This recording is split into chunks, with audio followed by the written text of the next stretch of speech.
Yo, Atlas speaking and welcome to part 24 of What If I Was Reincarnated in the Naruto world as the legendary Konoha outsider. Let the tale begin. Chapter 469.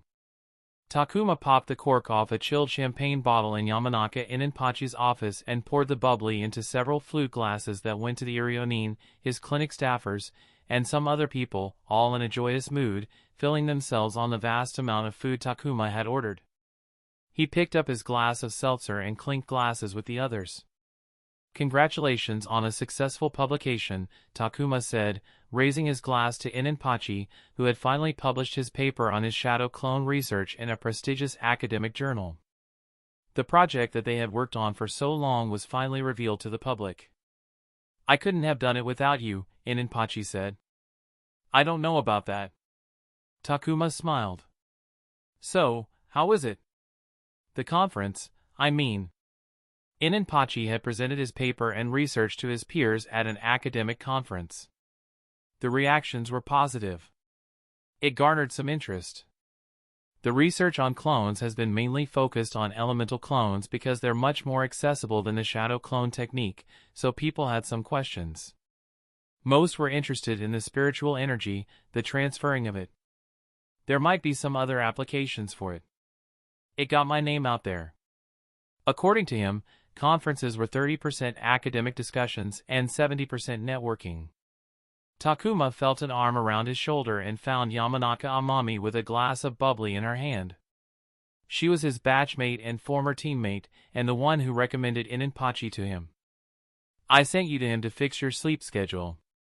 How did it end up with a research paper publication? She said. Takuma shrugged.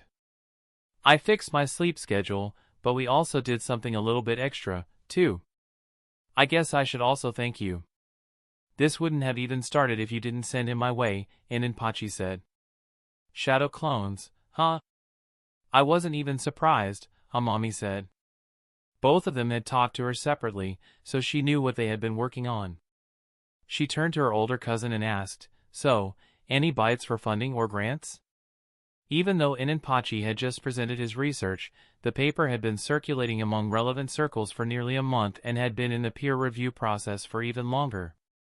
That was enough time for someone to contact them if they were interested in further funding the research. Ininpachi shook his head.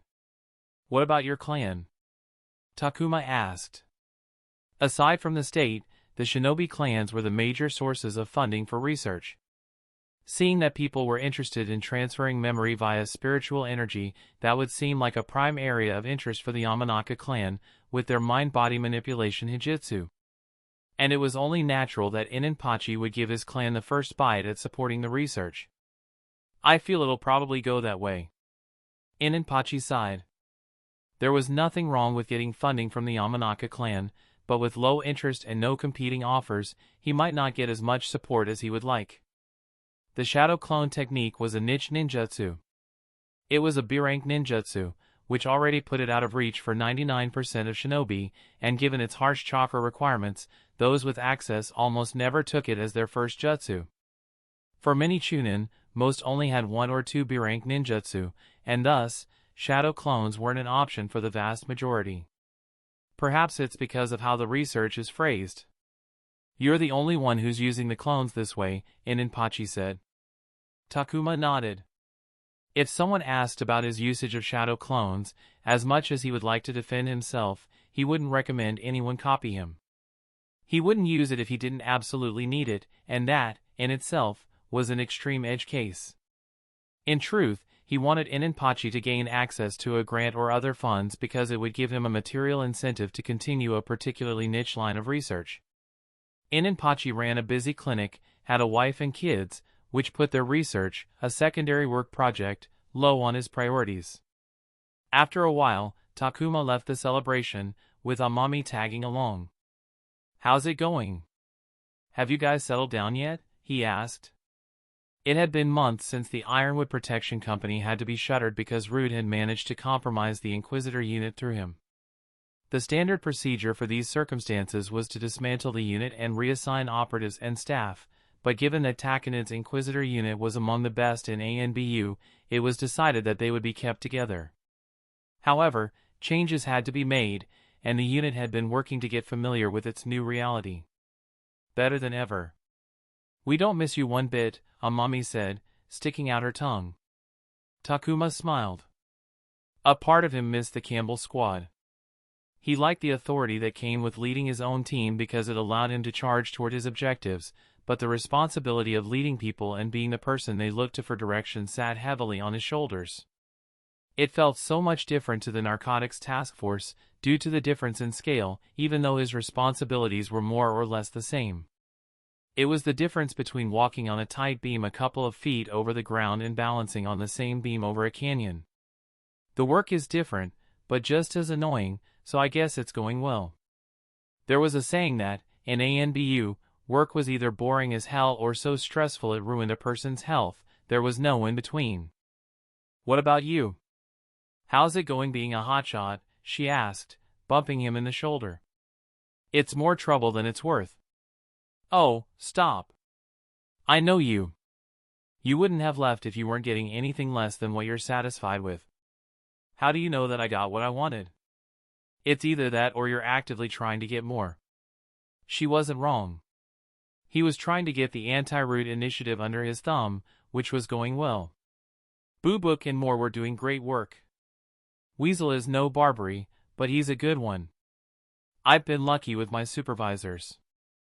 I probably wouldn't have looked into the research with Inenpachi if I had bad supervisors. Itachi left him and his team mostly alone as they went about their work. While Takuma wasn't completely happy that the final say on whether they were going to strike the iron shipment was out of his reach, it was only natural that it was up to the higher-ups, and Itachi, without whom none of this would exist, deserved to make that decision. "Because they would have made you use clones?" Amami asked. "Would it have been any different?" "There's a difference between doing it willingly and being forced to do it," Takuma scoffed. "Are you doing it willingly?" Her question, the tone, and the look on her face took him aback. "What?" he asked. "Chasing a goal and working hard for it is one thing, but what you do? I just can't wrap my head around it. I've seen what obsession is like, and I don't think that is it.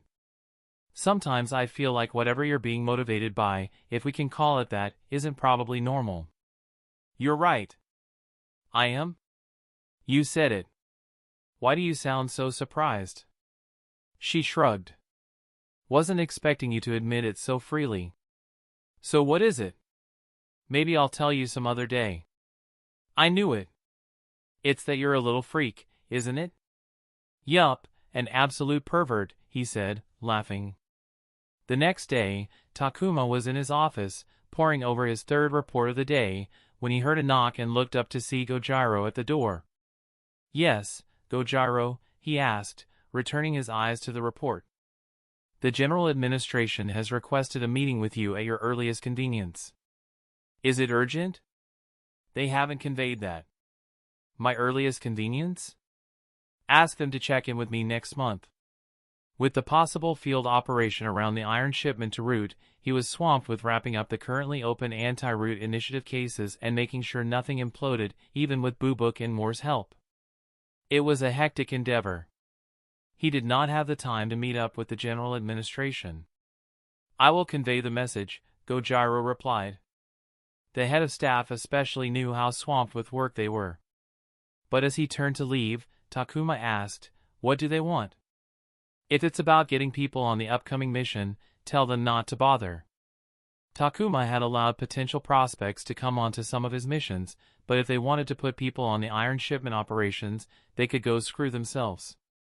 "They want to consult you about Yamanaka Inenpachi." Takuma leaned back in his chair. "What else does it say?" "Nothing else on the topic." If they were serious, they would have demanded a meeting. It would have also looped in his captain, but seeing that they were only requesting a meeting meant he wasn't in trouble. "Schedule it. I'll meet with them." 2 days later, Takuma entered a conference room to find 3 people waiting for him. Lacewing. "It's been a while," he said, recognizing one of them. Lacewing was the Irionin who had helped apply the death seal on him before his first field operation. "How have you been, Radel?" "Busy," he replied while sitting down. The two other people seemed to be ANBU staff. Lacewing chuckled. Yes, I can see that. Oh, how so? I know a couple of people on the anti-root initiative. All of them look more haggard than usual. Ah, makes sense. Takuma nodded. May I know what this is about? Yamanaka Ininpachi? You know him, correct? I do, yes. This is about his research on the shadow clone technique. If we're not mistaken, you are involved in it? I am. He told them about his connection to Ininpachi and how they had been working on the shadow clone technique, but deliberately left out the initial reason he had gone to Ininpachi, which was due to sleep issues or what they had found in his mind. Anything, even offhand, might end up on his record, and he would rather not have those details on there. I wasn't aware that ANBU kept track of academic research. Actually, we do. Research on chakra and jutsu is important for national security. We have grants to support any research we find worth furthering. We came across Yamanaka Ininpachi's research and noticed your name while looking into it. What can you tell us about your involvement?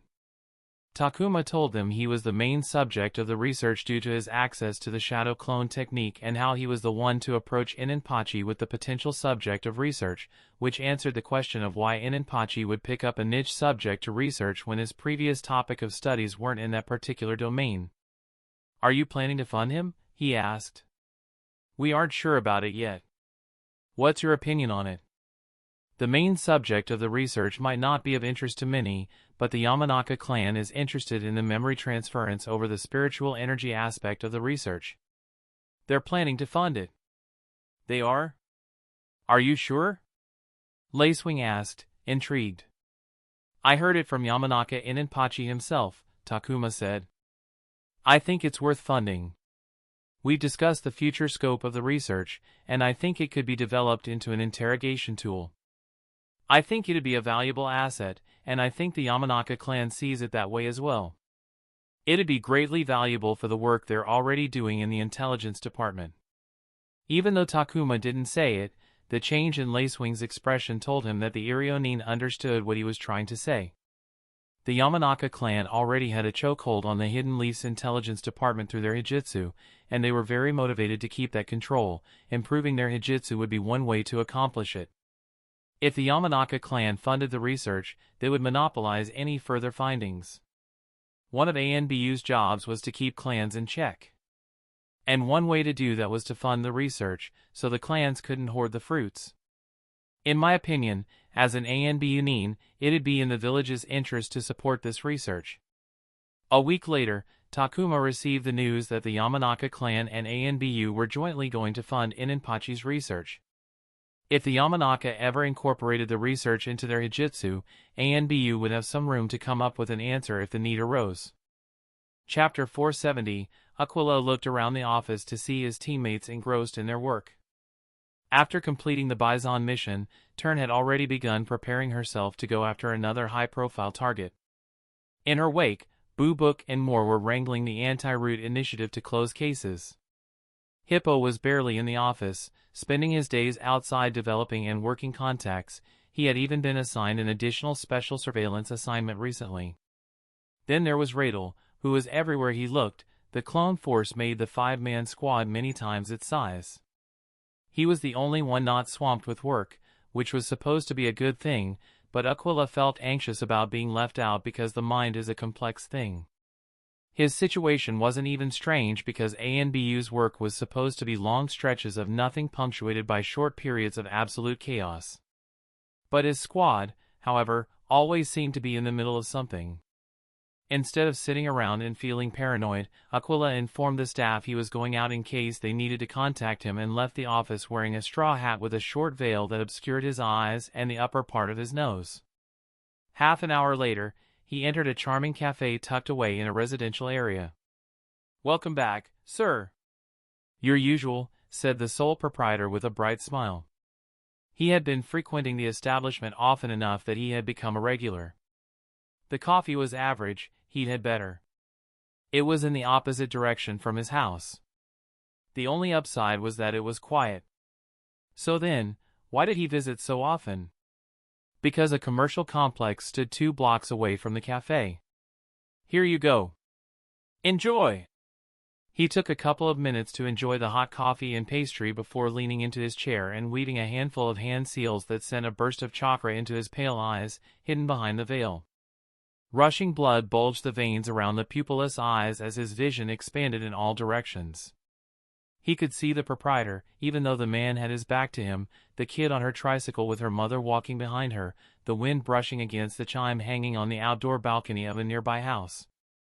He breathed out, filtering everything through his field of vision, and focused on his real target, a training dojo.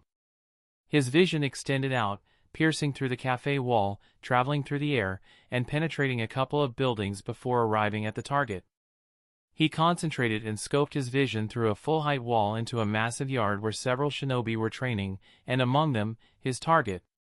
Shimura Fumina was a chunin of the Hidden Leaf and an important figure in the Shimura clan, and before Danzo fled, he was one of his closest aides. ANBU had been aware of him long before Root's exodus. They believed he had no active connections to Root or its operations, but that didn't discount him as a valuable source of information on Danzo. They had even brought him in for interrogation when Danzo had left the village. Of course, it wasn't that easy, as the man didn't know Danzo's location or any information about his plans, but the Shimura clan was currently under the heaviest surveillance. ANBU had tabs even on their youngest genin. Aquila was currently doing the same. The dojo was infamous for hosting many clan shinobi and, in part, functioned as a social hotspot. 2 to 3 times a week, Fumina visited the dojo for a 2-hour session, and there were rumors that he had been conducting meetings in the dojo itself.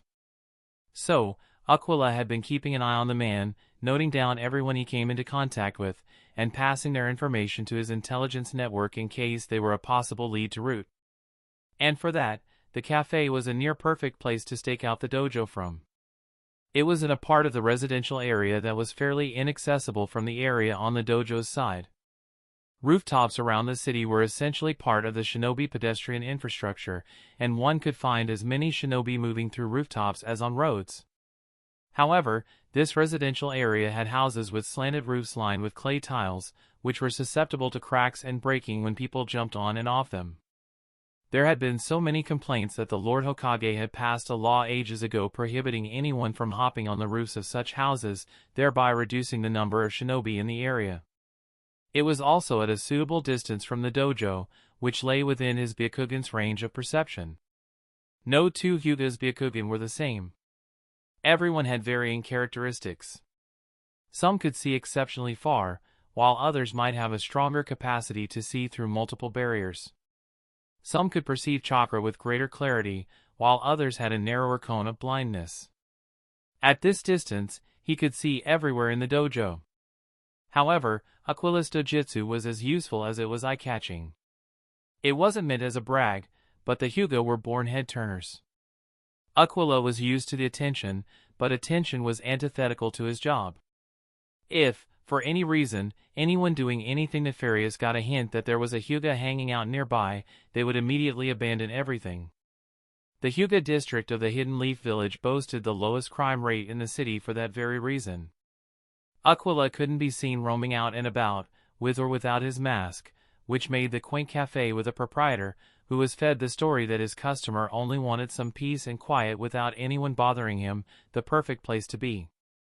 Though he suspected that the proprietor had some exaggerated fantasy brewing in his mind, Aquila hadn't said anything since it worked in his favor. Besides, in a strange way, the cafe was also among the few places in the village where he could comfortably sit under a roof as an ordinary human being. The baked goods made the 2-hour focus period much more bearable, of course, and after 2 hours, Aquila closed his little notepad. It seemed Fumina had left the dojo after an uneventful day. "Please come again," the proprietor said with a smile as he left the cafe. Aquila politely bade him farewell. He wanted to tell the man to improve his coffee, but that might create a conflict and jeopardize the stakeout location. He returned to the office, filing away all his notes and any material he couldn't take home. While he was in his office, he caught sight of Turn. They shared a nod and then went their separate ways. Among the squad, they were the most distant from each other, both in location and emotionally as well. Turn worked primarily outside the village, while the scope of Aquila's work was limited to the Hidden Leaf village. But the truth behind their distant relationship was that he was tasked with investigating anyone with a significant connection to Danzo, and by definition, the Shimura clan was at the center of it all. They hadn't talked about it, but she no doubt knew he was looking into her clan, people she personally knew, and that had created a natural barrier between them. Not that the distance was totally on her or his job, either. Fraternizing with someone related to the main suspects of his work would cloud his judgment. It was better if they maintained a strictly professional relationship. If he ever had to look into Turn, Aquila wouldn't be hindered by any personal connection to her. When Aquila left work, instead of returning home as he usually would, he headed to the Hyuga main house. The Hyuga ward was a picturesque place, to say the least.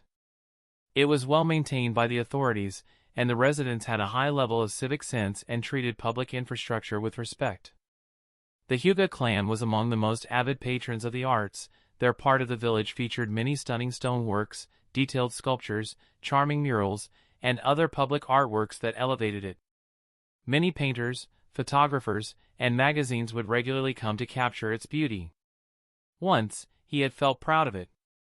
The Hyuga ward represented the Hyuga pedigree and how they held themselves to a higher standard than others. How long did that view last? He didn't blame himself. He was young, after all. These days, it all seemed like an attempt to hide the reality, to put the overwhelming beauty up front in hopes that it would hide the ugly. It clearly worked because people treated and saw the Hyuga exactly like the clan wanted them to. He arrived at the ancestral home of the Hyuga clan. Of course, the real ancestral home still existed in their ancestral land, their home before the clan moved to the Hidden Leaf village. This home here was merely the residence of the current head of the main house. He was guided by the house help to the sitting room, where he was served tea that went untouched, despite having been replaced once, as he waited for half an hour for the clan head to join him. There have been interesting movements in the west from the Hidden Sand. I'm thinking about getting involved. There might be a possibility of skirmishes, Hayashi said as soon as he sat down. No greetings or polite small chat. I want information on the situation, so we can decide how to go about getting the most value out of it. As an ANBU, he had access to sensitive information. It was a commonplace practice for clans to tap their ANBU members for information. Of course, they had to be careful because it could always come back to bite them in the ass. Clans also often sought out specific operations they believed they could handle comfortably and used that information to build plans to bid for control of those situations. Yes, I'll look into it. Father? The sliding door opened, interrupting their conversation as a child stepped inside, only to freeze with an expression of surprise when she saw him. It was the eldest heir of the main house, Hyuga Hinata. Clearly, she wasn't expecting him to be here. When Aquila saw her, his first thought was of the kidnapping incident a few years back and the aftermath of it. He subconsciously clenched his fist resting on his thigh, remembering what the branch house had lost that day. We are busy, Hinata. Leave us, Hayashi said curtly. The little girl looked crestfallen, like she had made a big mistake when all she had done was interrupt his meeting. It wasn't even her fault, because had Hayashi arrived on time, they would have long since been done. Is there anything else? Aquila asked. No, that is all. Very well. Please have someone send me the information. I'll look into it, Aquila said, standing up. May I take my leave? Hayashi stared at him in silence. Aquila didn't avert his gaze. Even though he was summoned here, tired after work for something that could have been a message delivered to him, he was still an ANBU. You may, Hayashi finally replied. Aquila promptly left the house. Every moment spent there made him feel sick. As he walked back home, he felt utterly tired. Every moment spent in the company of the main house drained him. Though he was sure many others in the clan would pay to be in the company of the main house, he didn't blame them. In some ways, he was the same. Becoming an ANBU had gained him the main house's favor, and it had improved his life in many ways as a result. While he was in his thoughts, the sound of saws dragging against the ground caught his ears. Through the open door, he peered into the yard to see a boy rapidly spinning on his feet. Even though the barrier of chakra was missing, it was clear that the boy was emulating the moves of the Hyuga's 8 trigrams palms revolving heaven. It was part of the Hyuga clan's nin taijutsu.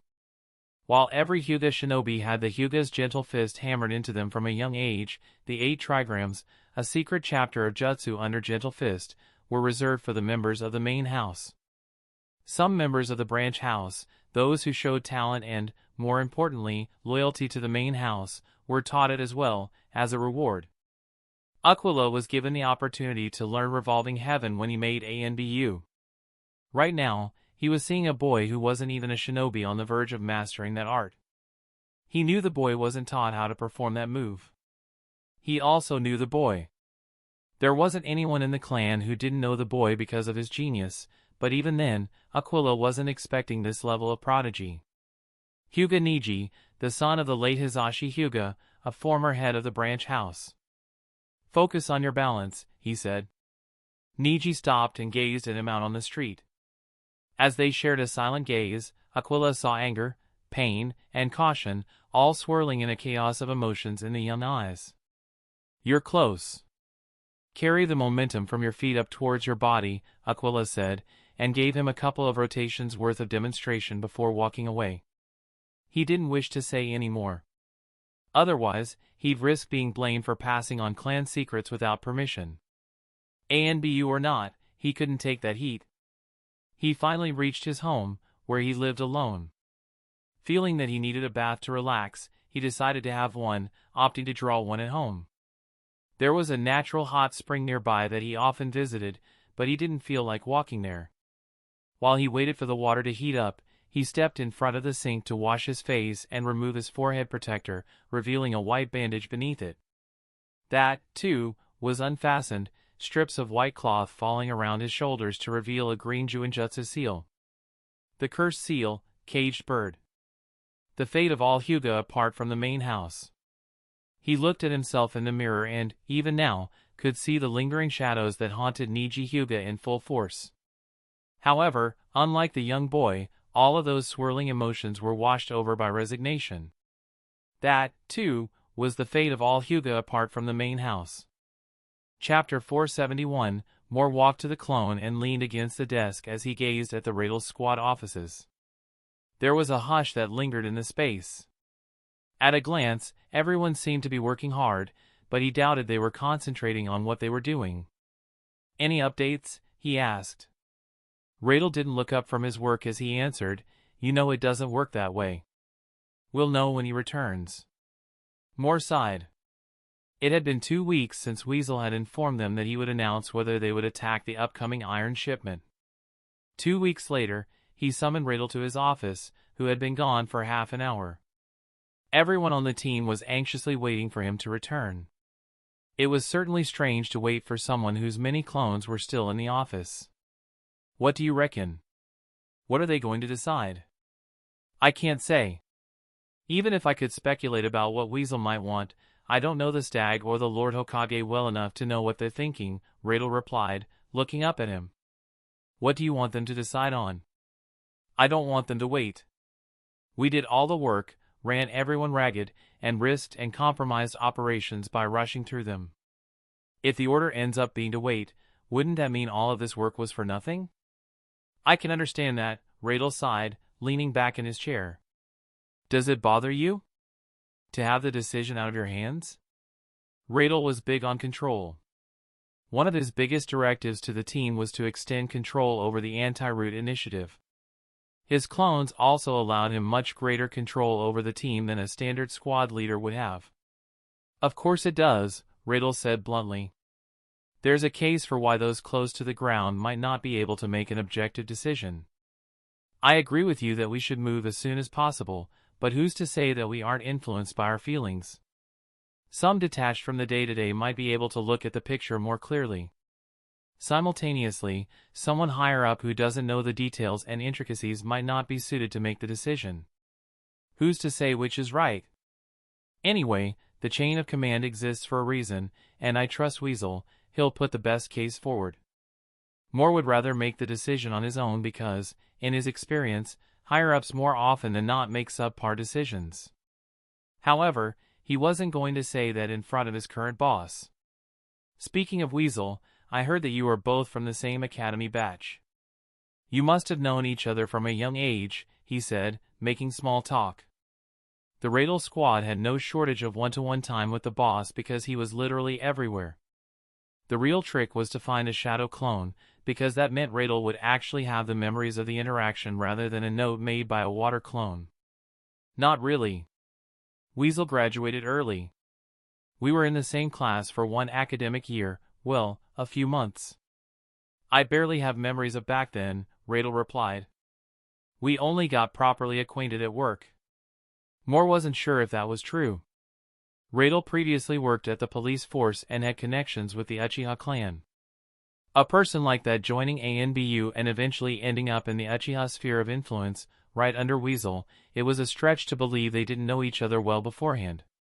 He heard a murmur and looked up to see Radel enter the room. Everyone looked at each other because no one knew whether it was the original, who had gone to the meeting, or just another clone. But then Gojiro walked in a few seconds later, and everyone realized he was the original. What did he say? Turn asked from the door of her office. Radel stopped in the middle of the floor and addressed everyone, from the operatives to the staff who had come out to hear him. We're sticking to the original plan. The coming shipment, 2 weeks out, will be the target of the operation. A reconnaissance squad will leave the day after tomorrow and will scout out the location ahead of time. An assault squad under Weasel will lead the field operation, along with a second assault squad supporting them. Weasel himself will participate in the operation. A wave of cheers rose in the offices. People murmured and congratulated one another. Regardless of how anyone thought about taking the opportunity they had, everyone agreed it was a big step for the Radel squad. A direct action against Root, especially given its importance, was the culmination of everything they had done since their inception. I know we are all excited, and you have every right to be. None of this would be possible without everyone working hard and dedicating themselves to our mission. I'm thankful for all you've done and for trusting me with the responsibility of leading you. But let's not rest just yet, and another round of cheers went up, drowning out whatever Radel was going to say. He tried to get in a word, but everyone was just happy and delighted, feeling that they had reached a milestone. Open the company purse! Moore yelled from within the crowd, asking for a team dinner. Radel sighed but nodded. Very well, decide the time and place. However, another question stood in people's minds, much closer to the people in the squad. As the cheers subsided, everyone returned their attention to Radel. They wanted to know who would be participating in the operation. In the 2 weeks since they had constructed the initial plan after Bison's information, it had been finalized that 2 operatives, alongside Radel, would take part in the operation. Whoever was chosen was potentially going to be in danger because even though the 2 assault squads were going to be in the lead, and they weren't expecting combat, anything could happen when Root was involved. Turn and Aquila. See me in my office, please, Radel said and walked into his office. The 2 operatives gazed at each other before following their squad leader into the office. Takuma leaned into his chair in his office. The meeting with Itachi was short. Aside from the decision announcement, nothing of note happened, yet he felt drained. He didn't realize that he had been holding a sense of tension that was finally released. Sit, he said to the 2 who followed after him. In truth, he wasn't expecting that decision. He was completely prepared for the higher-ups to say that they would rather wait it out to reduce any risk. He didn't know what discussion they had or what had gone through Itachi's head, but he liked to believe that his aggressive stance had rubbed off on them, even if it wasn't true. He sat there in his chair for a minute before finally sitting up straight. He looked at Turn and said, "This wouldn't be happening without you, so you're coming, and I'm sure you won't have it any other way." "That's right," Turn said with a hint of a smile. Like him, she looked relieved, and it showed on her face. Her complexion was brighter than it had been in the last few weeks. Your Byakugan will be useful in keeping track of whoever comes to collect the shipment. We can't allow them to slip out of our grasp until they lead us right to Root's hideout. Your dojutsu will allow us to reduce the risk of danger and discovery as we follow our target, Takuma said to Aquila. As you order, the Hyuga said. Meet with the reconnaissance squad before they leave. They'll also be serving as our scouts. You'll be coordinating with them, so make sure to introduce yourself and tell them what you can do so they can include your abilities in their plan. Even though a Jonin and 2 assault squads were going to participate in the operation, the reconnaissance/scout squad was the focal point because they were the ones who would lead them to the root hideout. Everyone else was secondary and there in case something went wrong. I shouldn't need to say it, but this is a very important mission. For the next 2 weeks, be on your best behavior and take care of your health. I would be more than displeased if either of you isn't able to participate for a preventable reason. Am I understood? Takuma asked them. Yes, sir. He gazed at the two before him. He knew they didn't get along well. There was no enmity between them, but because of their backgrounds and their roles, it was normal for them to maintain some distance. The Hyuga were the first ones to support the Uchiha in their bloodline theft accusation against Danzo, claiming that he had stolen Uchiha Shirsui's eyes. Even though Takuma was at the Steamfrost War, so he wasn't in the village when the tensions were boiling over, the fact that it had reached the front lines and people had constantly talked about it for over a month meant it was terribly serious. And now a Hyuga was asked to work alongside a Shimura, which was enough reason for them not to get along with each other. He had no interest in getting them all buddy-buddy, but if he could put them together in a stressful situation in hopes that they just might build a level of professional trust, he was willing to take both of them on the mission and see if that worked. Chapter 472, the city of Foon was a bustling commercial hub, owing to having the largest inland port in the country. A large part of the nation's trade flowed through the city.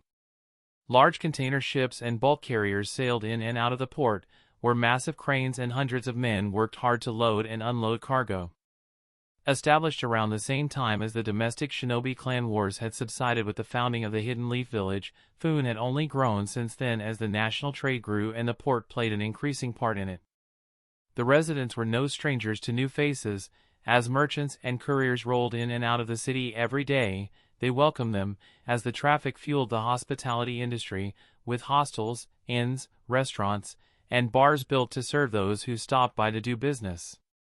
That day, among the new faces was a teenager with a courier's wooden cargo box. Takuma, dressed in common garb, entered the city alongside other couriers. No one batted an eye as he walked through the plentiful wholesale bazaars, where the main customers were other merchants and businesses buying goods they could sell further down, as well as raw materials to make their own offerings. A shop owner with a variety of goods in his store called out to him. "What do you have there, boy?" Takuma looked up from the map he was following and yelled back, "It's spoken for, old man. I'll bring you something the next time I come here. You'd better give me a good deal then." Bring me the good stuff, kid," the shop owner laughed. Takuma tipped his straw hat to the man and let the map steer him away from the wide market roads and towards the warehouse district near the riverside port. He took his time reaching his destination, taking in the sights. No one batted an eye as couriers came and went from warehouses, carrying their wooden cargo boxes on their backs. Foon was brimming with current and former shinobi working as couriers, as well as other chakra users who were never part of the shinobi establishment. It also had nearly as many Hidden Leaf seal specialists as the Hidden Leaf Village itself, all employed to seal away the goods into storage scrolls for ease of transportation. Eventually, he reached the ANBU safe house in the port city. He knocked on the back door of a nondescript building and removed his hat to give a clear view of his face. Feeling a gaze, he looked up to the second story and saw an eye gazing at him from the darkness behind the crack in the curtains. A minute later, the door opened, and he was greeted by a man with a bandana covering half of his face. He glanced past the man and saw Turn. They shared a nod. They had traveled together but had staggered their entry into Foon by 15 minutes as a standard precaution. "Everything was smooth, I hope?" she asked. Takuma nodded. He was led inside and saw a dozen ANBU waiting for him, 2 assault squads and 2 members from the reconnaissance team. "Aquila is out?" he asked. "Out with the recon guys," Turn replied. Unlike the two of them, Aquila had arrived the day before to make some preparations and scope out the area. The reconnaissance team wanted him with them for a week, but a Hyuga was far too conspicuous anywhere outside the Hidden Leaf Village, so Takuma decided to send him only 2 days before the operation to keep the risk down. "Yo, 13. You're finally here." Takuma smiled when he saw Sanabo Yatso, or as Takuma called him, 4. He had joined ANBU in the same batch as Takuma, 13, and Amami, 3, and was part of an assault squad under Fox. It was the same team that had assisted Takuma in his raid against the Root sleeper cell, making them one of the squads with experience against Root. "I come bearing gifts, my friend." Takuma put down his wooden cargo box on the floor and pulled out the nails fastening the lid with his fingers to reveal a cache of weapons sealed in storage scrolls worthy of an assault squad. "Much appreciated." Yatso picked up the box and carried it to his squad's preparation room. Everything, from people to weapons, was brought into the city secretly. Despite the substantial Hidden Leaf presence, the operation was completely top secret from the shinobi presence in the city. It was a repeat of the last raid Takuma and Yatso had been part of, which was deemed a mistake at the time, but the situation was different. While Inahara was a big city, Foon was a bigger city and had a lot of money flowing through it. And with money often came corruption. Due to maritime trade, smuggling of goods was a known problem, and even the shinobi in the city had connections with the wealthy and often looked the other way on a few things. It wasn't an exaggeration to assume that Danzo had connections with people in the city. There was a reason why Bison and Root had chosen Foon as their exchange location. They couldn't risk the news somehow leaking out to Root and them pulling out. Not to mention, they already had a Jonin on their side this time. "Is Weasel on track?" Hopper, the leader of Yatso's squad, asked from inside the room. "Yes. He'll arrive tomorrow." The delivery was the next day, and because they wanted to keep their presence to a minimum, Weasel would arrive that very morning. An hour later, Aquila returned with 2 members of the reconnaissance team, while the ones in the safe house headed out to maintain around-the-clock surveillance of the Bison warehouse, where the shipment was waiting to be collected. Aquila removed the blackout shades he had been wearing and sat on the couch with a sigh, putting his arm over his eyes and leaning into the cracked leather. He sat there for a few minutes in silence before taking a long breath as he looked around the room and was taken aback when he saw Takuma seated on a chair with a steaming cup in one hand and a glass of water in the other. "When did you get here?" he asked, receiving the glass of water. "Some time ago," Takuma said, sipping on his tea. "You look exhausted. Your eyes are tough on you?" A look of faint relief passed over Aquila's face as he emptied the glass. "Keeping them up for an extended period of time is. And this place is too busy, too much input," he said, massaging his temple.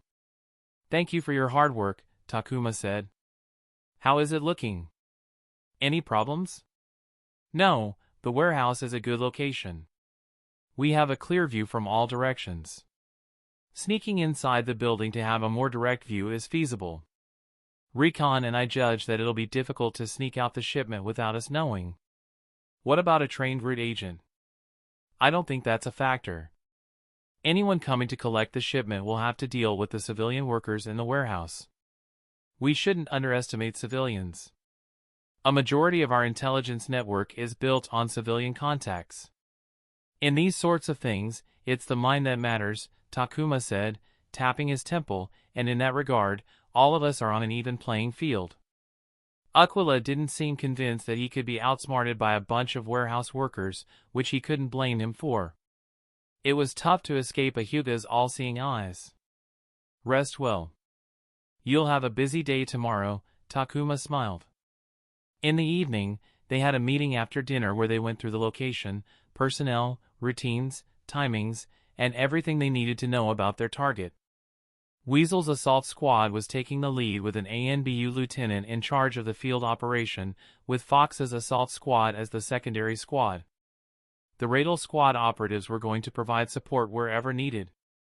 After the meeting, as everyone got ready to turn in for the night, Takuma was on the roof for some fresh air and silence with his equipment spread out on a tarp as he went through the final check. He heard the rickety sheet metal door open and looked back to see Turn walk onto the roof. "Am I disturbing you? Should I leave?" she asked. "Not at all." Turn leaned against the parapet as she gazed out at the city. The dark silhouettes of the port's docking cranes stood in the distance. Unlike the hidden leaf village, which was still awake around midnight, Foon woke up and slept early. "I didn't know you smoked," Takuma said when he noticed a pack of cigarettes in her hand. "Nervous?" She didn't answer for a moment. "Somewhat. Tomorrow could be big." Both of them knew that if things went well, they would be very close to having their hands on Danzo. It was more important than anything they had done in the months they had worked as a team. Which meant that the failure would be just as severe. "You know, we haven't really talked about it, but what is it going to be like for you?" Takuma asked. "Have you thought about what you do or say?" "What do you mean?" "If we're successful tomorrow, things will most probably move extremely quickly. We might not even get to return home. Who knows? In the next few days, we might have Shimura Danzo in our custody," Takuma said. "If they caught someone who knew the location of the root base, the village would move quickly. They had a rudimentary plan ready for the possibility. They would have Itachi with them tomorrow, but if they found the location, the village wouldn't send him in there alone. More Jonin, ANBU or otherwise, would be sortied alongside more forces to attack the base. That process could take as short as a day." "I don't know what I'll say or feel," Turn replied. "How do you feel about him?" "Before and after what happened?" Takuma asked. Yes, she was recommended to him by the Hokage, and she had dedicated herself to the job ever since they had started working together, but he didn't know what she felt about the man who was once her clan leader. "I looked up to him like everyone else. He was the clan leader when I was young. Even after he stepped down, it was an open secret that he still held the reins. I visited him with my mother when I received my forehead protector and became a kunoichi. He was there at my promotion ceremony, put the flak jacket on me himself, and he hosted me at his home for dinner when I made ANBU, saying he was proud of me.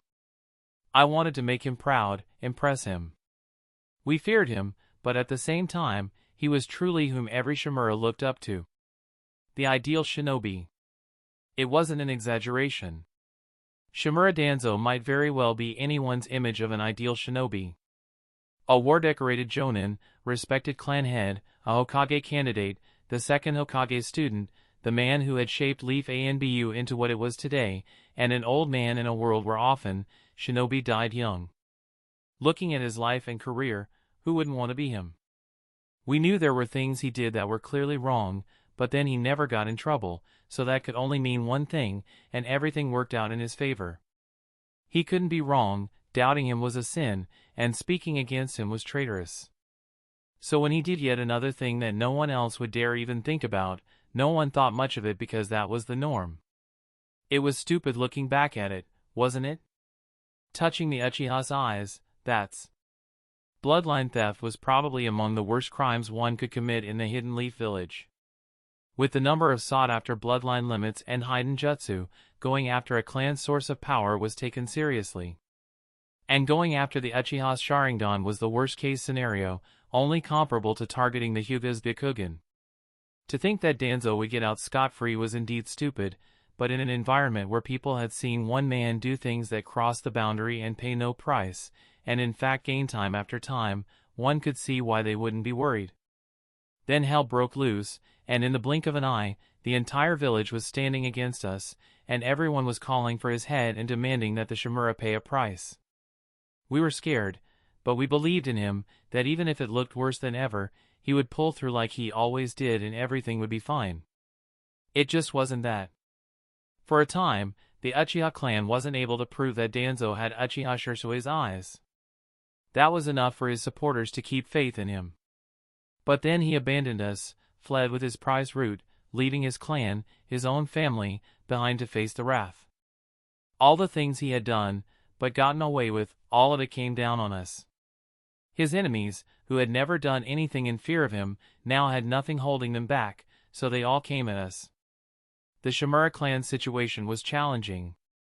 All of their supporters, if not outright abandoning them, were keeping their distance. Their political capital had shrunk drastically. Even though it would take some time for the effects to show, they had entered a definite period of decline. What do I think, you ask?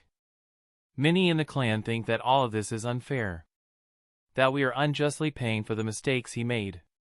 But I think that he was only able to do those things because we allowed him. Turn took out a cigarette from her pack and lit it with a matchstick. She took a couple of long drags. I can't do anything about the past. Those were mistakes that have already been made. All I can do is my part to end this chapter of my and my clan's history by bringing him to justice, and if possible, make things right, so that we can finally move forward. To build something anew and do it properly this time so nothing like this will ever happen again, she said, looking at him. Takuma thought about how he should respond before deciding there were no words that would help her, and he simply gave her a nod.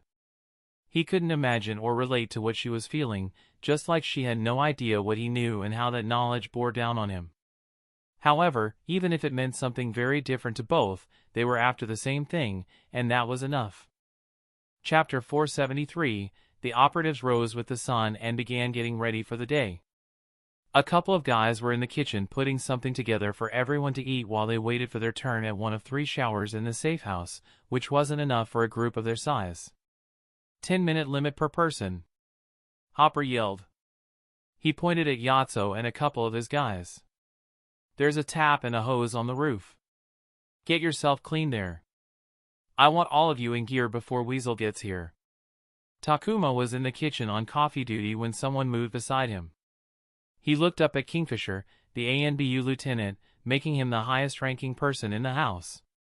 He had a head of caramel-colored hair, which he wore in a long, low ponytail at the back. He was the head of a whole assault unit that included a high-profile all-Chunin squad, who were present in the house, and 3 more units of specially trained Genin operatives, each led by a Chunin squad leader. He was among Weasel's most trusted confidants in ANBU.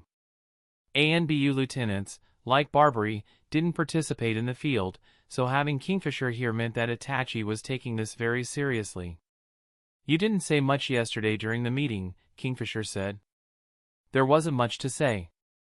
Oh? Others I've worked with always try to get their word in. By nature, assault squads entered the picture after someone had already been working on a case. However, the assault squad had control over any field operation they were a part of, which often didn't sit well with those who had been working on a case for longer and felt a sense of ownership towards their work. Power and control struggles were a common occurrence in such cases. If I felt something wasn't right, I would have voiced it. Don't worry, I won't get in your way.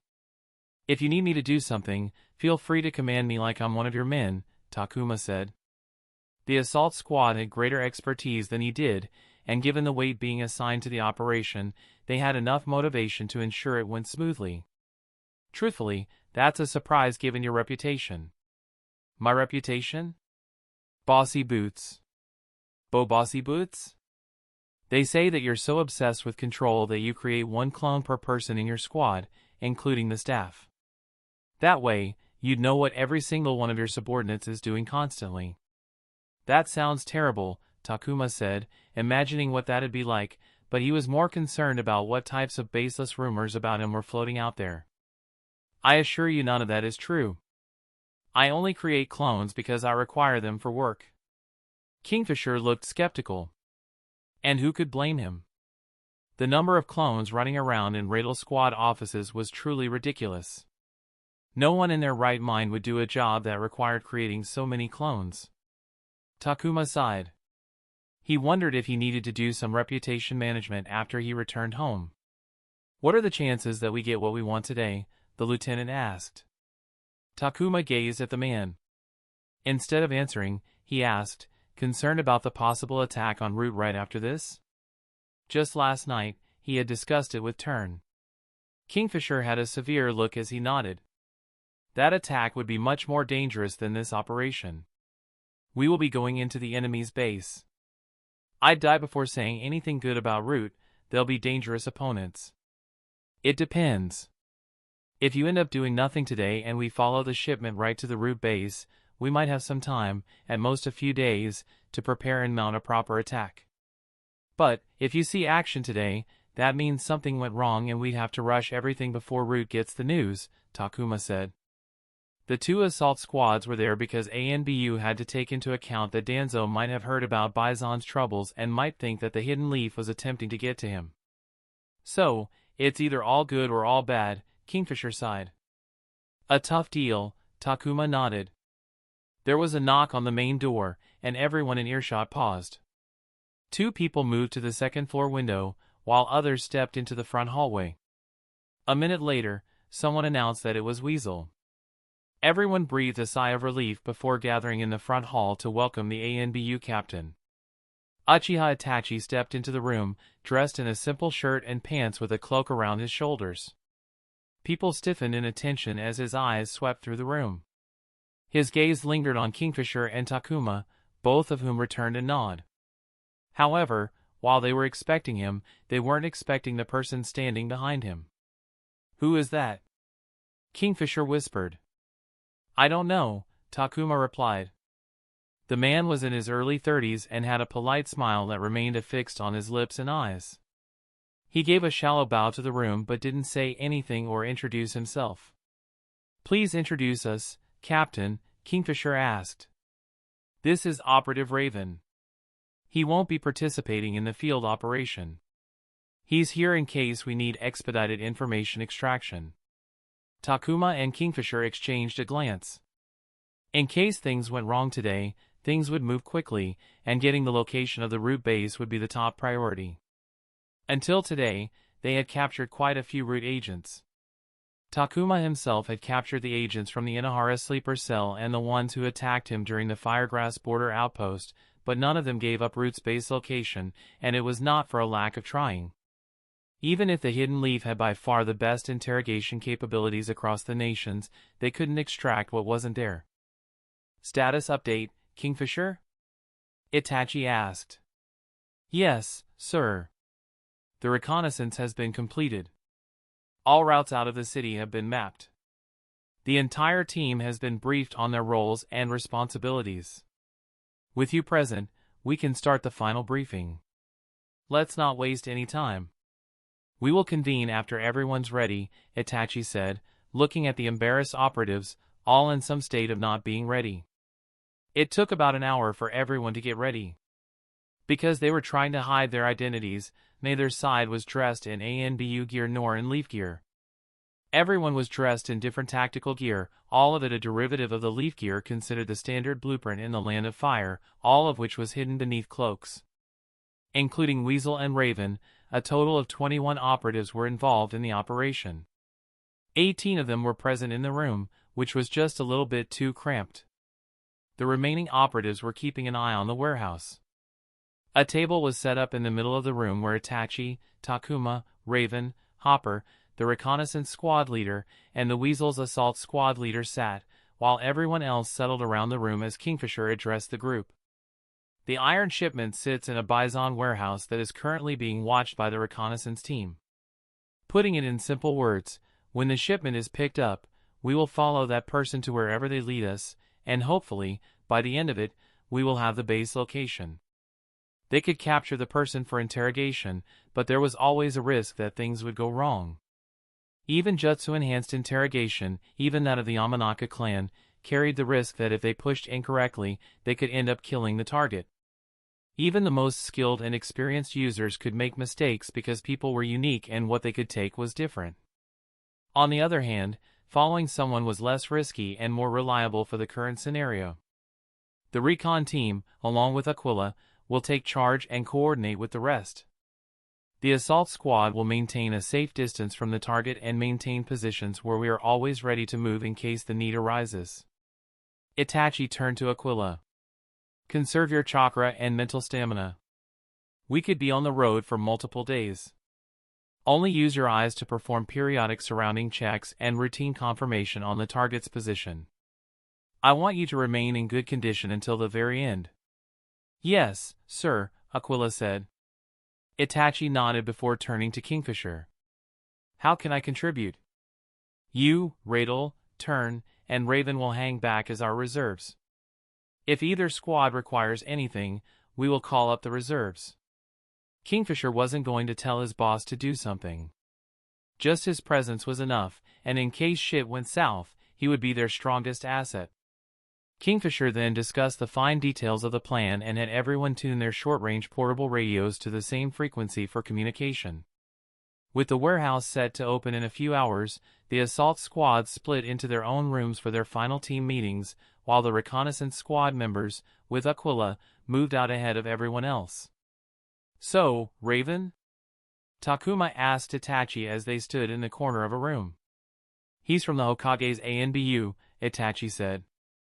On the other side, Raven was chatting with Turn as they decided how to split the cargo the reserve team would be carrying.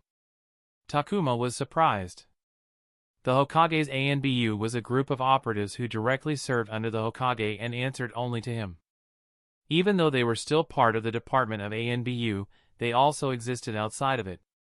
Their duties included the Hokage's protection and any mission he might want them to run. "Is he here to keep an eye on us?" Takuma asked, his eyes narrowing. It wasn't a stretch to think that the Lord Third was anxious about this mission's success and had sent one of his own to keep an eye on things and maybe even dictate how some things went. Because even though Weasel, as an ANBU captain, was the highest authority here, Raven was directly backed by the Hokage and could even be considered to be voicing Lord Third's wishes. Even if he had no official authority, he still held the power to influence things. "He's here to help, but that doesn't mean he isn't also here to observe," Itachi said. "Though I feel he won't be getting in our way." Takuma wasn't sure, but if Itachi felt that way, he was willing to believe that as well. "Excited?" "I reckon you don't get to do these anymore," Takuma asked. If lieutenants rarely ever went out into the field, the number of times a captain would get involved could comfortably be counted on one hand. "Excited?" "No, but it's nice to be running an operation with my subordinates for once." "You're making me shy." "I was talking about Kingfisher's assault squad." Takuma chuckled. "What about you?" Itachi asked. "You must enjoy these." "What makes you say that?" "Didn't you say you didn't want to be a lieutenant because you wanted to continue field work?" "Ah, yes, I did say that." During their discussion about Takuma becoming Itachi's subordinate, the talk of making Takuma a lieutenant had come up. Itachi didn't want to make him a lieutenant because he valued his field skills, and Takuma wasn't interested for the same reason. "It depends. I enjoy field work when it goes well, but dislike it when it doesn't." Kingfisher walked into the hall and loudly announced so that he was heard throughout the safe house that they were moving out in 2 minutes. "Then let's make today enjoyable," Itachi said. "Yes, let's," replied Takuma with a grin. Chapter 474, Sneaking over 20 people around the location without being seen was surprisingly challenging, even for shinobi, especially with couriers around, most of whom were shinobi themselves. It was decided that the reconnaissance team would be the closest, while everyone else would hang back and maintain a perimeter. As everyone was leaving the safe house in their assigned groups, a member of the reconnaissance team approached Itachi, who was putting on a pair of gloves. "Captain, you need to master your chakra." "I'll help you calibrate," the sensory nin said. "That'd be helpful." In case the enemy had a sensory nin, finding a jonin, who shone like a bright sea beacon, hanging nearby would make them cautious at the least. "More, please," the sensory nin said.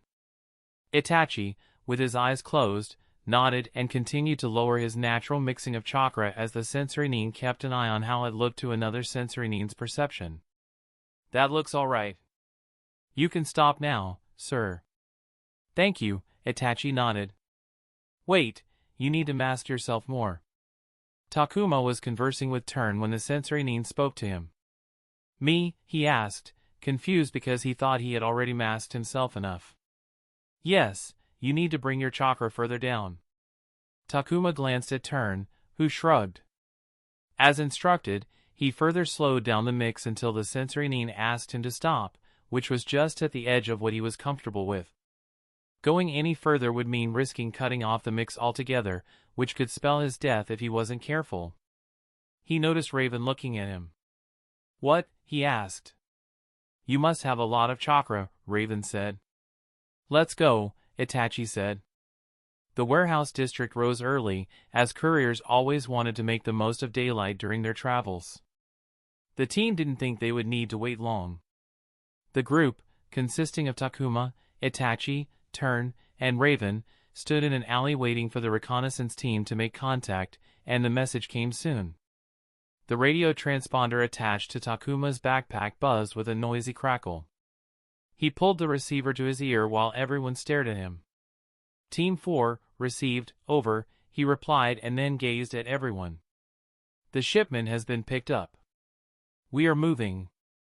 The team of 4 immediately moved as instructed, but they still couldn't keep an eye on the person who had picked up the package because of their distance.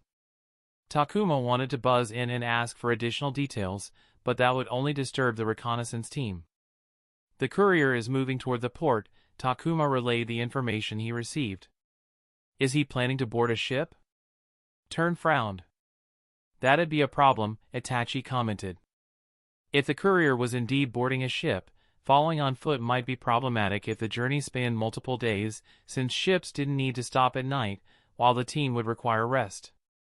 They could go a night without sleep, but even that wasn't ideal in case they ran into a combat scenario.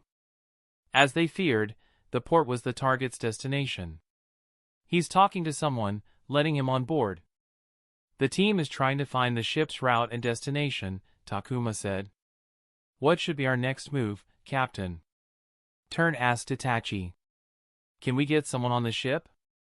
Itachi asked. We can, but the ship is not big. We'll be making contact, Takuma said. Making contact created the risk that the target would become suspicious, and that could make things complicated at the very least. If you feel that the risk is too high, we can always move in for a capture, Raven said, confident in his ability to extract information. When does that ship leave? Itachi asked. In an hour, Takuma replied after getting the information. Itachi remained silent for a moment, and everyone waited for his word. Try to get someone on the ship and tell them to keep a low profile. The rest of us will be following from the ground. We don't know whether the target is an agent or simply someone hired as a courier.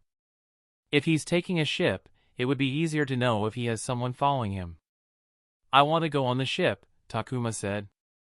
Itachi turned him down immediately. Your face is known. The target might recognize it if he's an agent. It's an unnecessary risk. Takuma nodded with pursed lips and relayed the information. It was quickly decided that one of Kingfisher's men would be boarding the ship alongside the target. We're moving closer, Itachi ordered. The team moved as close to the port as they could without garnering too much attention. As the hour began to run down, they got some good news. The ship was going further inland, meaning it wasn't going to sail across an ocean, which would have made following extremely difficult, if not outright impossible. Kingfisher had also managed to get one of his people on the ship, who was planning to board at the very last moment. Get ready, Itachi said to Raven, his usual flat tone taking on a hint of severity. If the target gets spooked, we're capturing him immediately. Depending on when that may happen, you might not have a lot of time to get things out. Roger, Raven said. Takuma gripped the receiver.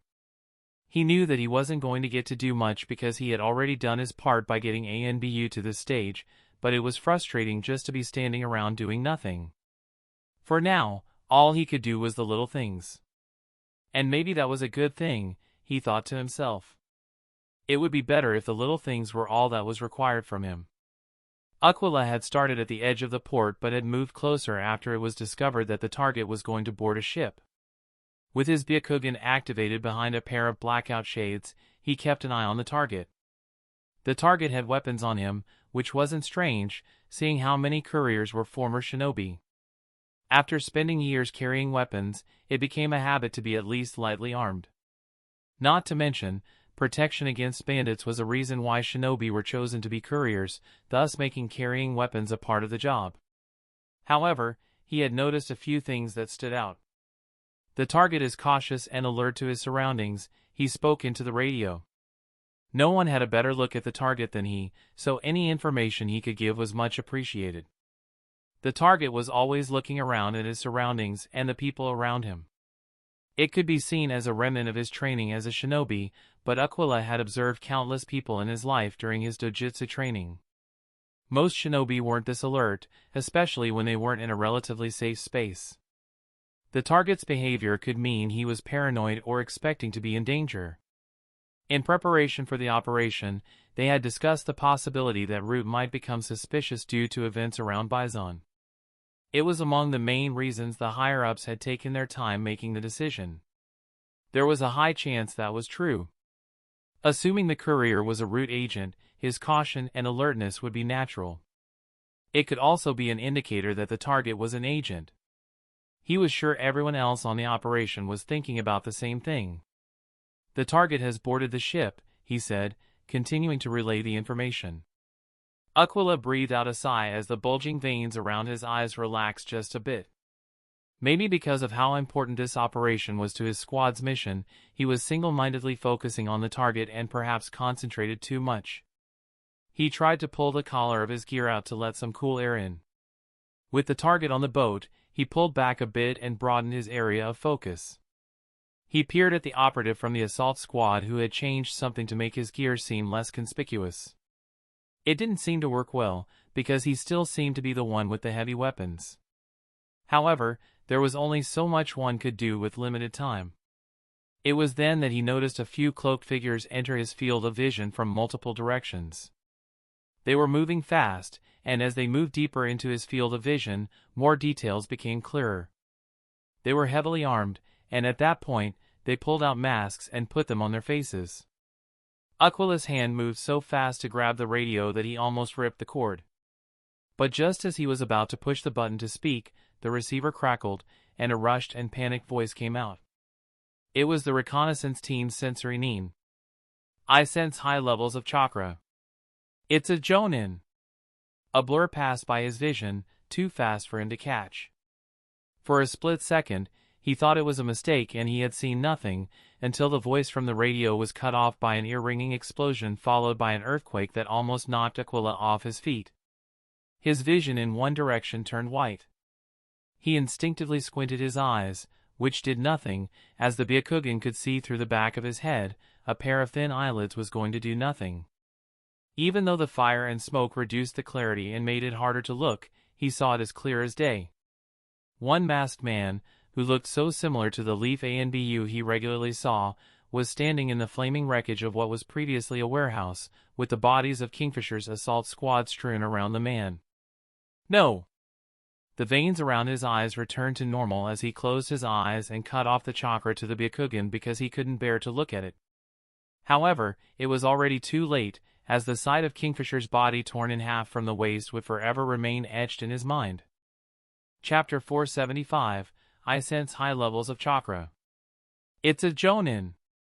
Before the words could even leave the radio receiver, Itachi vanished. None of them saw him leave. One moment, he was beside them, the next, their clothes were violently fluttering from a burst of wind. A great fire loomed over the buildings, sending thick smoke rising to the sky. They could hear the panicked screams of people in the distance. The three of them stared at each other wide-eyed. It was at that moment that they heard the radio crackle to life once again. Aquila's voice came through amid radio static. Team 1 is combat ineffective. The reserve team members felt a chill go down their spines as they put together those words with the sensory nin's message from only a few seconds ago. Team 2, Team 4. A squad of enemy combatants is closing in from the north. Over. Let's go. Turn said as she used the body flicker jutsu. Radel stopped masking his chakra and quickly signed a string of hand seals for a shadow clone to appear in a plume of white smoke before rushing after Turn. The clone stopped Raven from following them. What? Raven asked, puzzled and impatient. Combat ineffectiveness left Team 1 unable to operate, potentially leaving a majority of them injured beyond combat viability. With the report of a Jonin, it most probably meant a complete wipeout. Even one lost operative was too much. Root needed to pay. You and I are going to follow the courier, the clone said. The reconnaissance team has a handle on that. Raven barked, pushing the clone aside. The clone stopped him again. Weasel brought you here to extract information, you're going to do that. If we get what we are looking for, it'll be rushed to the village to convey the information so we can mount an attack on the root base. That's your mission. Raven was shaken for a moment before a serious expression set on his face. Understood. Let's go, he said. In the burning wreckage of a warehouse containing goods worth millions of Rio, stood a masked man who looked eerily similar to a Leaf ANBU. He had a mask with red swirls and carried two swords strapped to his back, a katana and a shorter, double-edged tanto. Kinoto held a good-as-dead operative by the neck as he looked at the bodies around him that were beginning to slowly burn as their death seals were erasing evidence. Even though they were in disguise, they were still an assault squad, ANBU's muscle, who rarely ever employed subtlety, mostly dealing in overwhelming force to overpower their targets to kill or capture. However, they were still ANBU and knew how to hide themselves, just not good enough to escape him. He was especially trained in stealth from a very young age. He knew how and where to look for someone hiding just as well as he knew how to hide. Lord Danzo was right as always, he said to himself. The troubles around Bison had been the doing of ANBU, and the Iron Merchant had sold Root out to save himself. He had thought to hire a courier to transport their shipment to a decoy location to see if someone would take the bait and follow it, to check whether Bison had betrayed them, but Lord Danzo instead chose to attack the shipment itself. Root had suffered some unforgivable losses recently, harming them in more than a few ways. The hidden leaf and the world needed to know that Root wasn't a weak twig but the thick trunk of a strong tree. Showing their strength would not only send a message but also attract forces of influence to work with them. When his subordinate agent, acting as their courier, boarded the ship, Kinoto caught someone trying to buy a ride on the ship so soon after the agent. They were so busy getting themselves on the ship that they didn't notice someone was observing them as well. So, as per his orders, he killed anyone who was following the shipment and made a show of it. He sighed, looking at the mess he had made. If not for the orders, he would have done things a lot more cleanly, according to his preferences. He had volunteered and asked Lord Danzo to let him on the mission because, in a way, he felt partly responsible for the losses Root had suffered. Years ago, an assassination mission involving trainees had gone wrong. The target had created unnecessary problems for Root. However, there were several problems from the get-go. The agent in charge had made hasty and emotion-driven oversights. He had sent trainees into the Hidden Leaf Village, which was considered a high-risk location. He had misjudged the target's combat abilities, which had led to casualties. Some even claimed that the trainees were chosen because they were easier to deploy and that the mission wouldn't have been approved if it involved proper agents. Things had gone wrong, and he had to interfere at the last moment to ensure nothing could be connected back to Root. He had even personally gone to dispose of the bodies of the dead trainees from a police force morgue, which had caused quite a commotion. However, because of circumstances, he wasn't able to kill the target, and that turned out to be his mistake because Police Force Officer Takuma would later go on to interfere with Root's actions in the Steamfrost War and then end up joining ANBU as Radel, where he would end up being involved in almost all the action ANBU had taken against Root. He deeply regretted letting him go that day because of the death of the Gemini brothers. Root had lost one of its important assets that day. Khan died as well, but losing one hand had made him useless, and he had already made one too many mistakes in the past. Kinoto scanned his surroundings for other ANBU and spotted someone standing on a rooftop with blackout glasses, looking right at him. "Got you," he whispered and was about to drop the operative in his grasp to pursue the faraway spectator when he caught something that most shinobi would have only registered as a blur. His body went cold when he saw Uchiha Itachi appear on a nearby rooftop. Immediately, Kinoto repositioned himself so there was thick rising smoke between them to obscure himself, if only for a moment. His mind rushed through his next actions. He dropped the operative in his grip, leaned him against some debris, and began weaving a complex string of hand seals. His objective was to cause damage to ANBU, which he thought he had done by killing an entire assault squad, especially if he assumed that it was ANBU Captain Weasel's assault squad.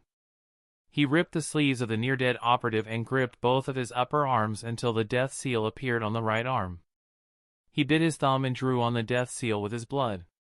Wiping out an assault squad by taking them by surprise was one thing, but killing Uchiha Itachi was infeasible. If they fought, the chances of him killing the boy genius were low, and that, too, depended on a battle where he was ready to die for that result.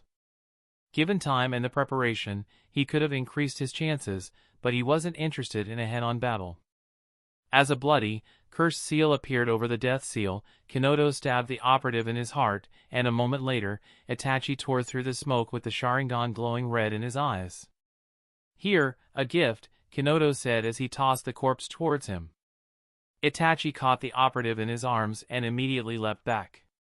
Kanoto didn't wait around to see the result of his handiwork and immediately escaped while leading another set of hand seals that caused an explosion of opaque smoke around him that grew greater in size, enveloping everything under its dome. Half a dozen thick smoke trails, each several meters thick, shot out in different directions, with Kanoto hidden in one of them, or perhaps all of them were decoys. Back at the demolished warehouse, Itachi's Sharingan swept over his operative's body, and he knew that his subordinate of over 3 years was already dead, another dead comrade. The Sharingan saw the concentration of chakra flowing through the body that was growing cold in his arms. A mass of chakra that was supposed to spread out was being blocked inside the death seal. He looked down at the arm and saw a seal formed in blood. Kanoto knew that he wasn't going to harm Itachi of the Sharingan with that little trick.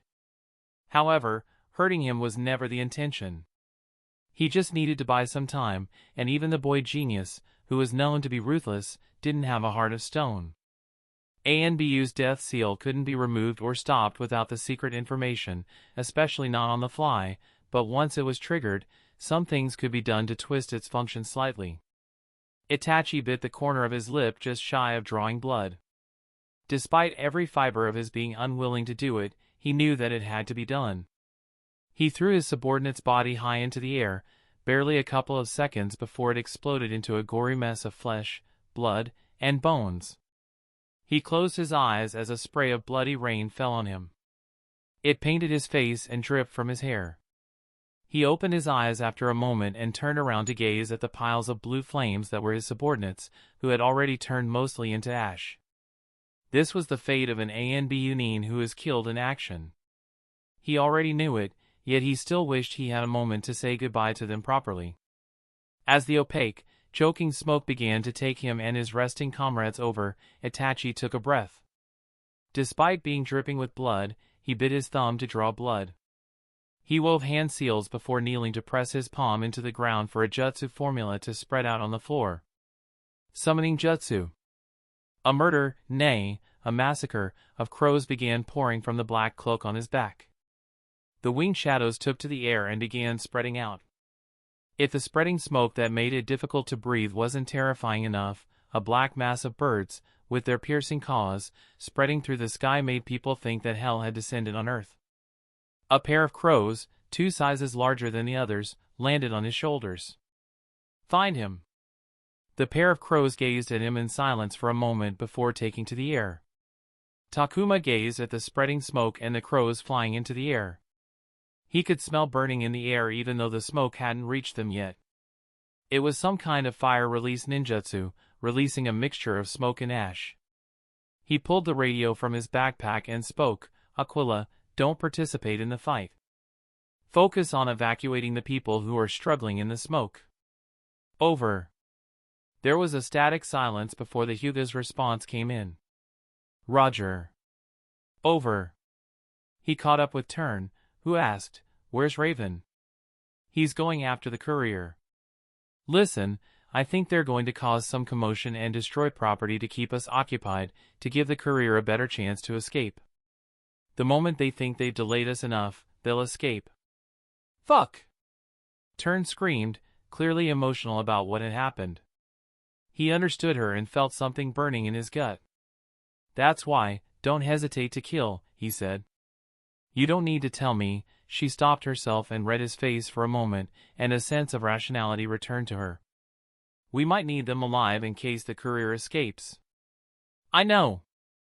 I'll take care of that. One will do. I'll make sure to keep one alive, so don't worry about holding back. Kill as many as you can." Chapter 476, By the time Takuma's clone and Raven arrived at the dock, the members of the reconnaissance squad were already there. "Two of you come with us. The rest of you, go support the others," Takuma said. Perhaps because he was taking the initiative or because he was the leader of the anti-route squad, they agreed without much resistance. The reconnaissance team quickly decided how to split themselves, but when Takuma saw the censorine walk to his side, he stopped him. "No, not you. I need you to focus on civilians. Help reduce the casualties." The reconnaissance squad didn't seem to like that, but there was no time to argue, so they followed his orders. "Kingfisher is out. Team 2's Hippo will be the on-field leader," Takuma said to the remaining reconnaissance squad before turning back. "He's not on the ship," the censorine said. "I had a track on him, but I lost him during the explosion. I don't know where he is now, but he's not on the ship." Takuma clicked his tongue. It hadn't been that long, so the courier couldn't have escaped far, but the problem was knowing where to start.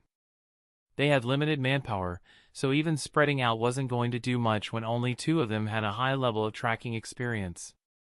Furthermore, he and Raven didn't even know what the courier looked like, other than having a general description.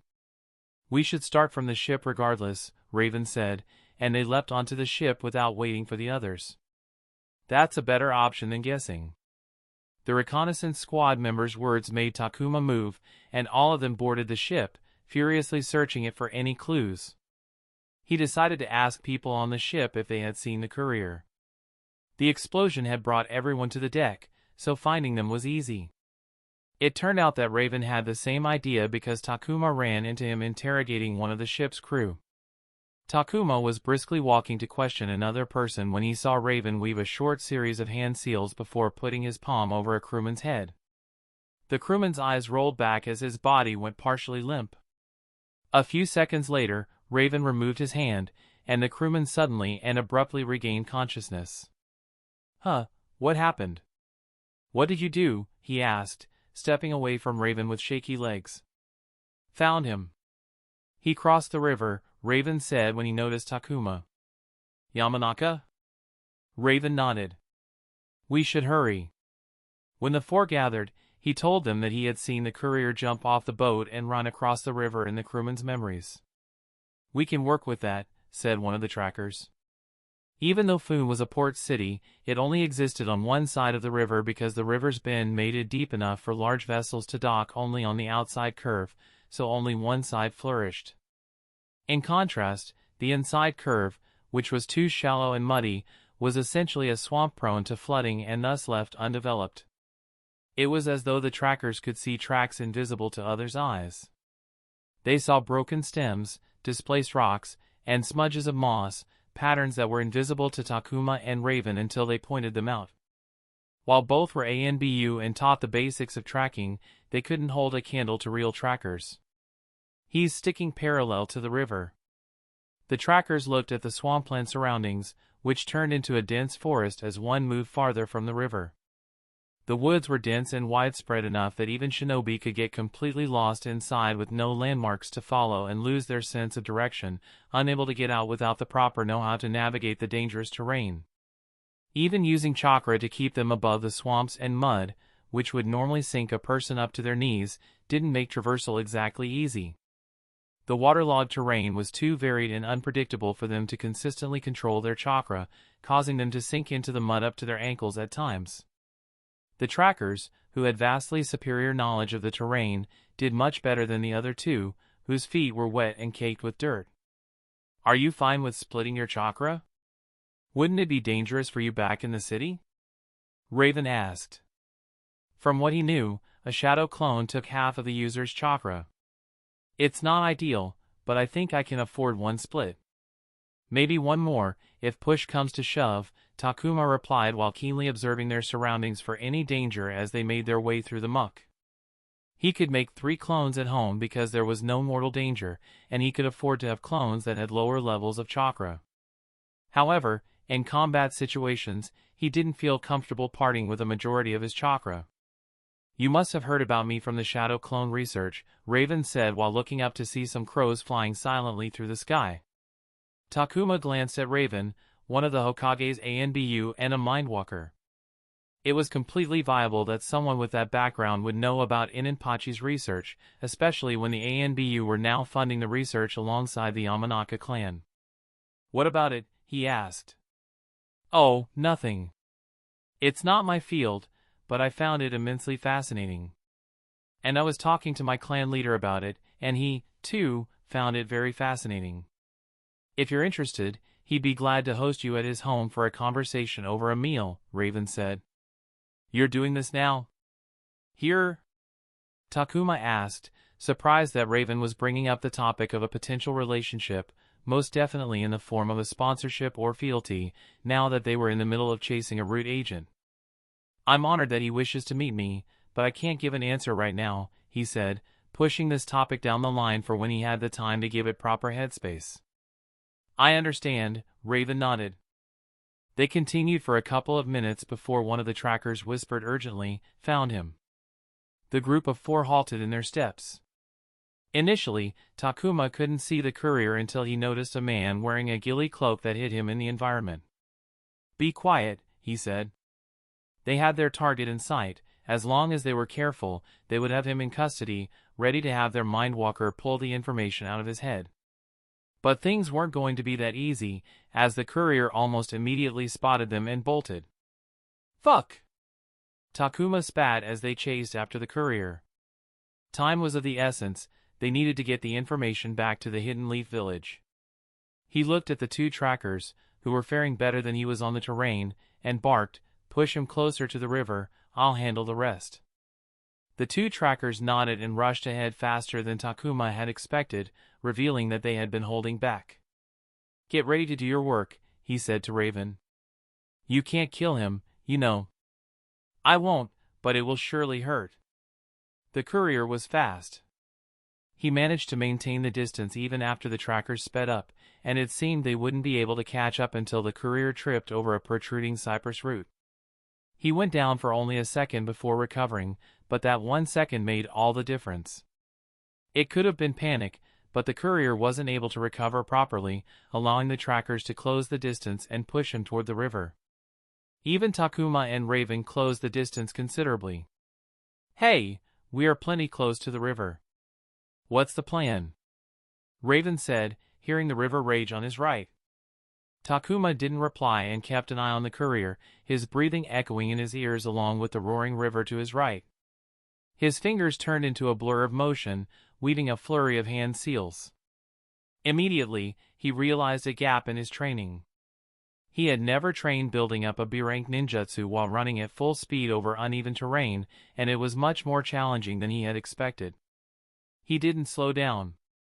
Instead, he veered sharply toward the riverbank, his feet skimming the surface of the mud as he channeled chakra out of his body and into the roaring waves.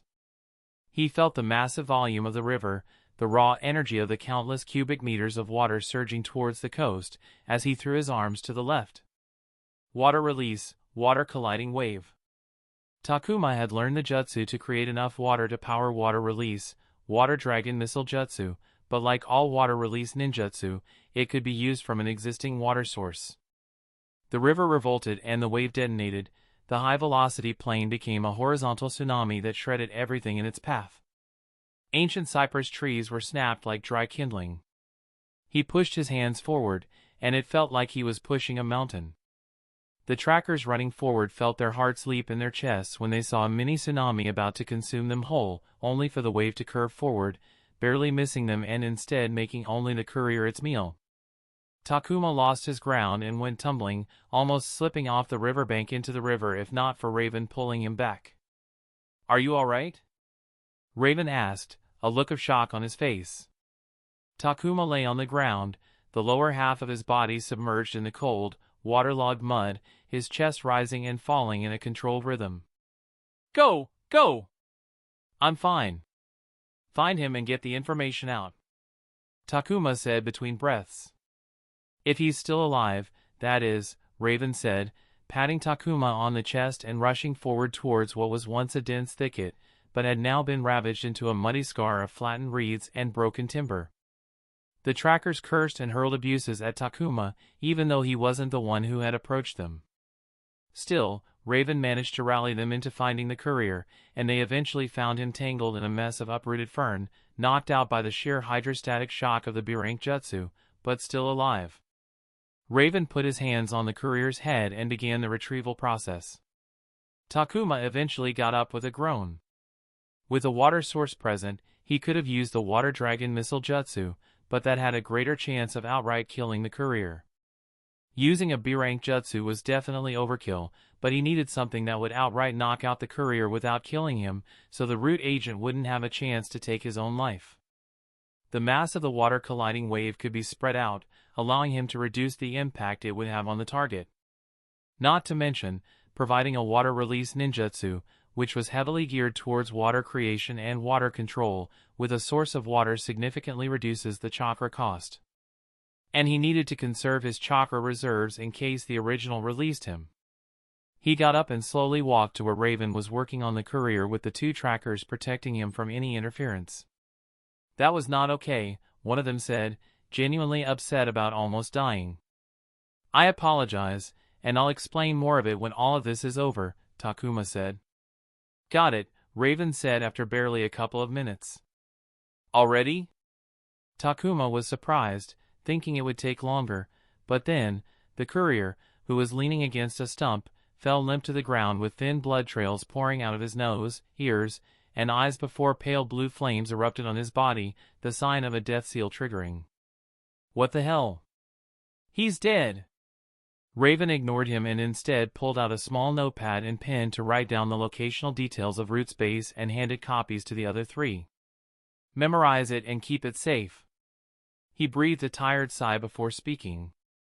I had a choice between taking my time, where I could have kept him safe, but it would have taken more time, maybe even hours, to find the information. Or, I could take a risk and increase my chances of quickly finding the information, but frying his brain in the process. A risk? You mean, it wasn't guaranteed? One of the trackers asked. Nothing is guaranteed in my line of work.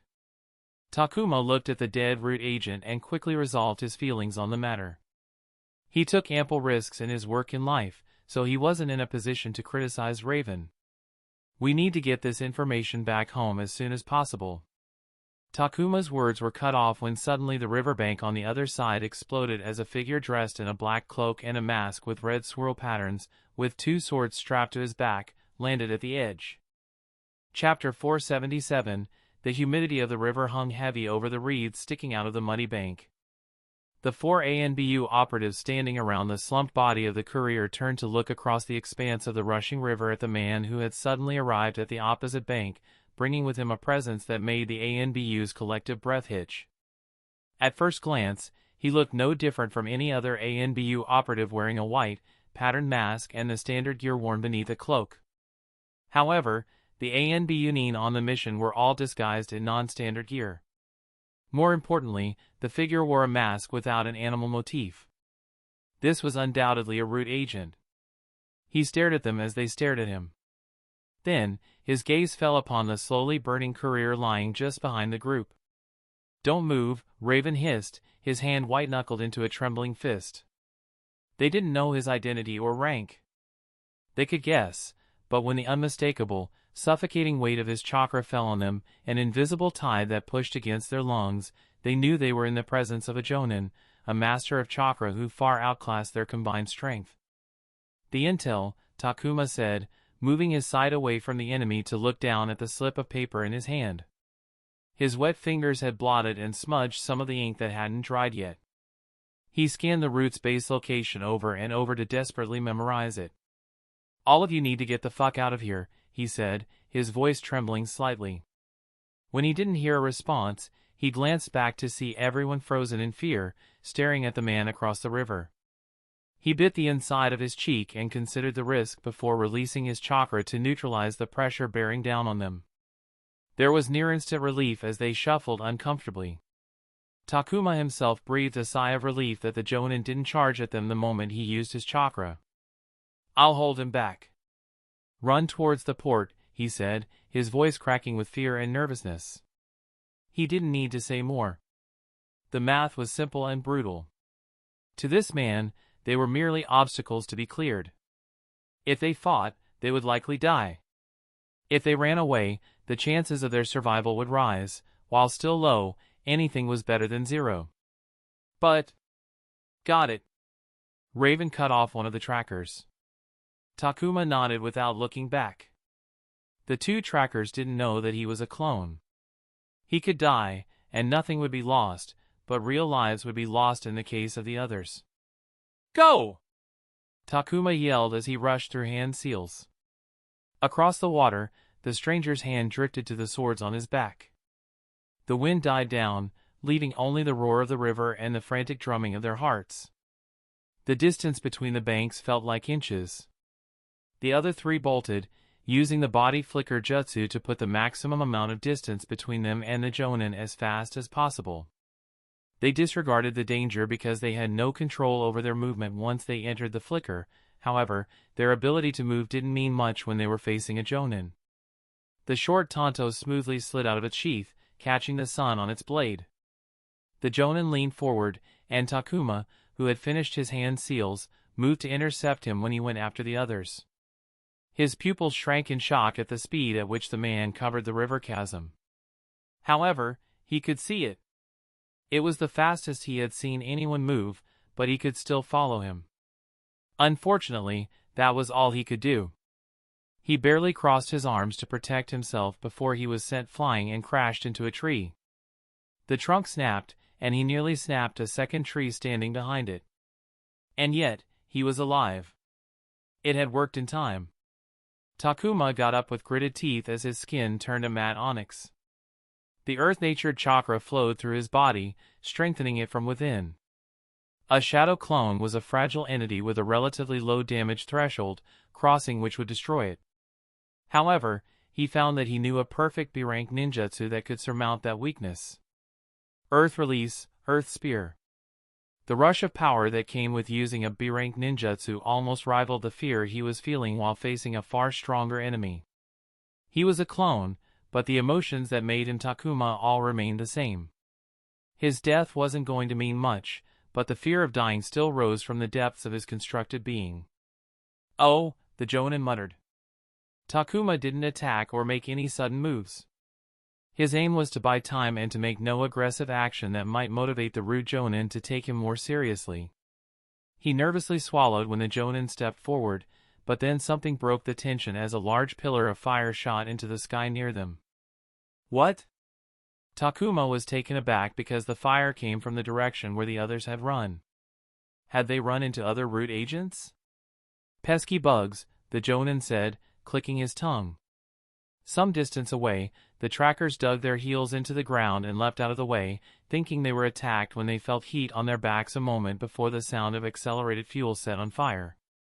They looked back, ready to defend themselves, only to see Raven shooting a pillar of fire into the air. What was that? One of the trackers shouted at Raven. Sorry, but we shouldn't slow down, Raven said, running past them while coughing out a little puff of smoke. Why did you do that? The tracker asked as they sprinted towards Foon.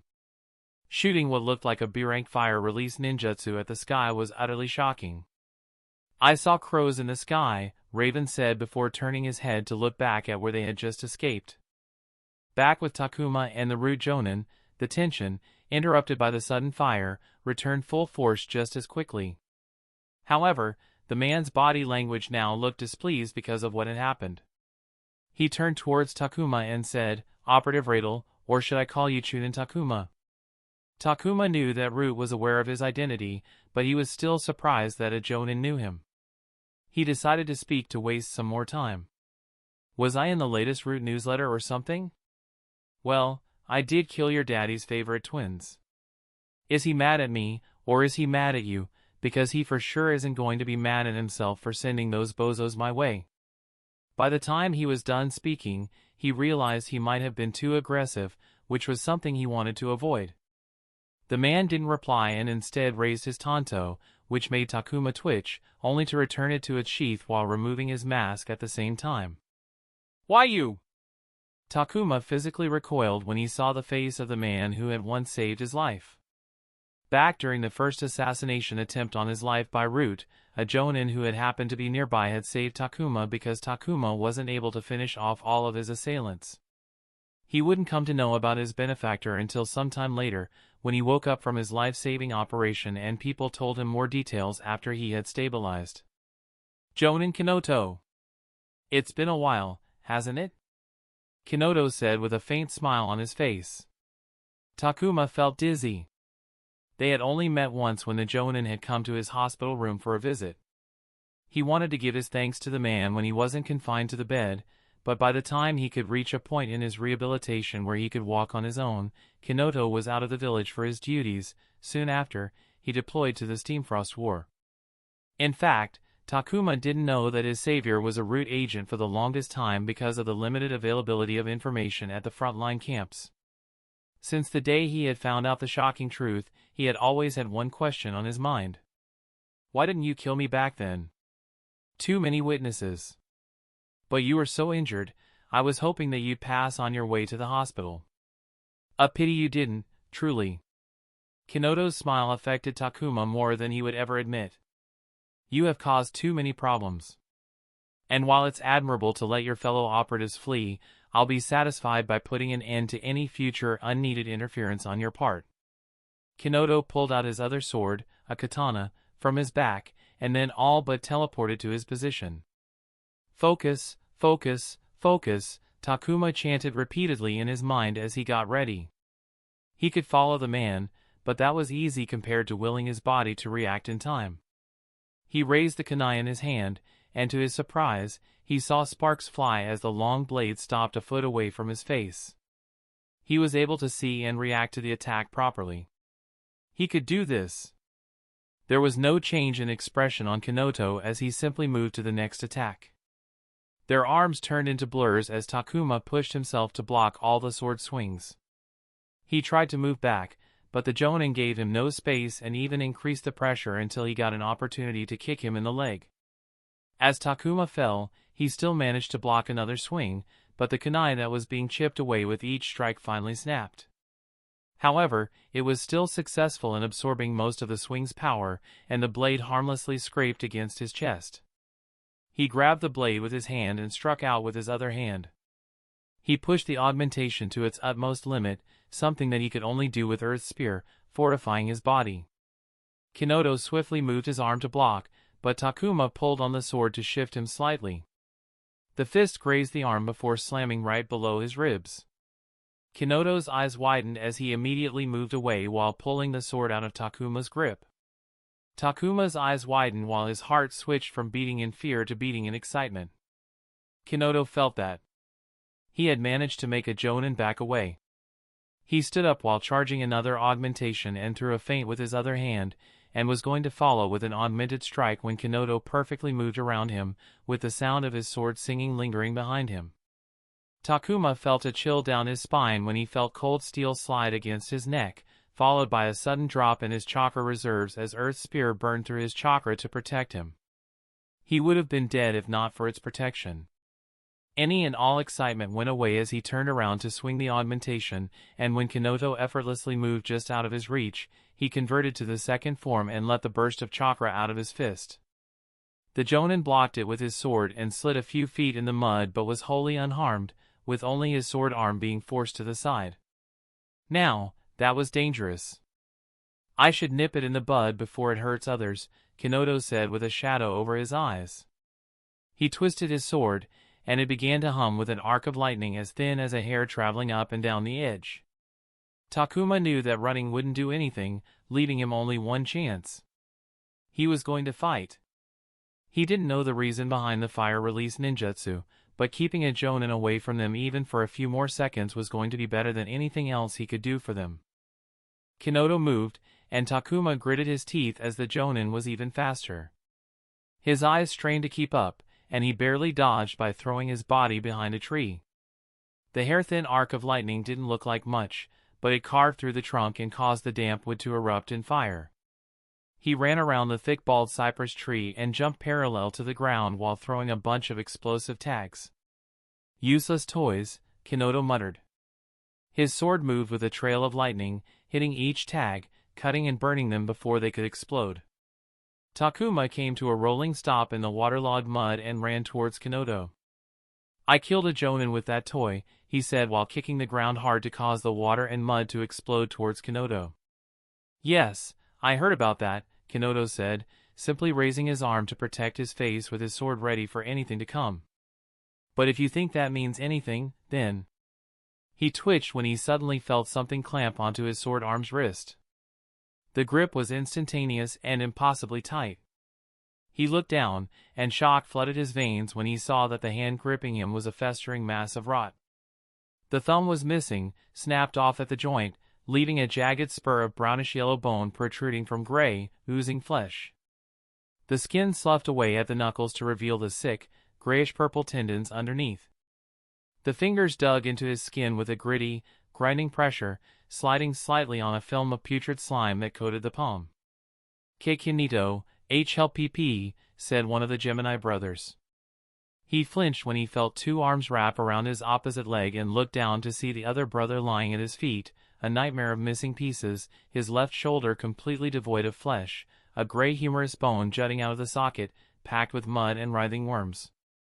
The smell hit Kanoto then, a physical blow of rancid compost and sweet, cloying decay, as he felt teeth dig into his other shoulder. Khan, with a feral look in his one bloodshot eye, the other eye socket was empty, filled only with grass and dirt, was driven by a mad need to separate Kanoto's arm from his shoulder as though he wanted that arm to himself.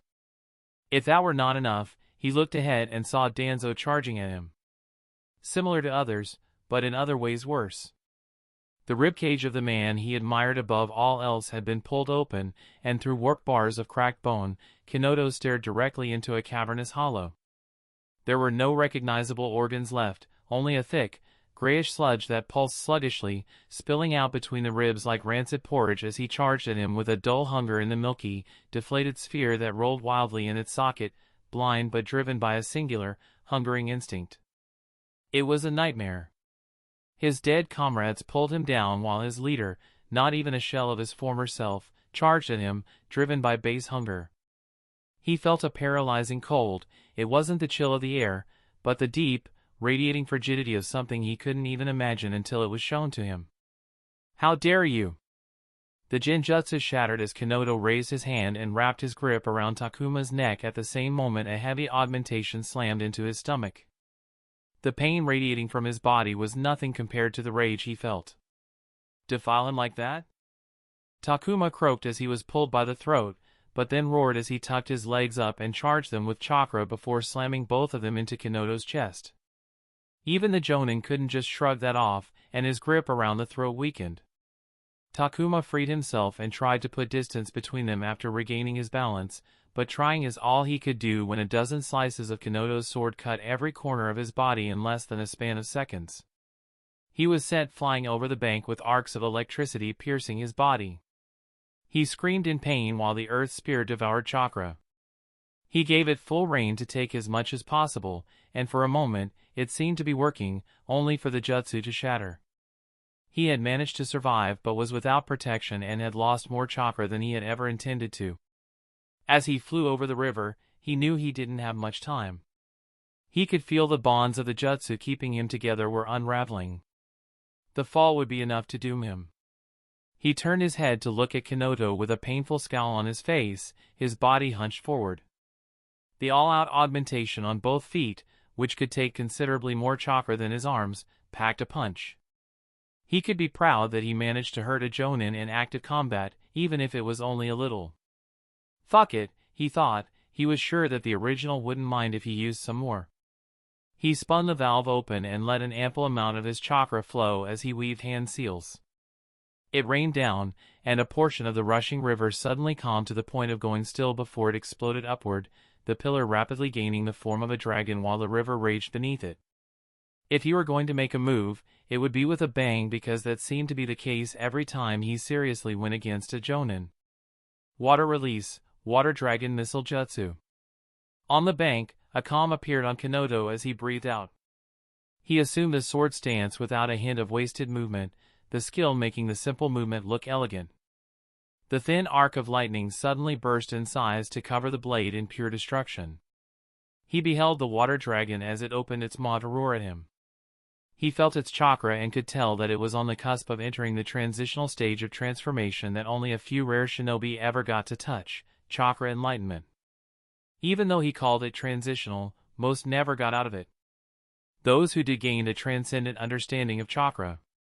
He couldn't allow the shinobi in front of him to take that step because even if there was no guarantee that he would ever surmount the wall that a rare few could, he couldn't risk it.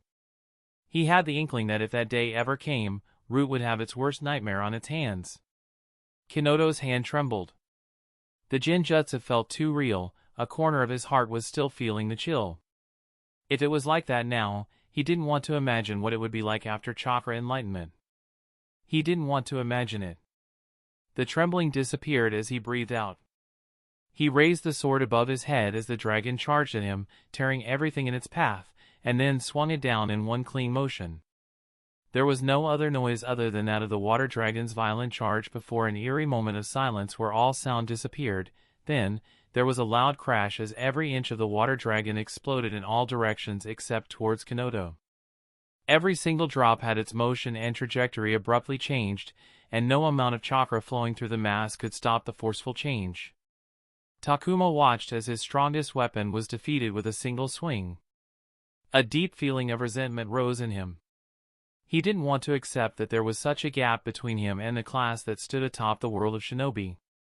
He closed his eyes as Konoha swung his sword again and was about to release himself because he didn't want the experience of being shredded apart as part of his memories.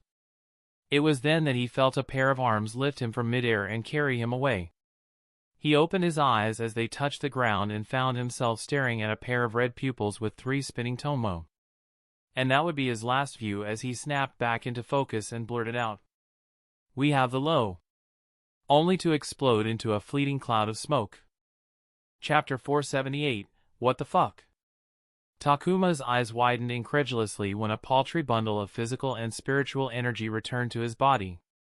He had sent a clone with Raven and was informed that 2 reconnaissance trackers had joined them. That was a 3-man band chasing a single target. Then why was he getting back so little? The next moment, the memories assimilated into his mind, and he had his answer. A chill spread through his body as the feelings of dread clenched his heart. The clone might have thought that his death didn't mean much, but those memories gained a new meaning in his head. He didn't think he would have made the same decisions as the clone. Just the thought of fighting a Jonin was utterly terrifying. Sure, he managed to get a few hits in, and that Genjutsu seemed to stick better than expected, but all of that had amounted to what? Some temporary pain, maybe light bruising afterward. Fuck. Please, no. Have mercy. Shut up. The man before him screeched in fear when Takuma pushed the tip of his sword against his chest. Takuma glanced at the shattered mask lying a few feet away. They dressed like Root, but none of them had the demeanor of a typical agent.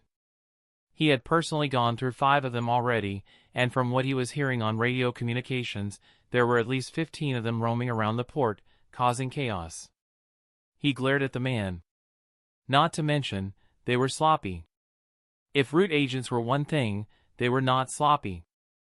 That was the only reason he was processing the clone's memories instead of putting them aside until later. Oi, answer truthfully if you want to live, Takuma said, pushing the sword through the clothes.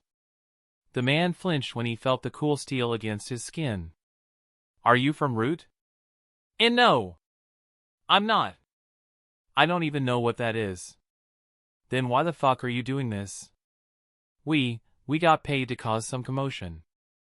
Who paid you? I don't know. Got the job through a fixer. Takuma clicked his tongue. He noted the fixer for a future to-do and glared at the man. These bastards had killed people in the name of causing some commotion. He wanted to push his sword clean through the heart, and the man seemed to sense that as he started to beg for his life again. He looked around the town. The Root Jonin smoke jutsu refused to lift and had instead spread around near the ground level, causing problems for the people of Foon. The port's work halted, civilians couldn't breathe properly, and the scene triggered widespread panic as people didn't know what was happening. The hired fake agents had only made it worse by actively killing people. Thankfully, Aquila and the 3 members of the reconnaissance team were going around helping people, and Fox's assault squad, along with Turn, had all but taken care of the rest of the fake agents. Radel! Turn landed on the rooftop with her gear stained with blood and her hair grayed with soot. Are you good? Takuma asked. I'm uninjured. I think these people are rude. She stared at the impersonator at the mercy of his sword and said, I don't think he's one either. Takuma nodded in agreement. Did any of yours burn? He asked. She shook her head. None of the people they had killed burned from death seals. It wasn't unprecedented, because the agents he had caught in the Hidden Leaf Village lacked death seals to avoid identification as agents, but these people not having them didn't make sense when the courier was turning into ash where the clone had died. He looked in that direction and saw an alarming number of crows circling in the sky before an explosion so large that it was visible from the city, with a plume of bright fire and smoke rising high up in the sky. What is that? Turn said, utterly shocked. It's Weasel fighting the Jonin. How do you know? I sent a clone after the courier. He turned away from the battle and locked eyes with her. We have the base location. I'm sending Raven and 2 of the trackers back to report the location. What? Wait, this is moving too fast. Watch him, will you? He pointed at the rude impersonator, who was probably hired to incite chaos and keep the ANBU busy to give the courier the best chance to escape. It also made sense that they wouldn't have so many agents out here who could potentially leak the base location. He pulled out the radio, dialed in the relevant frequency, and called out to one of the trackers carrying a long-range transceiver. A response came in soon after. Radel? I heard an explosion. Did Weasel reach him in time? Over, Raven said through the radio. Takuma tried to tune into the frequency, but the audio clarity didn't improve even as the trio moved towards the city. There was too much chakra in the surroundings because of the rude Jonin's jutsu. Takuma paused for a moment as he tried to decipher what Raven meant until it made sense. Raven had sent up the pillar of fire to inform Itachi of their position. He gazed at the circling crows in the sky and sighed because it was so obvious, and kicked himself for not thinking about that. Weasel is fighting the Jonin. Good job. I need all of you to return to report the information at the planned location. Split up and take different routes. Keep yourselves safe, but be fast. Over, Takuma said. They had already planned for this possibility. If the operation succeeded in extracting the root base location, they were to return to the nearest military base, where they would hand the information to a couple of fast messengers who would carry it back to the village. The information would also be sent to the village by carrier hawks as a backup. As an additional precaution, it would also be forwarded to 2 nearby big installations, where a similar process of sending messengers and carrier hawks to the village would be repeated to ensure that the information would get to the village no matter what. The moment the information reached the village, a battalion of shinobi consisting of 10 jonin, over 200 chunin, and a large number of genin would be directly deployed to the location. Takuma had seen the deployment plans, and it wasn't just the numbers, the quality of the troops themselves was high. There was 1 Arionin for every 4 shinobi, a rate much higher than the standard because of how rare they were. A similarly high rate of Fuenin was going to be deployed. People from all major clans were going to be part of the battalion. It was going to be a very strong battalion. That's how big a problem route was considered for the Hidden Leaf Village. After the Steamfrost War, it was the biggest Leaf Shinobi deployment for a single operation, but unlike the war, where the Jonin were spread out, all the Jonin were being deployed together. The last time this many Jonin were deployed together, it was the Third Shinobi World War or the Nine Tails Incident, but that was entirely unexpected and forced. And that was all, excluding Itachi and others sent to Foon. Unfortunately, they had lost Kingfisher and his squad. Takuma closed his eyes for a moment.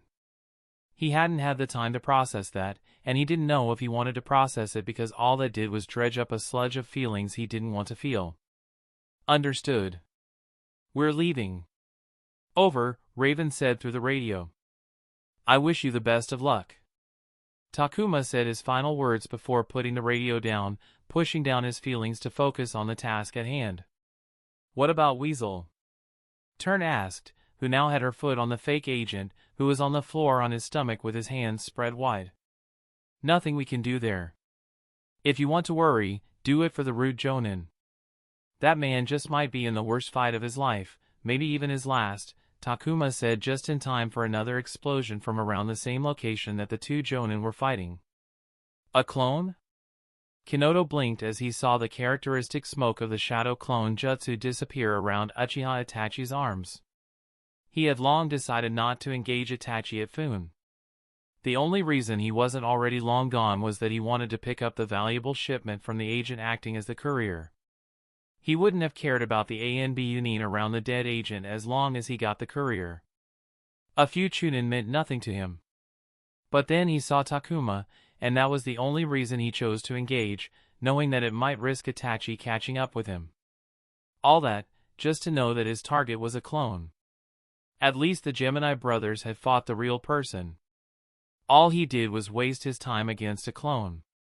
And it seemed as though Itachi was equally stunned in a different way because he uttered, "A clone." For a moment, they shared a common reaction before their eyes met, when Itachi looked up from where he stood on the rushing surface of the river. Kinoto couldn't help but narrow his eyes when he saw the Uchiha Jutsu, the fabled Sharingan, and then promptly avoided the scarlet as taught to him by Lord Danzo. Never look at an Uchiha's Sharingan more than necessary. Even if it put you at a disadvantage, it was going to be a lesser disadvantage than looking into their eyes for an extended period of time. During the first gathering of the Rude Jonin after their exodus from the Hidden Leaf Village, one of the things Lord Danzo had spent time on was reiterating engagement tactics against the Sharingan. Even though all of them knew it by heart, he quizzed them like they were trainees. However, none of them could blame him. During their confrontation, Uchiha Shursui tore through the best talent Rude had developed. Some of them had the potential to possibly ascend to the rank of Jonin, and put them behind nearly a decade in terms of development. Kinoto was there and knew how terrifying Shursui of the body flicker truly was in his use of his clan's dojutsu. And while he wasn't there, Lord Danzo had suffered from his confrontation with the third Hokage. However, most of his injuries were caused by Uchiha Itachi. Lord Danzo had said in a voice as grave as he ever had, with pain twisting his face even though he had been mostly healed. "He possesses the cursed power of those eyes. The Mangekyo Sharingan. The eyes that had made him risk going after Uchiha Shursui and the eyes that Uchiha Madara possessed. I hope you won't take offense, but I find myself unusually angry." Itachi's voice made Kinoto clench up. "However, you did just kill my squad." Kinoto already knew that he was going to have a difficult time escaping. Chapter 479, I hope you won't take offense, but I find myself unusually angry. However, you did just kill my squad. Kinoto didn't reply and bolted into the swampland forest. He didn't want to fight before, and that hadn't changed. Going back to Foon was an option beneficial to him if he could hold civilians hostage. Itachi would have to hold back if there were civilians around who might get accidentally hurt. However, he didn't want to take his chances with the Leaf Jonin stationed at Foon, who would be similarly angry at him for causing so much chaos in the city. Running deep into the forest was dangerous because he could get lost, but it also meant that Itachi could get lost. The question was, how long was Itachi willing to follow him, risk getting lost himself, and stay away from his team? However, just as he turned around to run, he caught a glimpse of Itachi weeding hand seals. He put more strength into his legs to get out of the range of whatever ninjutsu was coming his way, only to feel an intense heat as his surroundings were suddenly lit in yellow. Kinoto didn't need to look back to know that he wasn't getting out of range. He pumped chakra into his sword, causing it to burst into lightning, and then turned around to see a colossal, dragon-head-shaped fireball hurtling towards him, consuming everything in its way. The water boiled over and turned into steam. The trees and vines, those that grew in a swamp and thus were full of water, turned into dry, burnt husks, crumbling into ash. Fire release, Great Dragon Fire Technique. Kinoto knew it to be a B-rank ninjutsu, and yet the size, the intensity of the flames, and the compression of chakra bundled inside the fireball had already surpassed the limits of what was considered a B-rank jutsu even by Jonin standards. If a B-rank ninjutsu was like this, he didn't want to imagine what an A-rank ninjutsu from him would be like. He swung his sword at the fireball, and instantly the difference in class became evident because, unlike the water dragon bullet jutsu, the fireball was barely bisected, with flames only mere meters away from him on both sides. The bisected fireball, still containing volatile chakra, exploded around him. Kinoto already had his tanto in hand. He spun around while launching 2 simultaneous horizontal swings, creating 2 full circles, one atop the other. The flames were snuffed the moment they came in contact with the circle, and the remaining mass was suddenly pushed away, leaving him largely unharmed except for some pain in his legs. As the flames cleared, his gaze fell upon Itachi, and he was careful to avoid the Sharingan and instead focused on his hands that were signing hand seals. He was barely able to make out what he was casting despite the speed and managed to deduce another fire-release ninjutsu, only for the swamp underneath to swallow him. It was as though the swamp wasn't just misplaced mud, it seemed like a malignant, sentient slurry, as no matter what he did, nothing worked. He needed chakra into his feet, wanting to stand up on the mire, but as though laughing, the mud not only failed to support him, but viscous tongues of sludge wrapped around his ankles and pulled him as though it wasn't a swamp but a demon wanting to pull him down to hell. He was pulled down with a violent jerk. His knees, then his waist, and within a matter of seconds, his chest was under the surface. He released his swords to free his hands, but as his hands dipped into the surface, the mud thickened into the consistency of cooling lead. He summoned his chakra, but to his horror, the mud fed on it. He had heard of such jutsu and felt cold as more of his chakra was stolen. Then, the world went black.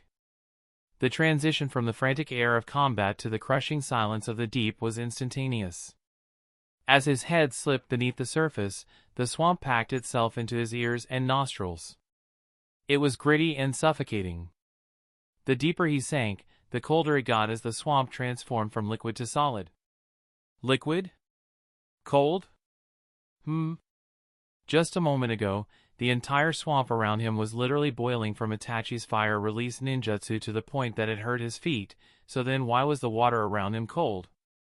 For a moment, his vision cleared, sound returned to his ears, and the pressure against his lungs vanished, and he could breathe once more. But it was only for a moment, like it was a figment of his imagination caused by the absence of oxygen. And this time, an oppressive heat appeared over everything else. Kinoto felt for his hand and gripped the tanto, which was on the verge of slipping out, and swung it. Ugh!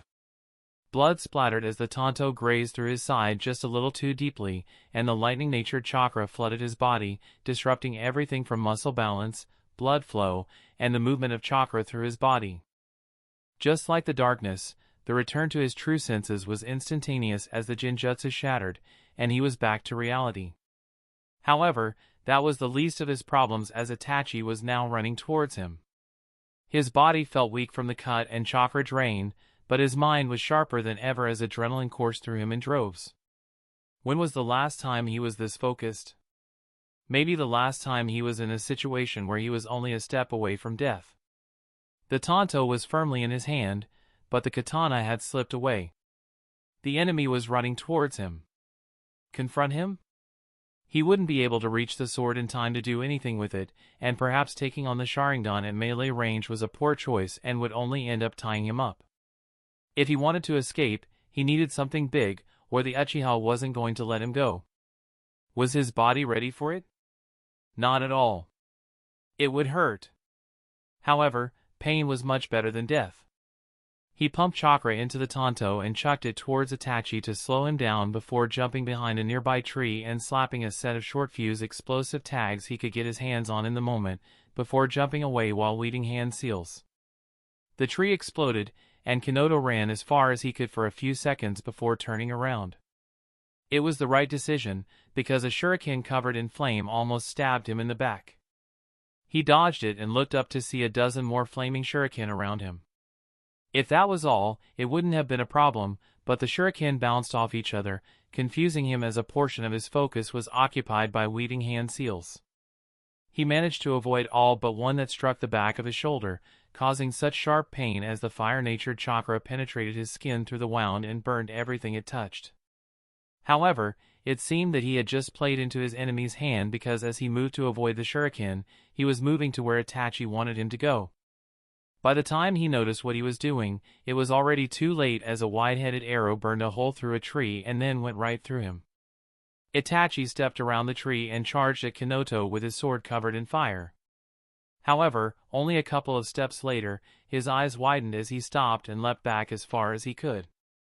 Fire release, vengeful phoenix's wail. In an instant, the air became unbreathable, stripped of oxygen in a heartbeat as the jutsu detonated with a terrifying sound that could be described as the angry wail of a phoenix.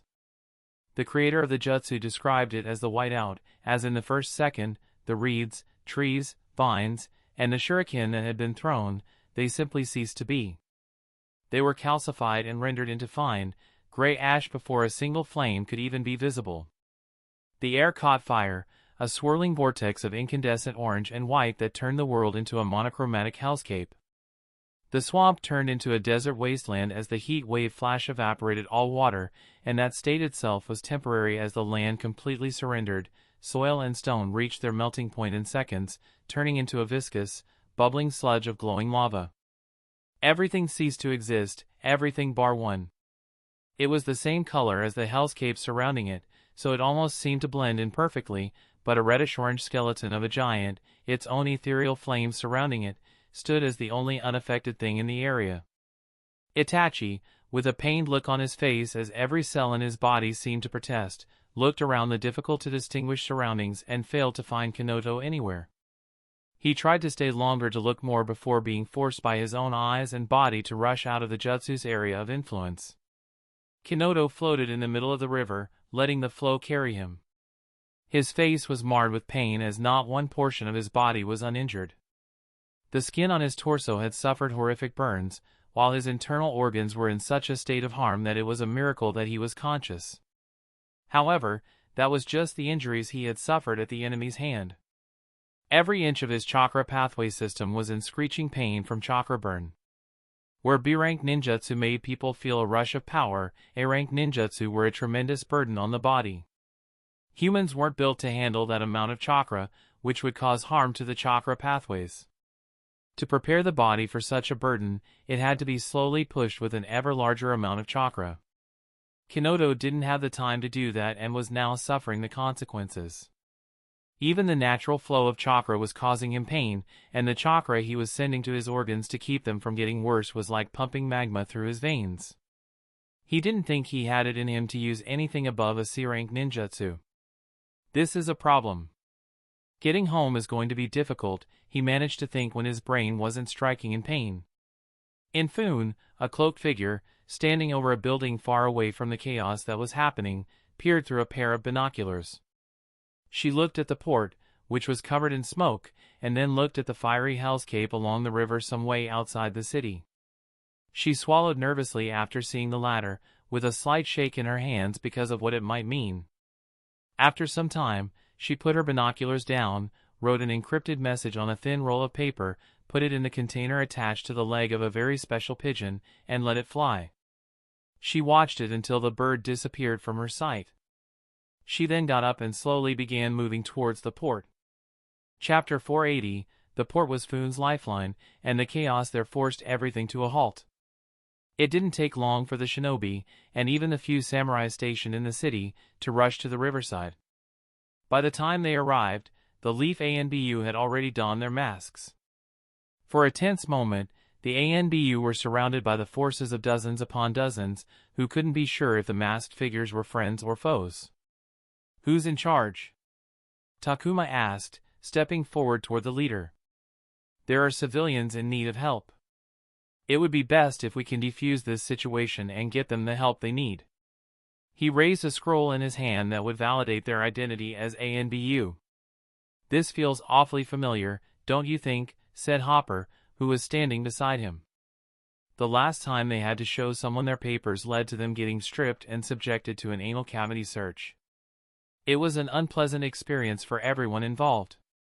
They glanced up and followed the Jonin stationed at Foon as he landed on the ground, looking absolutely livid. "Forget familiar, this is the same shit as the last time. I hope you're wearing new underwear." Takuma sighed, knowing that he was going to bear the brunt of the Jonin's anger. But as he was about to speak, the Jonin looked up with furrowed brows. The next moment, Itachi landed on the ground on a nearby roof. "I am wearing new underwear, but I don't think you'll get to see it today," Takuma said with a smile at Hopper before running off towards Itachi. The cloaked woman walked through the streets, going against the flow of civilians distancing themselves from the port. She stuck to the main roads she recognized from her few days of being in Foon and only dipped into side streets when she saw shinobi leaping from roof to roof. The closer she got to the port, the more shinobi she saw, and the fewer civilians there were to use as cover. She turned her black cloak inside out and put the now forest green cloak back on. Taking her chances, she got up on a prominent clock tower standing above buildings without any real height and hid herself against its forest green top. She pulled out her pair of binoculars and peered through. Even with magnification, it was hard to get a clear view from her distance. Moving closer was a higher risk due to the rising shinobi presence. She could make out a group of masked figures, presumably ANBU, and the shinobi forces in Foon coming face to face. Barely a minute or two later, the Jonin stationed at Foon arrived, though it was a bit difficult to be sure because of the lingering smoke. Her heart sank when, moments later, she recognized Uchiha Itachi as he arrived at the scene. She turned her head away for a moment because of the implications. The forest still burned behind her, and she could recognize the aftermath of an A-rank ninjutsu. It could only mean two things. Neither of them was an optimistic scenario. After a moment of putting her thoughts in order, she packed her binoculars away and got ready to move closer to the ANBU. Everyone had their mission, hers was to keep an eye on them. It didn't take long for the issue to be resolved to the point where the ANBU were no longer in immediate danger. However, even with Itachi talking it out with the Jonin, the latter wasn't happy with anything that was happening in Foon and the ANBU's involvement, especially when an A-rank ninjutsu was used so close to a highly populated city. Takuma sat alone in a dim room at the underground level of the Leaf's headquarters in Foon. It was clearly a large holding cell, with a one-way mirror panel on one wall. They had plopped a big sheet metal table, some foldable chairs, and some dusty mattresses inside to make it hospitable. Hopper's squad was in another room, and the reconnaissance squad was on their own. Turn was out talking to some people, and Aquila was still helping with the rescue efforts. Takuma was free after he had given Itachi a rundown of everything that had happened, from catching the courier and extracting the information, to the confrontation with the rude Jonin and sending Raven and the others out to get the information back home. He listlessly stared at the poorly painted table. Despite regularly using more chakra, training harder physically, and accruing more mental exhaustion with his clone usage, barely an hour of actual combat had taken more out of him. The moment he got to rest and let his guard down, his mind and body clocked out for the day. And yet, some part of him refused to rest because he knew that this mission would only be over once they launched an attack on Root's base. The door creaked loudly as Itachi entered the holding cell. His steps were heavy as he walked down the set of stairs at the cell's entrance. He stripped down all of his heavy gear and dumped it in the corner before sitting across from Takuma at the table. "How are you feeling?" Itachi didn't answer for a moment and listlessly stared at the floor. "Tired," he finally answered.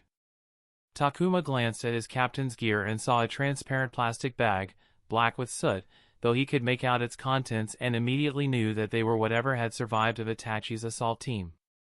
"You went to see them?" Itachi nodded. "To find something to return to the families." "I am sorry for your loss, Captain. I heard that Kingfisher was the leader of your first unit when you became captain. When I was a lieutenant, Kingfisher was part of my unit as a squad leader. When I got a promotion, I took him with me. Poached him off Fox, he wasn't happy." Itachi smiled for a moment before it slipped right off. There was nothing warm to serve in the room, so Takuma poured him a glass of water. "Thank you." He held the glass but didn't drink, his gaze distant, as if recalling memories. "I knew him from the day I entered ANBU, and now he's gone. I know what jobs can be like, especially for someone in an assault unit, but I never thought this day would come. Maybe it was because he was a lieutenant." Deep regret. That's what Takuma felt coming from these words. He recognized it because he had felt it as well. You were close? I had the honor of being a close friend. Tell me about him and the others. Takuma wanted him to talk things out and process his feelings that way. Itachi seemed surprised but then began to talk. He talked most about Kingfisher, but he knew much about all of his subordinates. And the way he talked wasn't just about their work, but about them as unique, individual people and what they had done for him. Listening to him made Takuma wonder about the if-onlys and what-ifs. His lips pursed into a line of anger towards himself. What if he had done something differently that day at you? Would Riku still be alive? He looked down at his arms, and for a moment, they were covered in her blood. He could feel her losing body heat slowly as he ran through the mansion screaming for Anko because he didn't know what to do. He recalled Khan's hideous laughter and then his snot-leaking face as he cried and begged for his life, but contrary to Takuma's expectation, it didn't bring him any relief. He felt a hand touch his shoulder and glanced up to see Gray standing behind him with a somber yet comforting look, as though he could understand the feeling. For a moment, he wanted to lash out at the entity. What did he know about his pain? But then he recalled that Gray had merged with his memories and thus knew exactly what he was feeling. The anger deflated, leaving only a sense of self-loathing. Even today, if they had just nabbed the courier the moment they saw him at Bison's warehouse and made Raven pull the location from his head, perhaps none of this would have happened. I was simply not strong enough to protect them, Itachi said, his expression betraying no emotion, yet it could be felt that he carried more weight on his heart than he had a day before. Takuma felt a pain in his heart. How was he supposed to feel that one of the strongest and most dangerous people in the world didn't feel he was strong enough to protect the people he cared about? He didn't think he would ever be as strong as Itachi, so did that mean he would never be enough to protect the people he loved? He put those thoughts aside, knowing that if he gave them any room, they would bring him down. He had fought a Jonin today, and even if Kinoto was going easy on him, the difference between them was still a gulf, and that bothered him. If he wanted to do something about it, then all he could do was move forward. Don't worry, Captain. Kinoto might have gotten away, but we will get revenge for Kingfisher and the others, Takuma said, trying to make the Uchiha feel better. I'm tired. I'd like to rest, Itachi said. Of course, Takuma replied. It wouldn't be strange if someone asked for a year's worth of leave after fighting a Jonin and taking on an A-rank ninjutsu. Itachi downed his glass of water and walked to the mattress in the corner. Takuma was sure he had been offered much better accommodations to rest in immediately, but the Jonin had refused, opting to stay with his subordinates until accommodations were ready for everyone. He stopped beside Takuma and placed a hand on his shoulder. Captain? Justice, Riddle. What we seek is not revenge, but justice for the crimes committed. It may seem the same, but the difference is important. Let's not lose sight of it.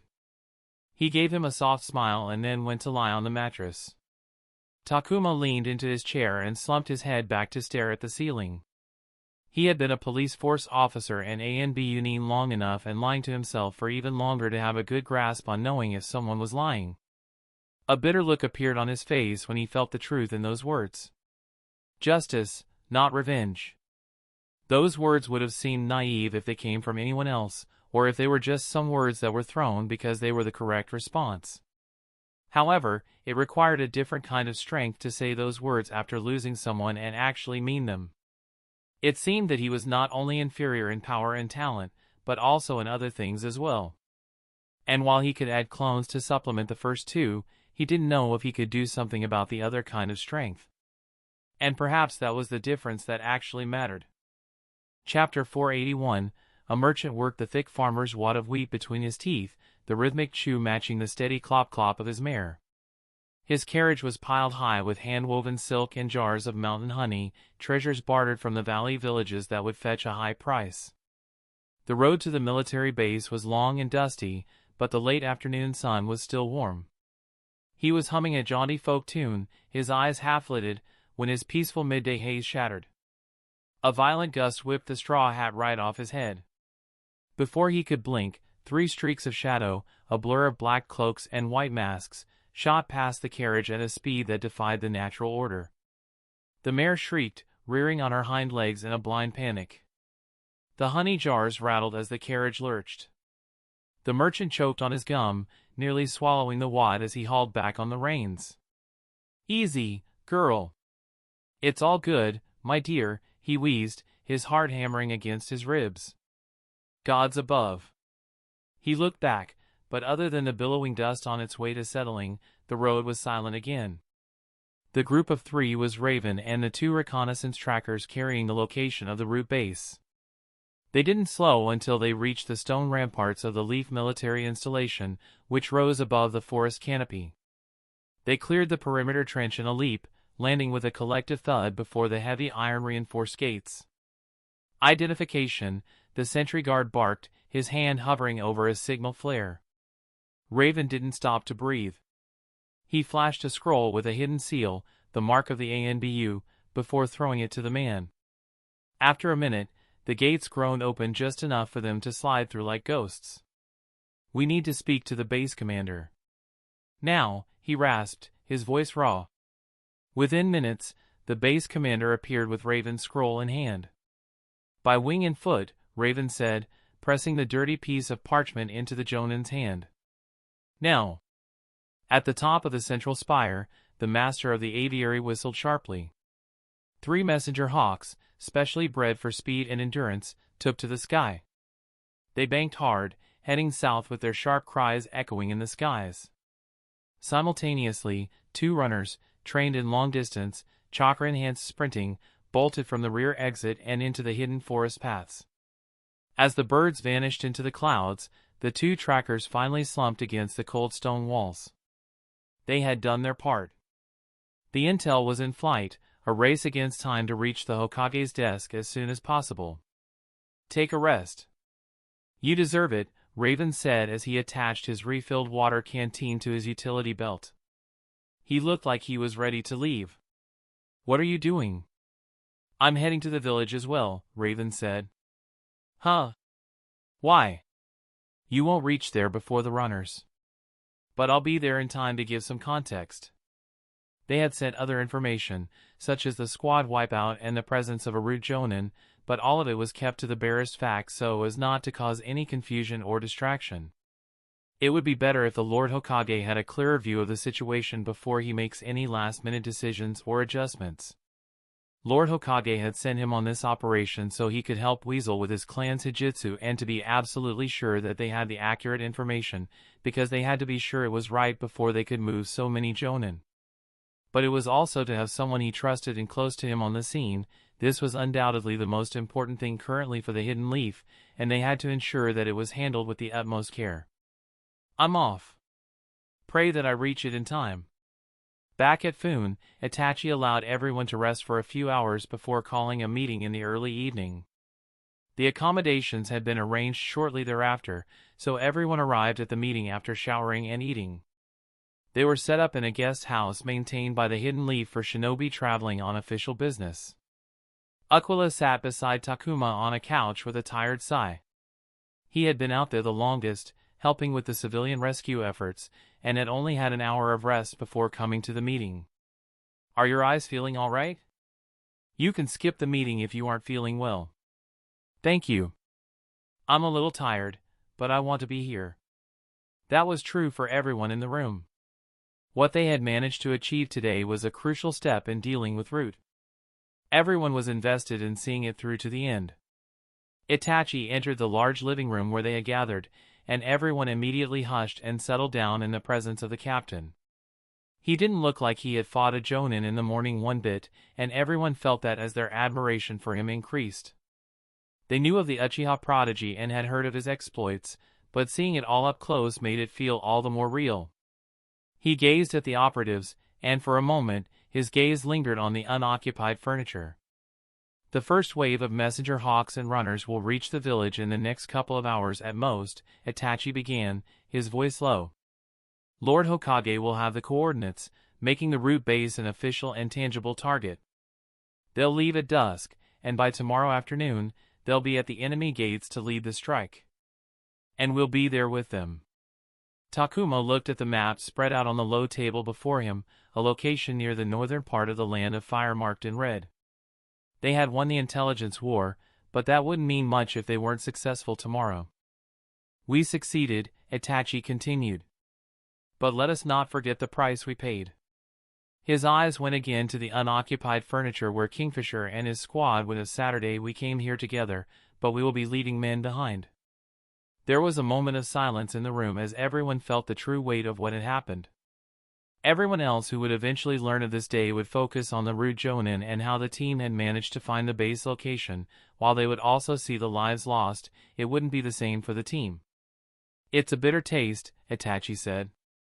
I feel as though I lost even though we accomplished what we came for. However, tomorrow, we return to our mission. Today was a desperate chase to the front door. Tomorrow, we will kick it down. I won't lie. Even with the larger force taking charge, it'll be dangerous because we're going to the heart of the hive. When we corner them, they'll be entrenched, desperate, and twice as lethal. We are tired, we are mourning, and we are a mess of feelings, but you must set it all aside before the sun rises. Tomorrow, you aren't just fighting for a mission objective, you're fighting for the reason we wear these masks in the first place.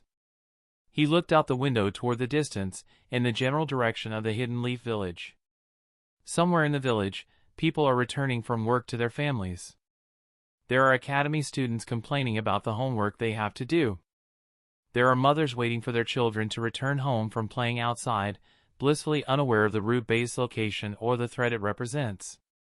We do what we do so they never have to know.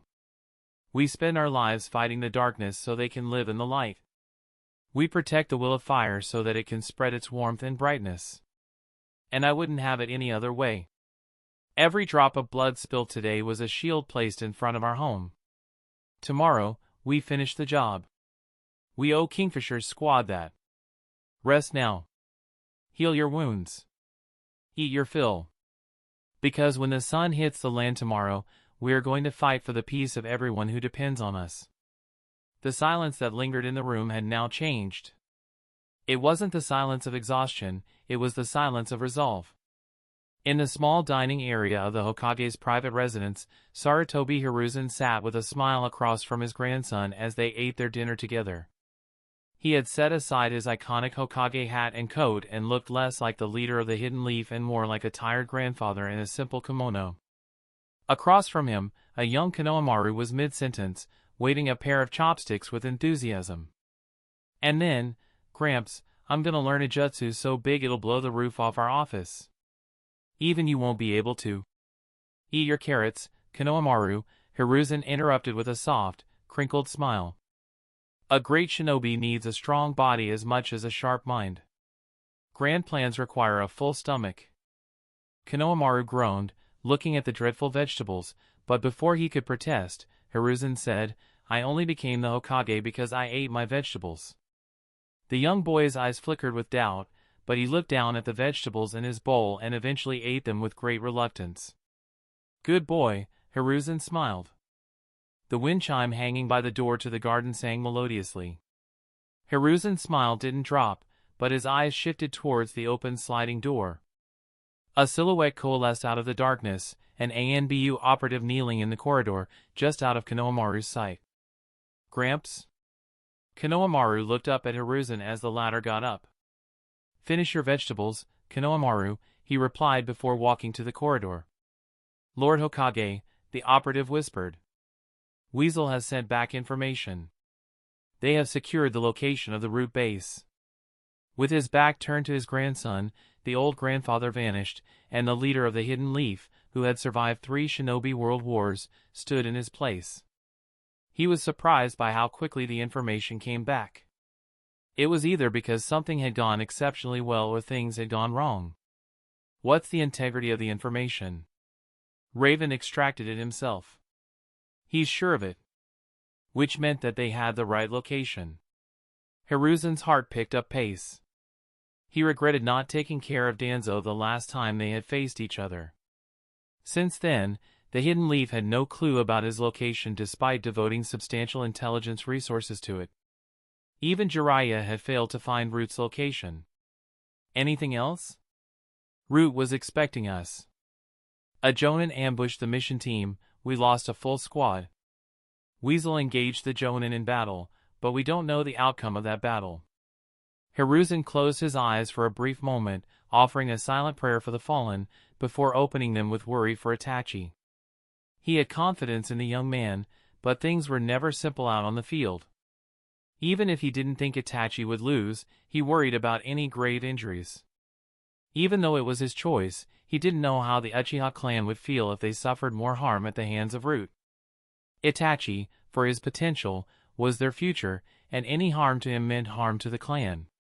"Has Stag been informed?" he asked. "Yes, he's heading to the war room and awaits your arrival. The information has also been disseminated to the Jonin as well." "Gramps? Is everything all right?" Konohamaru asked quietly. He had seen the ANBU, who were a normal part of his life, and had even ordered some around to carry him on their shoulders so he could feel tall, but even he could tell that this was not the time for anything like that. "Of course, my dear. However, I am sorry that I must leave now." "I hope you will eat everything and go to sleep on time," Hiruzen said, kneeling and stroking his grandson's hair. "But you said you'd tell me a bedtime story," Konohamaru said with tears in his eyes and his lower lip quivering. "That I did, and I will make up for it later. However, your grandfather must now perform his duties as the Hokage and serve our village. Listen well, Konohamaru. If you want to become a great shinobi, you must remember that your duty is to serve the people. Remember what we talked about?"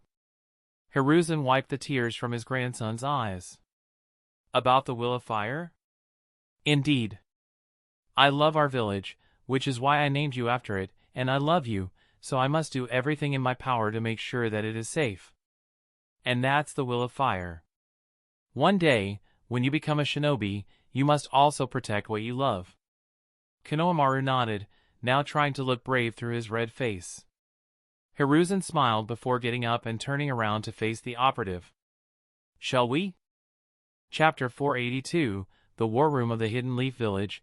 Buried beneath the stone foundation of the Hokage Administration Building was a large chamber where many of the Hidden Leaf's most serious and critical military decisions were made. The heavy doors of the chamber groaned on their hinges as Hiruzen stepped into the chill of the war room, wearing the full ceremonial robes of his office, with the red and white hat casting a shadow over his withered features. The room was already a sea of green flak jackets and dark ANBU cloaks. 12 Jonin, the village's most important military assets, were clustered around a heavy basalt table. Everyone else was seated in the chairs next to the walls. All the discussions halted, and everyone stood up in deference to his arrival. The sound of his sandals echoed against the stone floor until he reached the head of the table and sat down. "At ease," he murmured, and then held the attention of the silent room as he pulled out his pipe, lit the blend, and finally took a long drag before exhaling a cloud of gray that settled over the room. "The time for formality has passed. We are here because the ANBU have managed to locate the root base. It's time we root out this problem, and everyone here will have a role to play in eradicating the rot plaguing the village and country." There were maps everywhere in the room. 2 lay on the table, others hung on the walls. All of them were of the Land of Fire on different scales and scopes, but all of them had one thing in common: the location of the root base marked in red. Everyone present already knew that they had located the base. However, hearing it from the Hokage's mouth shifted the air in the room. "Status, Stag," Hiruzen ordered the commander of the ANBU's domestic branch. Stag wore his mask even though everyone at the table knew his identity. "An hour ago, we received the information that the mission led by ANBU Captain Weasel was a success and that we are now aware of the root base location. Unfortunately, we lost a brave unit in the process. A root Jonin ambushed them." There was a murmur in the room as everyone showed at least a less than pleased reaction at the loss and caution at the mention of the enemy Jonin. "They will be honored and remembered," Hiruzen said. "Which squad?" Everyone turned to look at ANBU Captain Fox, with a head of silver hair, sitting at the table. Similar to Stag, the people at the table knew his identity, but he retained his mask. "It wasn't mentioned," Stag said and continued after Fox didn't speak. "Weasel engaged the root Jonin in battle. We are not sure of the outcome of that battle." Hiruzen glanced at Uchiha Sayuri with her arms crossed and the deepest frown between her eyes. She was a master of the Uchiha's signature fire-release ninjutsu arsenal and a bearer of her clan's dojutsu.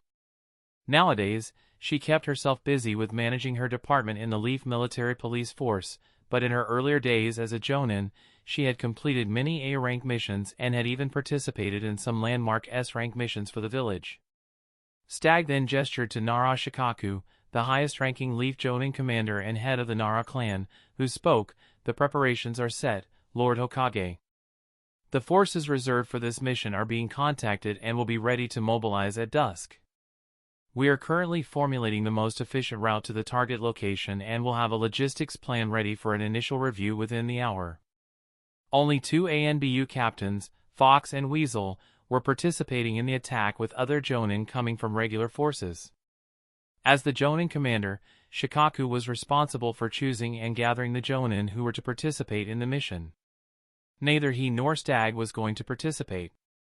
"We have gathered the finest we have to offer, and I thank everyone for answering the call," Hiruzen said, looking at the 10 Jonin who were going to command the small army of shinobi. "Does anyone have any questions?" Akimichi Choza raised a question. He was the head of the Akimichi clan and 1/3 of the famed Ino Shikacho trio.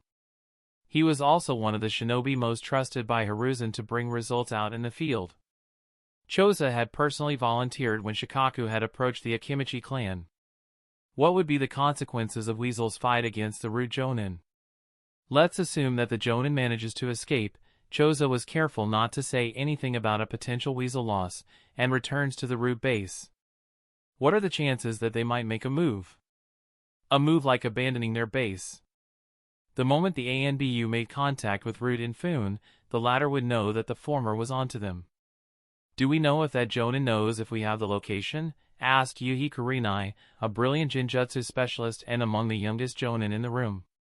She had a record of being an efficient mission leader in her time as a Jonin and had managed to run extremely safe missions with low mortality and injury rates through her extensive and creative use of Jinjutsu. Stag shook his head.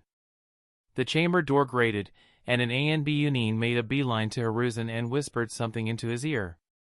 That choice of going to the Hokage instead of Stag made it known that the operative was one of the Hokage's ANBU. "Send him in," Hiruzen said before looking over the table to Stag. "Raven has returned." A couple of minutes later, Raven stepped into the chamber. One look at him was enough to see that he had come there in a hurry. "Report," Hiruzen ordered. Raven gave his account of what had happened at Foon, and noted that he was back at the village to give some context that was missing in the short messages. ANBU Lieutenant Kingfisher and his unit perished. Hiruzen glanced at Fox, who had leaned into his chair and was now staring at the ceiling as though relieved. He felt guilty because he had asked Kakashi to extend his time at ANBU by another year. This mission was going to be his last before he left as soon as the month ended. "Would you say that the Jonin would know that we have the location?" Stag asked. "I don't believe so," Raven answered after some thought. "By the time the Root Jonin arrived, we had already extracted the information.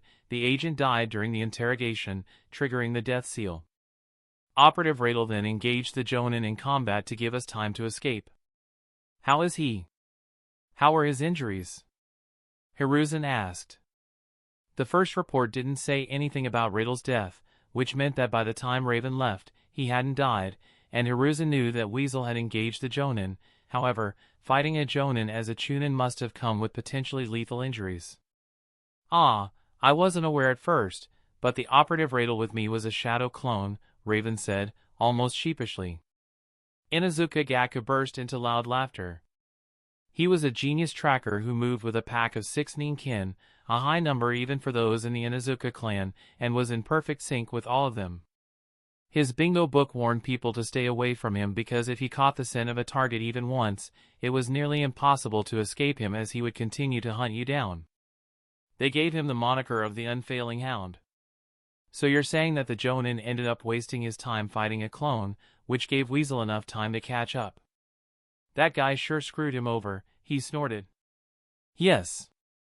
The reason I mention all of this is that between the fight with Radel and then with Weasel, I don't believe the enemy Jonin would have had the opportunity to examine the courier in time, Raven said. I see. Yamanaka Kawamochi nodded. He was an older cousin of the current Yamanaka clan head and a decorated Jonin who had served on the front lines in the Third Shinobi World War. He had been part of almost every large-scale operation the Hidden Leaf had run in the past decade, including the Steamfrost War, due to his ability to provide tactical support with his ability to use his clan's Hijitsu to establish telepathic connections with shinobi on the battlefield to create a highly active information network, giving the Leaf forces an edge over their opponents. Even if the root base now knows that we were waiting for them at Foon, from their perspective, it shouldn't be enough cause to flee from their base. For them, there's too much at stake. If they decide to move, they would have to abandon everything they have worked hard to establish since their exodus from the village and start from the very beginning. It would require too big an investment for their current selves. Shimura Danzo and the remaining root leadership would need something more concrete to outright flee. Hiruzen hummed in thought. In preparation for this operation, the ANBU had mass-targeted suspected root allies and associates to throw them off their scent. Including all of the work they had before it, Root had suffered many setbacks. An unwanted change of their base of operations would be damaging to their goal of returning to form and regaining their stability. However, Shikaku added his thoughts, it's safe to assume that they would be cautious and would have ordered preparations that would allow them to abandon their base at a moment's notice. I believe it would be improbable to take them by surprise. In conclusion, we are still on track to attack the base location. Hiruzen stood up to address the room. Root was born from the leaf, but it has forgotten that the tree cannot survive if the roots seek to strangle the trunk. Tomorrow, we purge the rot. Around the same time, Shimura Danzo waited in his small house at the edge of the village with a scroll only half a finger thick sitting on his table. A single candle lit the room along with the moonlight. It was an encrypted message from an agent in Foon, responsible for observing the situation and reporting on developments. As he had expected, the ANBU were behind everything happening to Bison, and they had laid a trap for them. That itself wasn't surprising. What was surprising was that Uchiha Itachi had been in Foon and that he had fought Kanoto. From the short description, he recognized one of Kanoto's A-rank ninjutsu, which meant the battle had escalated to a point where Kanoto was forced to use his trump cards, which again wasn't that surprising if his opponent was that Uchiha Itachi, who was already among the most dangerous shinobi alive, and that was excluding the fact that he bore the accursed Mangekyo Sharingan. His biggest problem was that Kanoto hadn't returned home, nor had he made contact with anyone else. That could mean two things: he was either dead or gravely injured to the point he couldn't return home. Neither option was good because he was missing something they couldn't afford right now. Moreover, the agent posing as the courier was missing as well. If he was right, then there was a chance that Leaf forces could show up at his temporary home tomorrow. Prepare to leave at a moment's notice, he ordered. Yes, my lord, a voice answered from the shadows. There was a pause before the voice added, the other preparations for the transplant are ready. They are waiting for you. Danzo hummed. He got up and walked into a room, and when he came out, he had a glass jar with a single eye suspended in preservation liquid. As he stepped into the moonlight, the light shone on the eye, revealing it to be a Sharingan. He gazed down at it. He was where he was today because of the eye. All of it was because he didn't want it in the hands of an Uchiha. It would be better served in someone else's hands. His hands. However, rather than serving a purpose, it had caused his downfall, temporary, at best. And yet, it was his greatest treasure. Truly cursed. Chapter 483, Hiruzen hung up his hat on the coat hanger and relit his pipe, retreating to his office until Shikaku and the others had formulated the initial plan for his review. After being pulled from his house, he wanted a moment away from everyone's eyes to process the new information. Come in, he said. There was a knock on the door. Stag and Fox entered the office. How is it going down there? Raven has finished giving them the rundown of what he saw in the agent's mind, Stag said. The objective was to find Root's base of operation, but Raven had managed to see a few more things about the base in the process before the agent's mind gave up. Ideally, they would supplement their knowledge with additional reconnaissance, But given the short timeline, they had to make do with what they had, and anything was better than nothing. On second thought, I'll be participating as well, Hiruzen said. They had decided beforehand that he wouldn't be participating in the operation, but now that they had the location, he couldn't help but feel that he had to be there to see that Danzo was dealt with. He still regretted allowing Orochimaru escape. He didn't want a repeat of that mistake. Out of the question, Stag said, taking a tone no one in the Hidden Leaf would dare take against the Hokage. We were very clear about this before the last time you forced your way on a field operation, which was when Hiruzen had led the attempted capture of Danzo. If you want to join a field operation, then you need to get on with finalizing candidates for your succession. No event carried more weight for the Hidden Leaf than the selection of the next Hokage. Given there were no term limits, selecting the leader of the Hidden Leaf meant deciding its future for many years to come. Technically, anyone could throw their name in the hat to become the Hokage. However, there were only 2 to 3 candidates with any legitimate chance of winning, and the sitting Hokage approved all of them with the guidance of the Leaf Council of Elders, the highest-ranking Jonin commander, and the 2 ANBU commanders. In the case of the 4th Hokage selection, there were 3 candidates: the Yellow Flash, Namikaze Minato, the Snake Sannin, Orochimaru, Wicked Eye, Uchiha Fugaku. All approved by Hiruzen for the consideration of the Leaf Jonin, who would vote to choose their next leader. The Hokage wasn't allowed to disbar those not approved by him, and thus the existence of other candidates who had gained some traction, the Shinobi of Darkness, Shimura Danzo, and Leaf's all-seeing eye, Hyuga Hayashi. However, the Hokage was allowed to name his preferred successor. For the first Hokage, Senju Hashirama, that was his younger brother, Senju Tobirama. For the second Hokage, that was his student, Sarutobi Hiruzen. And for the third Hokage, that was Namikaze Minato. All the preferred candidates went on to become the Hokage, which gave the position of preferred candidate serious weight. And that was especially true in the case of Sarutobi Hiruzen, who had been the Hokage for as long as every other Hokage combined. For most people, bar the year-long short stint of the 4th Hokage, Hiruzen was the only Hokage they knew. And while the traitorous turn of Orochimaru and Danzo's route had harmed his reputation, he had still led the Hidden Leaf through 2 shinobi world wars, nurtured the legendary Sannin, and his, at that time, controversial choice of Namikaze Minato as his preferred candidate was now lauded as the only correct choice.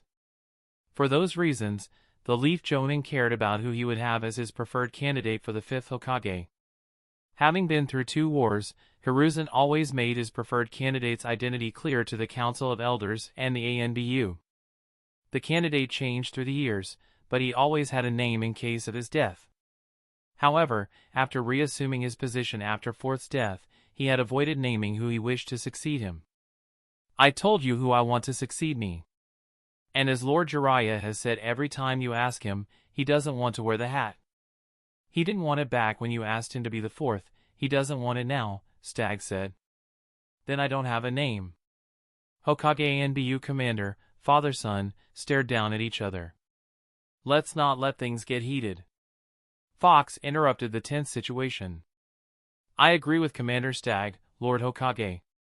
We're already heavily invested in this operation, adding you to the mix would over-leverage. I implore that you allow us to take care of this. The group gathered is among the best our village has to offer. Hiruzen breathed a sigh and fell back into his chair. Very well, he said while rubbing his aching temple. Hey, what do you think they're talking about up here? In the war room, Inuzuka Gaku leaned on the back legs of his chair with his feet upon the table. He stared at the ceiling with his hands behind his back. Others looked at him, but hearing his breezy tone, no one really replied to him. Oi, Utsus. Take a look up, will ya? Across the table sat Hyuga Utsus, discussing something with a strategist around a map.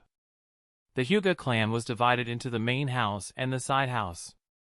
The main house was made up of 7 lineages that could be traced back 6 centuries. The Hyuga clan head was always chosen from one of those lineages. Utsus was the current generation head of one of those lineages and was in contention for the Hyuga clan head before Hyuga Hayashi selected to be the clan head. And why would I do that? Bored. You want me to peek at the Hokage because you're bored? Come on, as if you guys aren't doing that all the time, Gaku said with a toothy, provoking grin. She finally looked up from the map and gazed at him. The others in the room also turned to them. While everyone was nervous, the jonin in the room looked on, expecting some entertainment. Even though nobody could prove it, everybody knew, or at least assumed, that Hyuga were always watching. That is about as true as the Inuzuka shinobi fucking their ninkin. Now I say that, maybe there's some truth to it, Utsu said with a thin smile stretching on her face. Now, look at that. Don't you have a mouth on you? I respect that, Gaku said before barking out in laughter, before a bored look reappeared on his face, but not before a twinkle sparkled in his eye when he saw Utsu's glance up towards. Curious, aren't ya? He grinned. Utsus responded with an eye roll before returning to her matter at hand. Yo, Yuhi! Put me in a jinjutsu, will ya? Do you have something fun, like a circus show? Gaku said when he saw Kurenai walk past him. On the opposite end of the room, Nara Shikaku and Akimichi Chozo were discussing matters. Why does he always have to rile people up? Shikaku said. Don't worry. That's just his way to break the ice. And he knows his limits, Chozo said and then laughed when he saw Kurenai put something on Gaku, who quickly released it with a peeved look on his face, but it did make her laugh. Quite a collection of people you got here.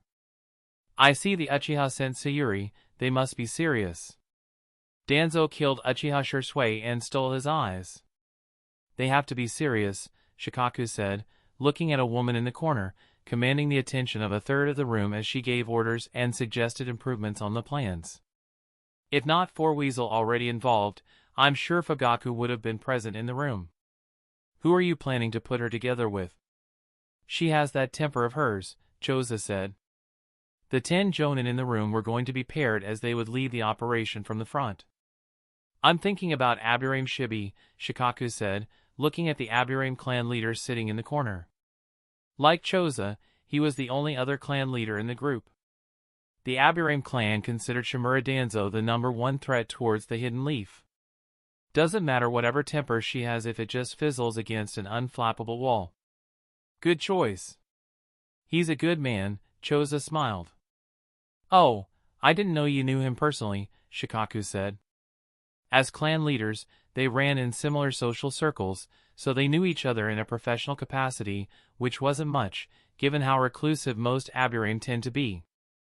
I ran into him at the parent-teacher meetings. Ah. You should attend more often.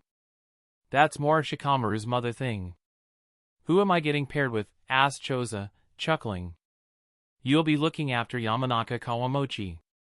She'll be the comms of the entire group, can't have her go down for any reason, Shikaku said. Out of everyone in the room, Chozo had the most experience fighting alongside a Yamanaka. Hyuga is going with Yuhi. Chozo nodded as he picked up the heavily redacted files of the operatives on Weasel's team. He saw that they had a Hyuga on the team because Byakugan was mentioned under the special skill questions. He picked up another file. Oh, this is the guy who fought the Jonin with a clone. Yes, Radel, he's Weasel's special guy. He's running ANBU's anti-root efforts. Apparently, very good at his job, Shikaku replied. He hadn't met the man, but had heard much about him through his meetings with Weasel. That, he is indeed. The two clan heads turned around to see Hiruzen behind them with a smile on his face. None of this would have happened without Radel and his team. Both of them bowed their heads. Lord Hokage. Are we ready with the initial draft, Shikaku? Hiruzen asked. Yes, Lord Hokage. Then let's start as soon as possible, Hiruzen said as he passed them by with Stag and Fox following in after him. All three of them are here, Chozo said after a moment. What? Look at that. Shikaku looked and saw Sarutobi Asuma, one of the 10 jonin, walking towards the Hokage and Stag. Father and both of his sons on the same mission, especially something of this magnitude. How often does one get to have an opportunity like that? I'd like to work with Choji one day like this. Chapter 484, While the Hidden Leaf Village was going to sleep, a mission room in a restricted facility somewhere in the village was coming to life. The room was a claustrophobic hive with a constant hum of a low-frequency electric buzz. Rows of narrow, high-walled cubicles stretched across the floor, each station lit by a dark yellow light, casting long shadows against the acoustic foam walls.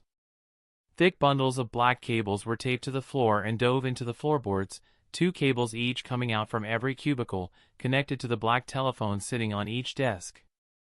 "Hurry, people! We have much to do and not enough time," the supervisor yelled across the room, handing a page of paper to each of the 24 phone operators taking their place in their cubicles.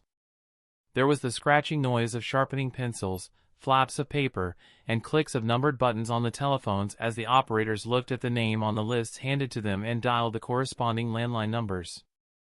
The voices on the phone were flat and with little emotion as they followed the keywords and phrases written on the script given to help them convey all the information they had as concisely as possible. You need to reach out to every single person on your lists. Give 2 full rings. If they don't pick up, add them to the back of the list and call them once you have completed the run. Keep repeating until you have crossed out every name. Out of the 200 Chunin being deployed for the attack on the root base, 150 were stationed at the Hidden Leaf Village, while the remaining 50 would come from various cities or installations between the village and the base. There was a much larger number of Genin, who, similar to others, had to be roused from their sleep and called to the marshalling areas and mobilization centers. It was going to be a sleepless night for many in the village.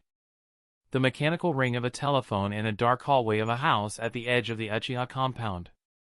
A light and swift set of footsteps traveled through the home and arrived at the telephone just in time for the last ring. "Hello," said the half-dopey voice, repeating herself after clearing her throat. "Yes, this is her. Who am I speaking to?" There was a pause as she listened to the voice on the other side, her drowsiness evaporating with each word. By the end, she was standing straight and listening attentively. "Understood. I'll report on time." As she put down the phone, the light in the hallway turned on. "Izumi." "Who is it?" Uchiha Izumi, in pajamas, hid a sigh as she turned to look at her mother, who was wearing matching pajamas like hers and had a shawl draped around her shoulders. "I've been called, Mother." "The thing you talked about earlier?" Izumi nodded. A week ago, she had been informed that she might be called for a mission. She wasn't given any information about where or what she was going to do, but she knew it was going to be serious when they told her to keep it to herself. They even canceled the mission she was scheduled to go on next week. "Is it a dangerous one?" Izumi's mother asked worriedly as they moved to the kitchen table. "I can't say." In honesty, she could guess that it was going to be dangerous, but telling her mother wasn't going to ease her anxiety whenever she went out on dangerous missions, which were all she was being sent to recently. However, there was a silver lining: she got to spend more time at home.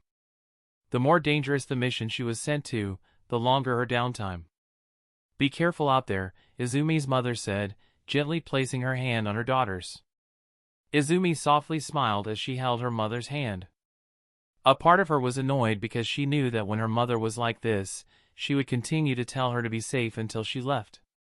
She wished that her mother would treat her like a strong kunoichi who was capable of taking care of herself, but when she felt the coarse skin on her mother's palm, she always calmed down, knowing that it was just her mother's worry for her daughter.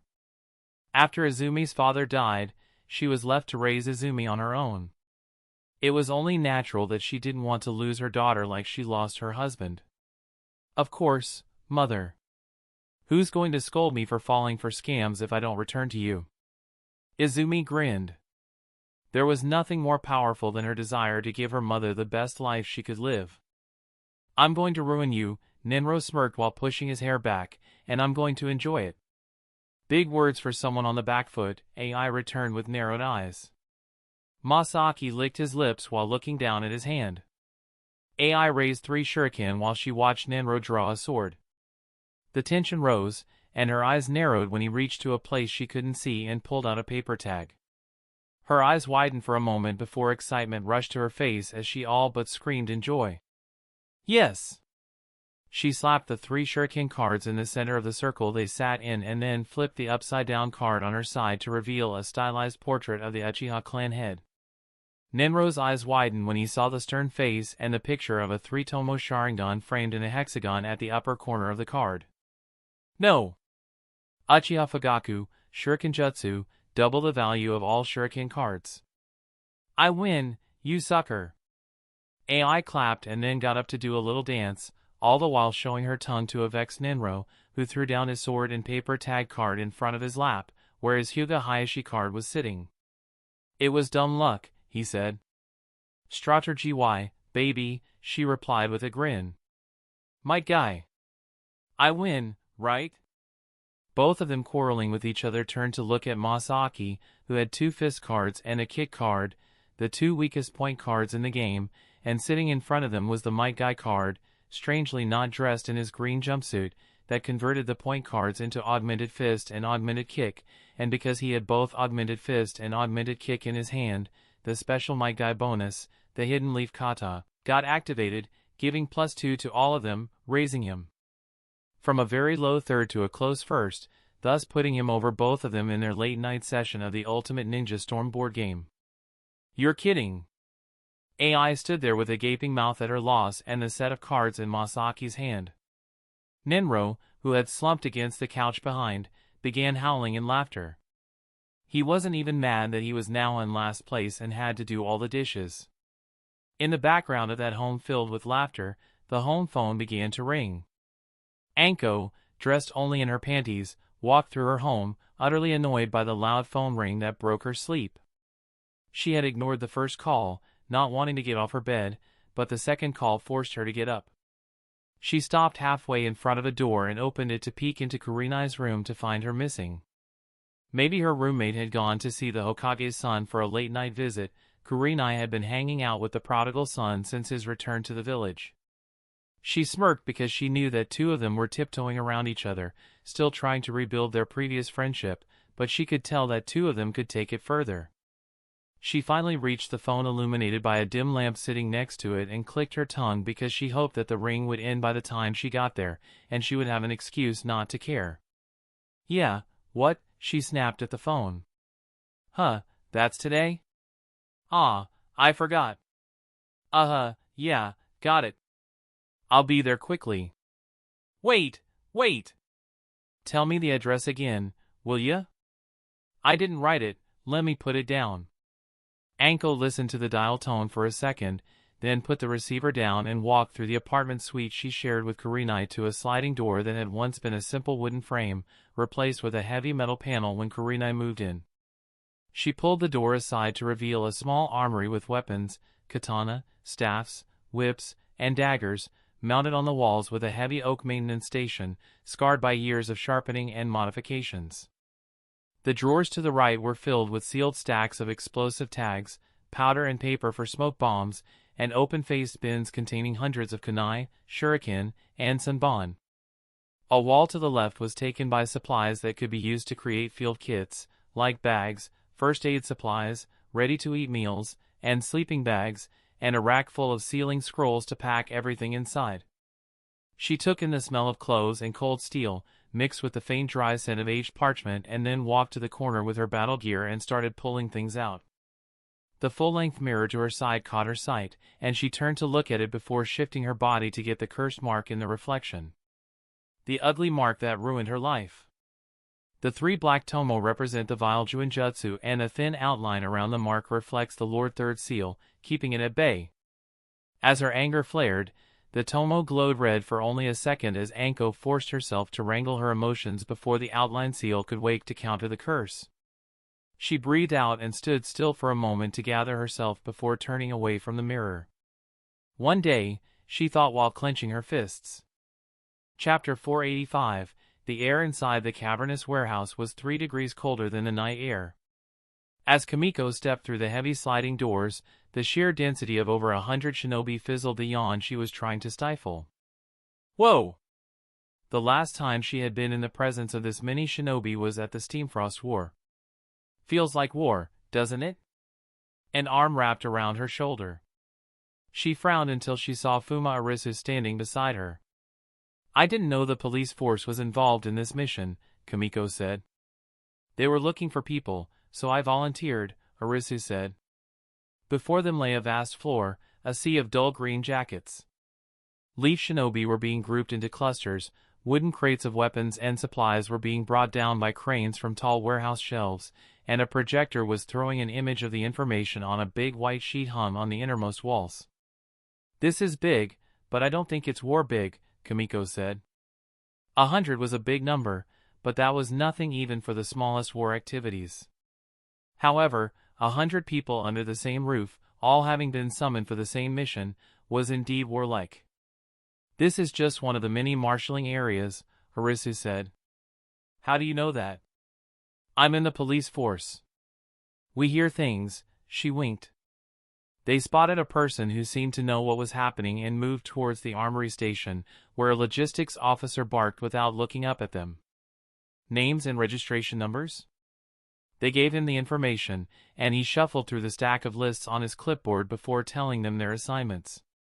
You're both on the same team, he said, and then pointed to the armory station behind him.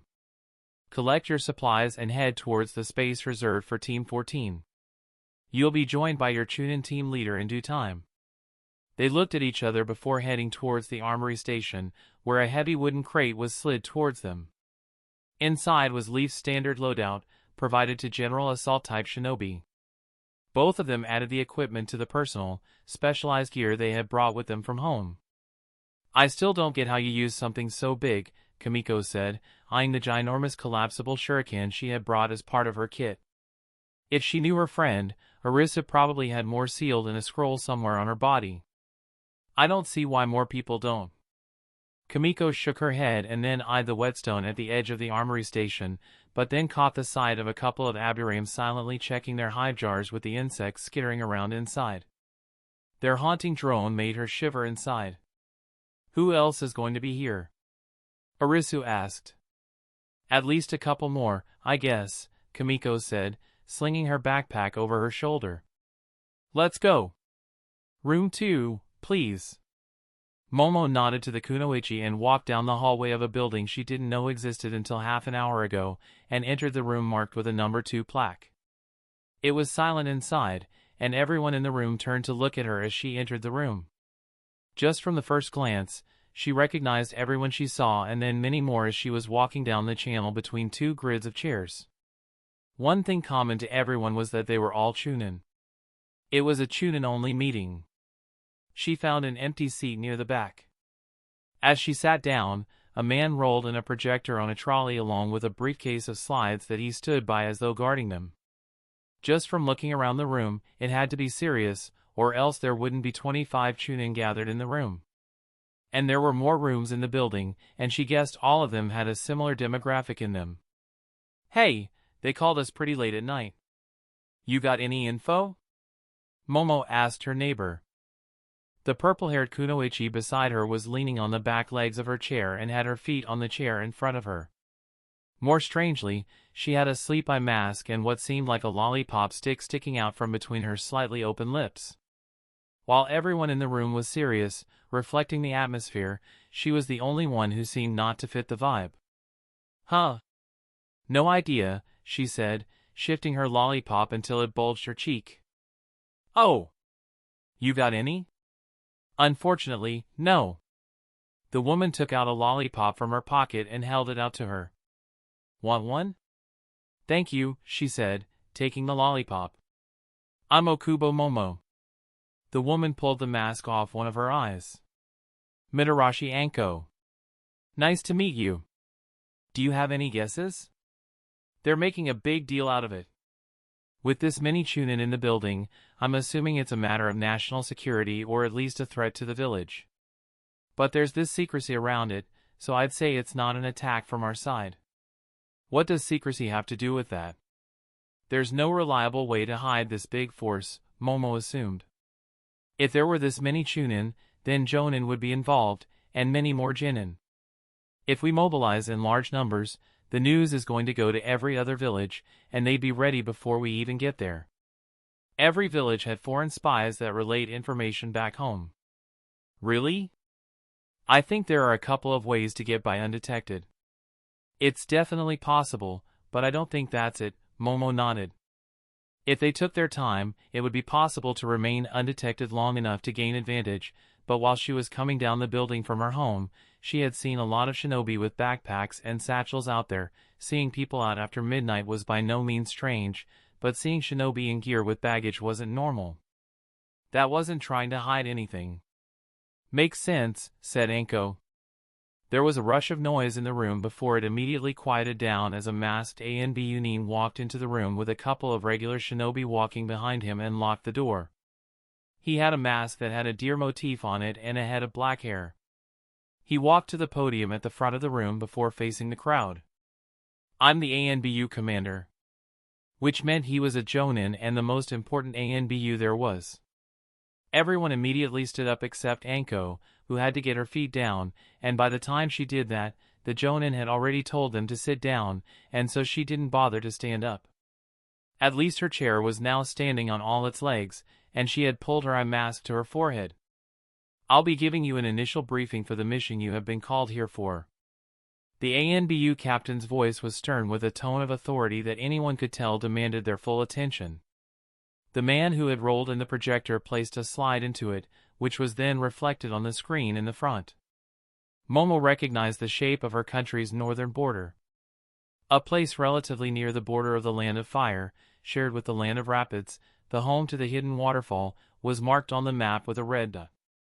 The location marked on this map here is our target. This is the current location of the traitor Shimura Danzo. Those words caused a commotion in the room. Someone even stood up in shock, and Momo recognized him as an Uchiha.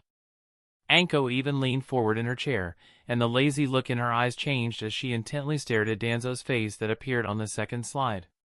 He was currently Hidden Leaf's public enemy number 1. The former Shimura clan head, once a candidate for the position of the Hokage and among the most decorated Leaf shinobi, had been an advisor to the third Hokage for as long as he had been in office.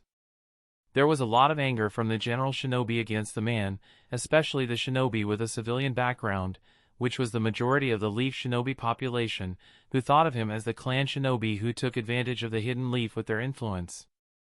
Danzo is the founder and leader of the now Rogue Route, a former independent department of ANBU. I expect all of you to know the basics about that situation, so that I won't elaborate about it here. Still, we have managed to locate Route's main base of operation and are going to strike it before noon tomorrow. Well, today, it's past midnight, the day changed, said the commander, his strict voice a match with the atmosphere in the room. It's going to be a full-scale, direct assault, he continued. There are over 200 Chunin reserved for this operation, and you're among them. All of you will be led by a Jonin. Those details will be shared later. Coming to your duties. Of the participating Chunin, only half will lead 5-man Genin squads, that's you. Everyone in this room is going to be leading their own team. We're counting on you to keep your team safe and be the lifeblood of this operation. Chapter 486. As the sun rose on Foon, the members of ANBU began trickling out of their beds around wake-up time.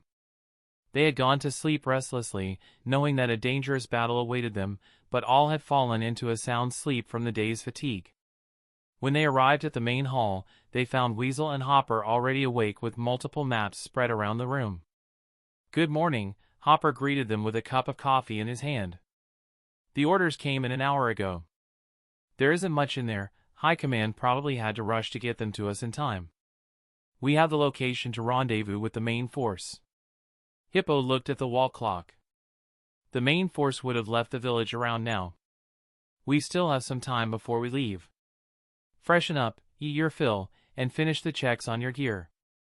Tern looked around the room and found her squad leader missing. Captain, have you seen Riddle? He isn't up in his room. Out by the gate, taking delivery of a weapons cache, Weasel replied while mapping out the route they were going to take from Foon to the rendezvous location. He then looked up at her, and she felt just a bit conscious under his sharp gaze. Your efforts until now and what you'll do today won't go unnoticed. You were integral to getting us here. Your deeds towards the good of the village will be the first big step towards recovering the reputation of the Shimura clan. Turn straightened as a rush of feelings tried to overwhelm her. The day before, when they were discussing the battle, every time Danzo was mentioned, the operatives from other squads gazed at her. She could feel the caution and doubt they kept to themselves because she was the subordinate of Weasel and Radel. She knew they hadn't seen the months and months of work spent working off the Shimura clan's image, but even if she understood that, it didn't mean she didn't feel hopeless that things would ever change. So hearing a captain, a jonin, acknowledge her efforts and their impact on her clan's reputation meant a lot. "Thank you, sir," she said. Weasel nodded but then asked, "Will you be all right?" "Yes." The clan most impacted by Danzo and Root is perhaps the Shimura. Root had its reach into almost all the Leaf's distinguished clans, having turned their members into agents. However, out of all of them, none had more participation than the Shimura. Most clans only had a couple to a few members in Root, but when Root had fled, the number of shinobi gone missing from the Shimura clan alone was in the double digits. You must have read the reports. Root trainees are chosen and start their training in their early formative years. Turn clenched her fists. Root brainwashed and manipulated children into agents and developed intense devotion towards Danzo as their leader when they were still learning what was right and wrong. They grew up with his twisted ideology and were thus molded by it. Being the clan leader for decades had allowed Danzo to degrade the Shimura clan's youth into unquestioning soldiers who would be willing to sacrifice everything, including themselves, for him. No clan had suffered more than the Shimura clan because of Danzo and Root. And now, she had to fight those who were her clan members, people she knew. They were Root agents who had done unspeakable things, but they also could have had different lives if they hadn't come into contact with Danzo. It created a sense of conflict within her. "There'll be no problems, sir. We must do the tough things for the betterment of the village's future," she said. Weasel nodded. "I didn't expect anything less." Radel walked into the house, wheeling a trolley with cartons and boxes of weaponry sourced from the hidden Leaf presence in Foon. "Gear up," he yelled before walking up to his boss and subordinate. "Good morning, Turn. I hope you're well rested." "Ready to go," Turn said. "Aquila? Should I wake him up?" "Give him another 15. He was out there the longest yesterday." "We can afford it," Radel said. The Root base was farther from Foon than it was from the hidden Leaf village, but because they were a much smaller group than the main force, they could move much faster and cover a larger distance in a shorter time. "It's finally happening." Turn rubbed her arms. "Even now, it's hard to believe that we're so close. I don't think it's going to feel real for me until we join the main force." Radel nodded in understanding. "Speaking of main forces, we're sending our 10 jonin against the enemy's suspected 6 jonin, 5 if we exclude the one captain who fought yesterday. I don't believe Root has any chance of survival against that difference in power," she said. For a rogue entity not associated with a hidden village, Root was possibly among the strongest independent forces across the lands, though they had only recently gained that power. They could take over a small country with the military power they possessed, but it paled against the 5 great shinobi villages. It won't be a direct confrontation. Both of them looked to Weasel. The moment Root sees us coming, they'll flee because they know that if they engage, the hidden Leaf would survive even if they suffer heavy losses and even recover, but they wouldn't. Like ANBU, Root wasn't built for large-scale frontal battles. This was why only 2 ANBU jonin were participating in the operation, and a vast majority of forces across all ranks were made up of general shinobi. In fact, aside from assault squads, most operatives' field visits were far more irregular, and they relied on regular shinobi for much of their field work. It's going to be a hunt. We're going to chase while they run. That's why we have an Inuzuka and a Hyuga among the jonin. They're expert trackers who will make it harder for the enemy to escape.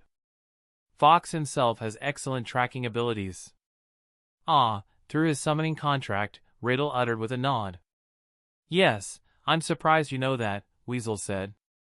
"Oh, he's very famous, and well, I looked into him more when I found out he had that." Radel tapped his face below his left eye. It took Turn a moment before she realized he was talking about the Sharingan.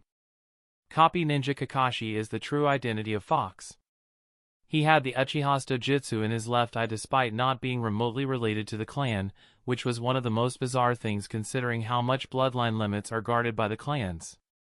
She looked at her squad leader and captain and was once again reminded that the two before her were acquainted from before ANBU. She had done some digging, and it wasn't a secret that Radel was a student of Lady Uchiha, Weasel's mother. Can he really use 1,000 jutsu? Radel asked Weasel, who was placed in one of Fox's units when he joined ANBU and had risen through the ranks under Fox's umbrella until he was promoted to captain and split away. I believe the third Hokage knows more, Weasel said. That's crazy, Radel whistled. It's an exaggeration, as most things like these are, but the reason he got the name is from the bingo book. People who survived him or saw him fight reported more and more information on him, but they rarely reported the same jutsu, so people started to say that he knew 1,000 jutsu, Weasel said. Radel nodded, seemingly impressed. Weasel turned to continue the conversation they had been having before. The Aburame clan head can also operate as a tracker through his insects. He also volunteered some of his members who are good at tracking. And we have a Yamanaka, who will provide great value indirectly. The Hokage's Jonin commander is a strategic genius, Turn commented. Technically, every Jonin commander was the Hokage's Jonin commander, but that title went to the highest-ranking Jonin commander.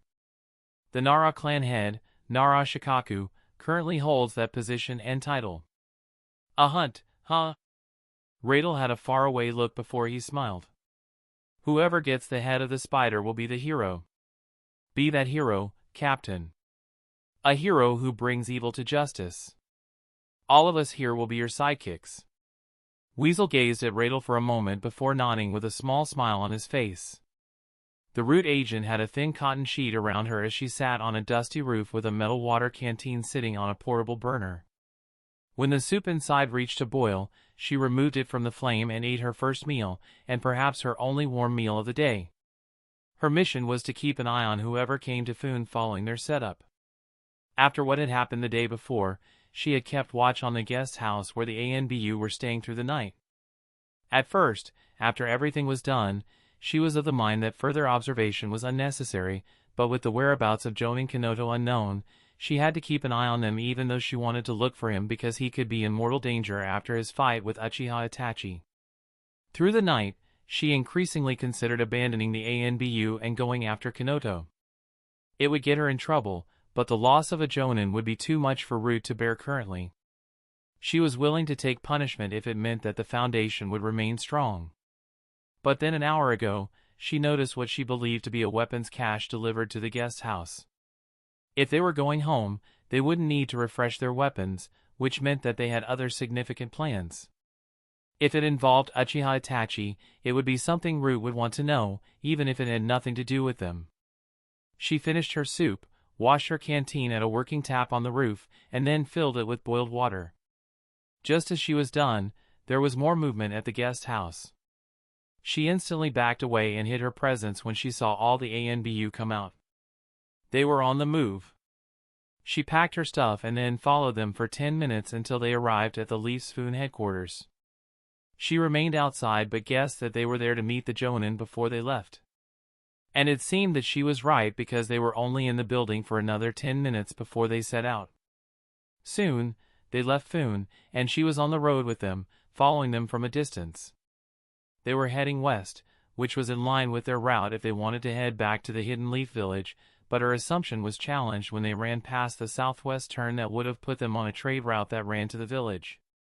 An hour later, she felt a pit form in her stomach as they continued to head east and then switched to another eastbound road that put them further north. Her heart began to beat faster because it was a route she would have taken if she were going home. 2 hours later, they stopped for a water break.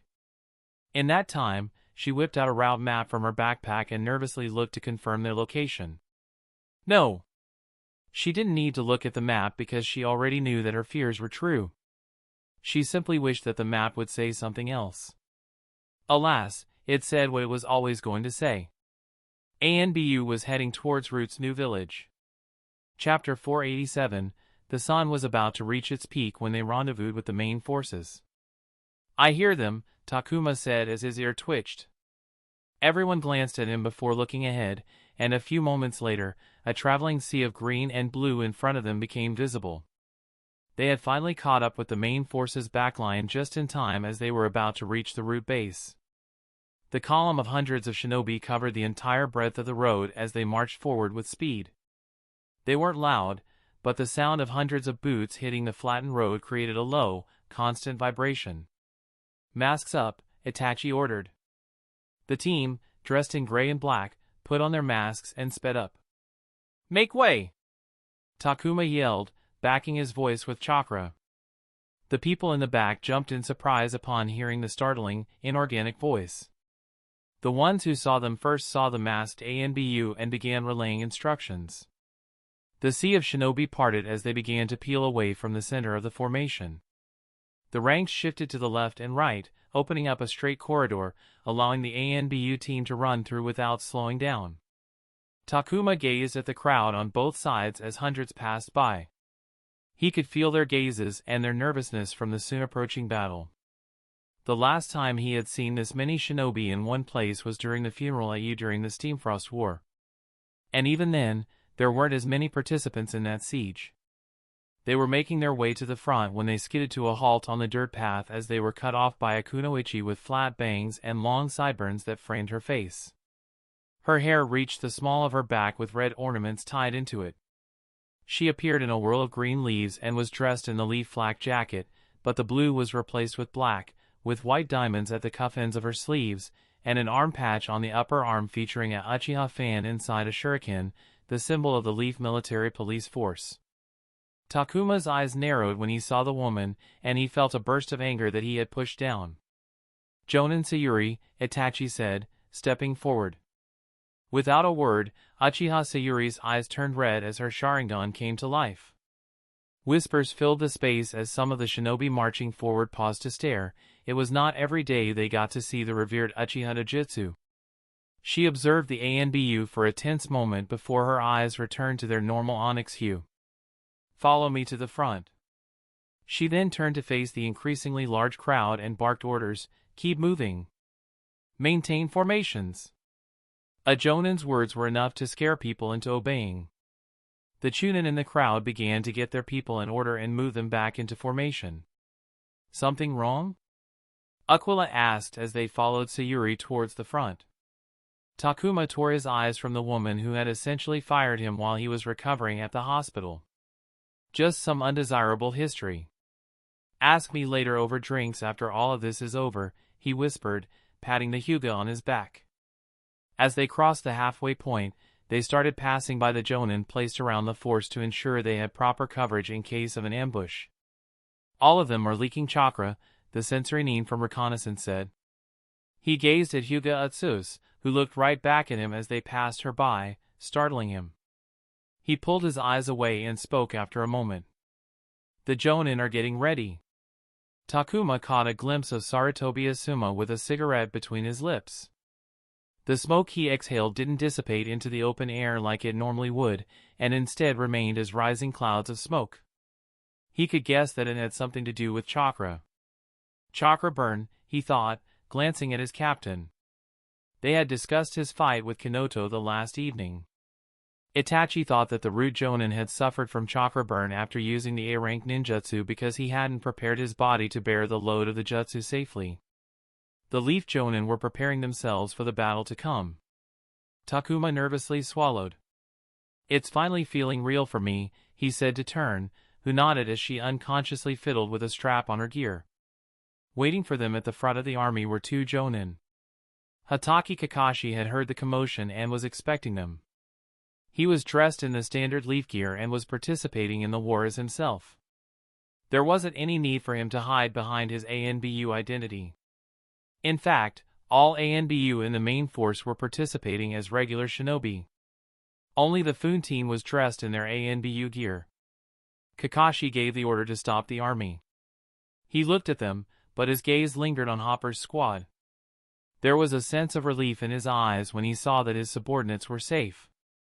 Neither side reacted or showed that they knew each other, but seeing each other after an operation where lives were lost was a weight off their shoulders. "I'm sorry for your loss, Weasel," Kakashi said. Itachi nodded as he touched his chest, where a mini scroll hung from a hoop. There was a somberness among the ANBU, even without being told, they could guess that the scroll stored the belongings of his subordinates. "Are we ready?" Itachi asked. "The advanced scouts have done their job. We have a clearer view of the location," Kakashi said. "They're using a small village as a cover and the land behind it as their base. If we want to get to them, we will have to go through the village." "And you suspect a hostage situation?" Kakashi nodded. "They would not hesitate to sacrifice countless lives if it meant it would buy them a moment's worth of time to escape. We must operate under the assumption that lives will be sacrificed and that the village would be used against us."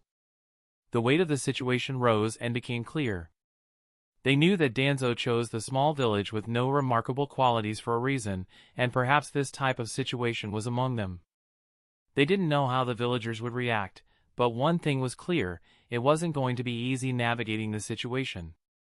Takuma closed his eyes and clenched his fists, his first thought being to ignore the villagers altogether and leave them to their fate. He thought that the value of their lives wasn't comparable to Root not having even the slightest chance of getting away. He didn't want to believe it, but maybe sacrificing lives once had made the already low value of life, from living as a shinobi, even lower. "What do you suggest?" Itachi asked. "I'll take the lead on the village situation," Sayuri said with a furrow between her brows. "I'll try to reduce the loss of civilian lives to a minimum." She gazed at Itachi. "You make sure Shimura Danzo meets his end here." Takuma didn't like the woman, but like every Uchiha, she harbored a deep grudge against Danzo, and those feelings meant she would do anything in her power to make sure that man was dead, even if it meant giving up her chance to avenge her clan member with her own hands. "Give me Yuhi Kurenai," she said. Her skill with Jinjutsu would be useful in keeping the deaths down. Kakashi seemed pensive. He had to decide whether tying up the Jonin to the villagers would be an appropriate use of their resources. "About the Jonin you fought, Kinoto. What is his condition?" Kakashi asked Itachi. "He won't be a problem." "How sure are you?" "It would be impressive if he somehow manages to make it here, but even then, he wouldn't be in any condition to participate at his fullest." Itachi pointed at Hopper's assault squad standing behind him. "They could take him out." Kakashi hummed in thought, then turned around to look at his best friend doing handstand push-ups, with drops of sweat dripping onto the dirty ground below him. "Very well. Uchiha Sayuri and Yuhi Kurenai will deal with the village and villagers before joining us. All other assignments remain the same. We are ready to move." Kakashi turned around and asked the other Jonin who was with him, "Are you ready?" My guy got off his feet and stood up straight. He rolled his shoulders, and just that small moment made everyone around feel prickly from chakra and a pure sense of psychological danger. "I'm starting as a mentor for a team of Academy Genin next week," Guy said, his charismatic smile still bright, but it also had a sense of seriousness befitting the situation. "I'd like to do their youthful potential justice as their teacher, so let's finish this quickly and early so I can return home and prepare properly." Takuma looked between Itachi, Kakashi, and Guy. They had a lot of firepower on their side. The Root agent wheezed as she sprinted through the woods. Her lungs burned, and her throat hurt. She had been running at a speed far above her usual pace to gain even a single minute to reach back home. She cut through the trees with the sound of her heart in her ears until she saw the entrance to a man-made cave, and the familiar sight almost made her knees buckle from exhaustion, but her body clenched up when two masked agents appeared before her and grabbed her. She managed to shrug off one of them with a grunt, but the second one had a firm grip on her. "Verification," he said, his voice muffled behind his mask. Those words gave her enough reason to push her arm out of her cloak, where her death mark appeared on her upper arm. The agent holding her touched her mark to channel chakra through it to confirm she was an authentic Root agent, but as he did so, she, too, grabbed his arm and channeled chakra into his death mark, causing him to stiffen. It was her way to punish him for what she believed to be a waste of time. They could kill each other by channeling chakra in a specific way. They had a massive problem on their hands, and every moment not in front of Lord Danzo was a crime. Confirmed. She pushed the man away roughly and asked, "Lord Danzo." "Where?" "Inside." "Why?" "The hidden leaf is coming," she yelled and rushed inside the entrance, which opened up into a vast cavernous system made from expert use of earth-release ninjutsu. She ran through the tunnels, asking where she could find Lord Danzo, only to be kneeling before him a few minutes later. She tried to stay on one knee, but couldn't help but slump down to both. "My lord," she stuttered in worry and fear when she saw her master with heavy bandages around his left eye. For a moment, she forgot about the hidden leaf being about to knock on their door. She scanned him to see what was wrong with him, but other than the bandage around his head, everything else seemed to be normal. "I'm healthy, my child." "Speak, what made you rush so?" he asked, his voice kind. "My lord!" The worry for her master was replaced by the message she wanted to deliver. "The hidden leaf is heading our way. I followed Uchiha Itachi from Foon, and they met up with a larger force. I couldn't take the risk of getting closer, but there was a substantial number." Danzo looked at another agent in the room, who nodded and quickly left the room. "Their numbers?" he asked. She was cautious in answering because she had only seen an army from afar and had been in a hurry to return home. 500 or 600. Danzo's silence became an increasingly heavier weight on her until he broke it. "Sound the alarms, raise the alert to maximum. Gather the captains. We're abandoning the base." Chapter 488. After the short pause, the Leaf forces resumed their march towards the root base. The ANBU team was dissolved and given new assignments. The Leaf Jonin were going to operate in pairs. The reconnaissance team was split into two. The three-man team went to the Hyuga Utsus and Aburane Shibi pair, while the two-man duo went to the Inazuka Gaku and Sarutobi Asuma pair. Itachi resumed command of Hopper's assault squad and Radal's squad. It would have been suspicious if an ANBU squad were shifted to Kakashi's command, even if Hopper's squad were part of Fox's command. Kakashi and Itachi ran at the front. Hopper and Takuma ran near them as Kakashi laid out the plan for their understanding. "Once we are within Jonin Hyuga Utsus range, she'll know where the root agents are," Kakashi explained. "Jonin Sayuri and Kurenai, along with their troops, will pour into the village. The rest of us will split into two and move around the village towards wherever the root shinobi are." "What are the chances of them moving together or splitting up?" Itachi asked. "It's much more likely that they'll split up into smaller groups. We far outnumber them," Kakashi said. "Our contingency plans suggest as much as well." Even though Root was independent of ANBU, both had their origins in Danzo. After stepping down from his position as the Hokage's Jonin commander, he had raised ANBU from its fledgling beginnings to its current status. Much of the existing ANBU's standard operating procedures, their playbooks, and their contingency planning were all developed while Danzo was leading it in its foundational years. He had put in all his hard work before moving on to setting up Root. There was no reason to think the many contingency plans had been updated, since the scenario in which ANBU/Root would need to escape from their home in the Hidden Leaf Village was extremely unlikely. There was the possibility of Root Jonin acting as the rearguard to hold back the enemy to let everyone escape, but the chances of that happening were close to nil. Danzo would rather lose all of his men than even entertain the thought of sacrificing his Jonin. This meant that there was a high probability that Root would split up into small groups and flee in all directions, taking advantage of the familiar location and terrain to move faster than the Hidden Leaf forces. "You, me, and Guy will hunt down Danzo," Kakashi said. "There's a Hyuga on Radal's squad," Itachi offered. "Is he in good condition?" Kakashi asked Takuma, who was running while gazing behind him and missed the question. "Radal?" Itachi's voice snapped him out of it, and he returned his attention forward. "Yes, sir," he asked, realizing that he had missed the conversation. "I was telling Jonin Kakashi about Aquila's Byakugan. How is his condition?" "Aquila has been preserving his eyes since yesterday. He's ready to go," he answered, somewhat embarrassed. Kakashi nodded. "Good to know. However, Danzo isn't the only target. Our Jonin will track down and finish the enemy Jonin. We have great trackers with Hyuga Utsus and Inazuka Gaku, but ideally, we don't want any long-term chases. It's important that we end them there, near their base, because the further we allow Root to run, the higher the chances of their escape become. Beyond a point, we will be stretched far too thin, giving them an advantage. The Hidden Leaf side had superior numbers, but if the smaller Root groups broke away, the Leaf groups chasing them would be at a disadvantage.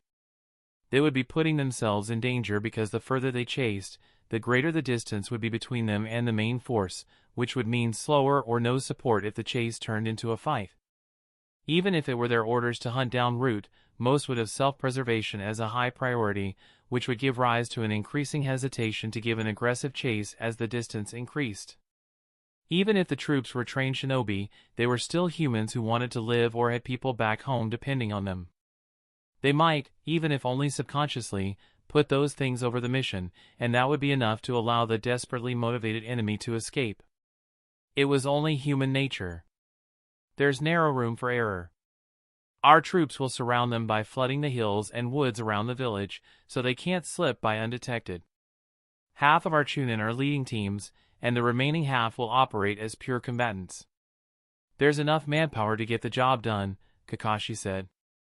After some more discussion about the Leaf Jonin pairings and plans for the logistics and support lines, Itachi turned to Takuma, who was once again looking over his shoulder.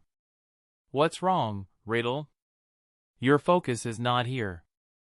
I just saw some people I know, sir, Takuma said, pursing his lips behind his mask. I hope that's not going to be a problem, Itachi asked. Takuma took a deep breath. No, sir. Itachi paused. I know it has been a long few days, but we are close to achieving what you've been working towards for the past year.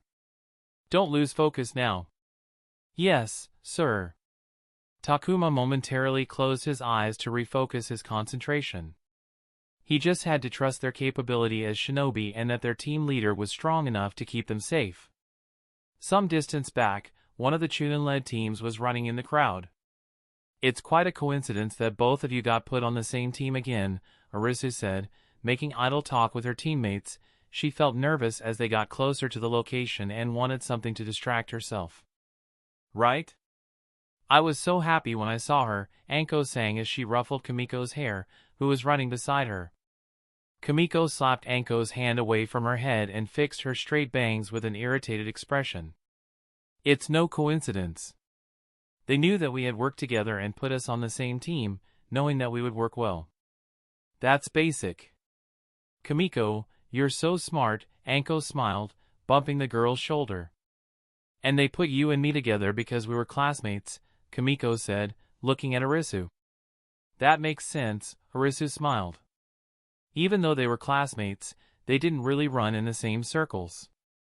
However, Kamiko's bluntness had a charm to it when she wasn't being tactless. With those reasons, Takuma would have been locked in for a team as a former teammate and classmate. Does anyone know if he was deployed for this? He told me he's out on another mission. Busy guy, that one, Anko said. Oh. I'm surprised that you didn't know, Kamiko said. Aren't you too close? Arisu pursed her lips. They hadn't talked since what had happened. She still sighed every time she recalled what a mess it had been to read through the files and find out everything he had done during his tenure as the leader of the narcotics task force. Oh, they're close? Anko's eyes twinkled as she wiggled her brows suggestively. Arisu sighed again, even deeper. That was in some way even a bigger problem. She had confessed her feelings to him at possibly the worst time. That same night, assassins had tried to kill him and had put him in the hospital for nearly 2 months, after which he had been deployed to the Steamfrost War. There was no good time to ask him for an answer. And it felt completely awkward after he returned home from the war. They both sort of pretended that it never happened. It was cruel of him not to give her an answer, even rejection would have been better than silence. However, she was also at fault for not pushing him for an answer. Regardless, it was too late now. She sighed again. I don't know much about Jonin, my guy. What's he like? Kamiko asked. Their team was placed under him. He's strong, exceedingly so. Anko-eyed guy running in front of them. But if he's in charge of us, I think we're going to see some gnarly action, she said with an excited, toothy grin. On the opposite side, another team was doing their final preparations on the go. Masaki, are you missing anything? I noticed you only took a few shuriken. Are you sure you don't want more? Momo asked. She had rearranged their team's supply by giving every member a kit that suited them, while also designating one person as a logistics leader who would feed supplies to the rest of the group. It's all good, Masaki said, shooting a short salute. Ninro? Momo asked. I'm all set. What about you? Ninro replied. We can afford to distribute a couple more tags to you. Thank you, but I'm satisfied, Momo smiled. She had been regularly working with Ninro for over a year now, and he was among the easiest people to work with. He was smart, vocal, supportive, and knew how to navigate a team of any combination of personalities. She had taken him on every mission that required Jinin. She had got a good team. She trusted Ninro, and from what she knew about Masaki, he had great chemistry with Ninro as they came from the same hometown. More importantly, Masaki was sponsored by the Akimichi clan. With her, they were going to be the 3 frontline fighters. She turned to gaze at her other 3 members. Other than the logistics leader, who would hang back, one of them would operate from a distance, throwing projectiles and explosives, and the last one would support anyone who needed help at the time. Overall, she was satisfied with the team, though there was room for improvement. However, the main thing she had to do was focus on keeping them safe and pulling the most out of them to complete their objective. Chunin Momo. Jonin Sarutobi is calling for you. Yes, I'll be there, Momo said. Danzo sat in a sterile room with his upper body laid bare. The green Ariajitsu glow from the agent beside him irradiated the left side of his upper body while he slowly channeled chakra through his body. While the rest of the base was being turned upside down as his agents rushed through the final steps in preparations to abandon their base under the threat of the hidden leaf, the room was completely silent, as though the chaos of the outside or the army marching towards them didn't exist. How is it looking? He asked. The Irionin stopped his Ariajitsu. There are no signs of rejection. Danzo ignored him and looked at the man with pale white skin, as though he had painted his face, but it was his natural color, leaning against the wall in front of him. He wore plain gray garb, a black polo, and pants, with a thick purple rope belt tied in a large knot. It went well, the man said, his snake-like yellow eyes gazing at Danzo. Are you satisfied? Danzo clenched his hand into a fist and felt a surge of power course through his body. He hadn't felt like this since his 20s, reminding him of his prime. It was amazing that he could feel so much power at his advanced age. He gazed down at the place between his shoulder and chest, where the skin was now a pale white, with uneven patches that seemed to outline a face. So much power, he said, almost to himself. Yes, I reckon it feels exhilarating. Makes you wonder how strong he was. I don't need to wonder. I was there and saw the Lord First Hokage with my own eyes, Danzo said, putting on his clothes. He touched his chest while also feeling the eye beneath his bandages. The power of the 2 founders now resided in his body. And it was because of the man in front of him. No need to thank me. Anything to make the life of the old man back at the village miserable. Though that doesn't mean you don't owe me. Orochimaru, Danzo said, narrowing his eye. The man before him was dangerous, but more specifically, he was a danger to the hidden leaf.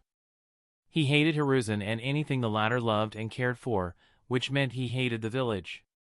Danzo wanted to get rid of him because he could see an inevitable future where the snake's poison would threaten the great tree. However, the man had immense value, and he could be one of the pieces Danzo needed to return to the hidden leaf and take his place as its leader. It seems you have a lot going on out there. A little something. You can go have some fun if you want, Danzo said. Orochimaru chuckled with a sickening lipless smile. If you want me to help, you can ask. Maybe I'll do it if you ask me nicely and give me something valuable. I know you got out with some very valuable things. Danzo didn't react and waved the agent to leave. When he didn't respond, Orochimaru said, "I'll take my leave then. I hope you survive. It'd be a pity if you died so soon after I worked on you. It'd be a waste of the important time I spent on you." As Orochimaru turned to leave, Danzo momentarily smiled. The younger generation acted like they knew everything, and the wisdom of age was worthless. However, he had met many arrogant men like him and knew how to make them dance to his tune. "Oh, I thought you'd be interested. After all, Uchiha Itachi is coming this way." He whispered the magic words as though casually throwing an irrelevant comment, but that was enough to make the legendary snake Sannin stop in his tracks. "Care to meet him?"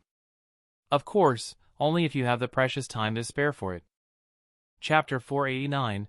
The Leaf Army continued to march forward, and soon they broke away from the wide, flattened trade route for the narrower, rougher road that led to their target. The village looked no different from any other settlement of its kind. Perhaps that was the reason why it was chosen as Root's base of operations. "I feel embarrassed about this," Lord Choza, Yamanaka Kawamochi said as she strapped herself into a pseudo-chair made from a flexible leather weave. It had a stiff base for sitting and a long back with two shoulder straps on the outside. Akimichi Choza laughed as he easily lugged Kawamochi in the chair onto his back like a backpack. "No need to be. I'm long used to this from my time with Inoichi. I guarantee you will have a comfortable and safe time, Jonin Kawamochi. That much I can boast." She chuckled and then checked the straps. They were sturdy enough to keep her from falling out of the chair, but one tug from her would snap them like dry twigs, making escape easy. Satisfied, she closed her eyes to gather her chakra to fill her body. A few moments later, she weaved a continuous string of hand seals while releasing her chakra over the Leaf Army. Behind the darkness of her closed eyes, bluish dots began to light up against the black of her mind. She sensed the chakra of all around her and focused on those who shone brighter than the others, as they were most likely to be Chunin. Her peers were akin to beacons whose glow covered others, making her zone them out, which was a difficult task. Yamanaka Haiden, Mind-Body Transmission Jutsu. Attention, this is Yamanaka Kawamochi. Do not be surprised. You have been informed of this before. If you're hearing this, I've established a link with you. Note that not everyone can hear this. Around the army, many people jumped in surprise at the sound of a voice in their heads. The Chunin had been informed of it, but experiencing it firsthand was astonishing enough to make them disregard any previous warning. "Did you hear that?" Momo asked the Chunin of the team running beside her. He nodded with a lightly spooked look. "Hear what?" Ninro, running behind her, asked. "Jonin Kawamochi is sending her voice into our heads through her clan's Hijitsu." She had had a chance to attend a joint training session with the young Chunin of the Akimichi Nara Yamanaka clan triad, an excellent opportunity that allowed her to gain experience. She already had ample experience against the Akimichi from the hundreds of spars against Hideaki, her teammate.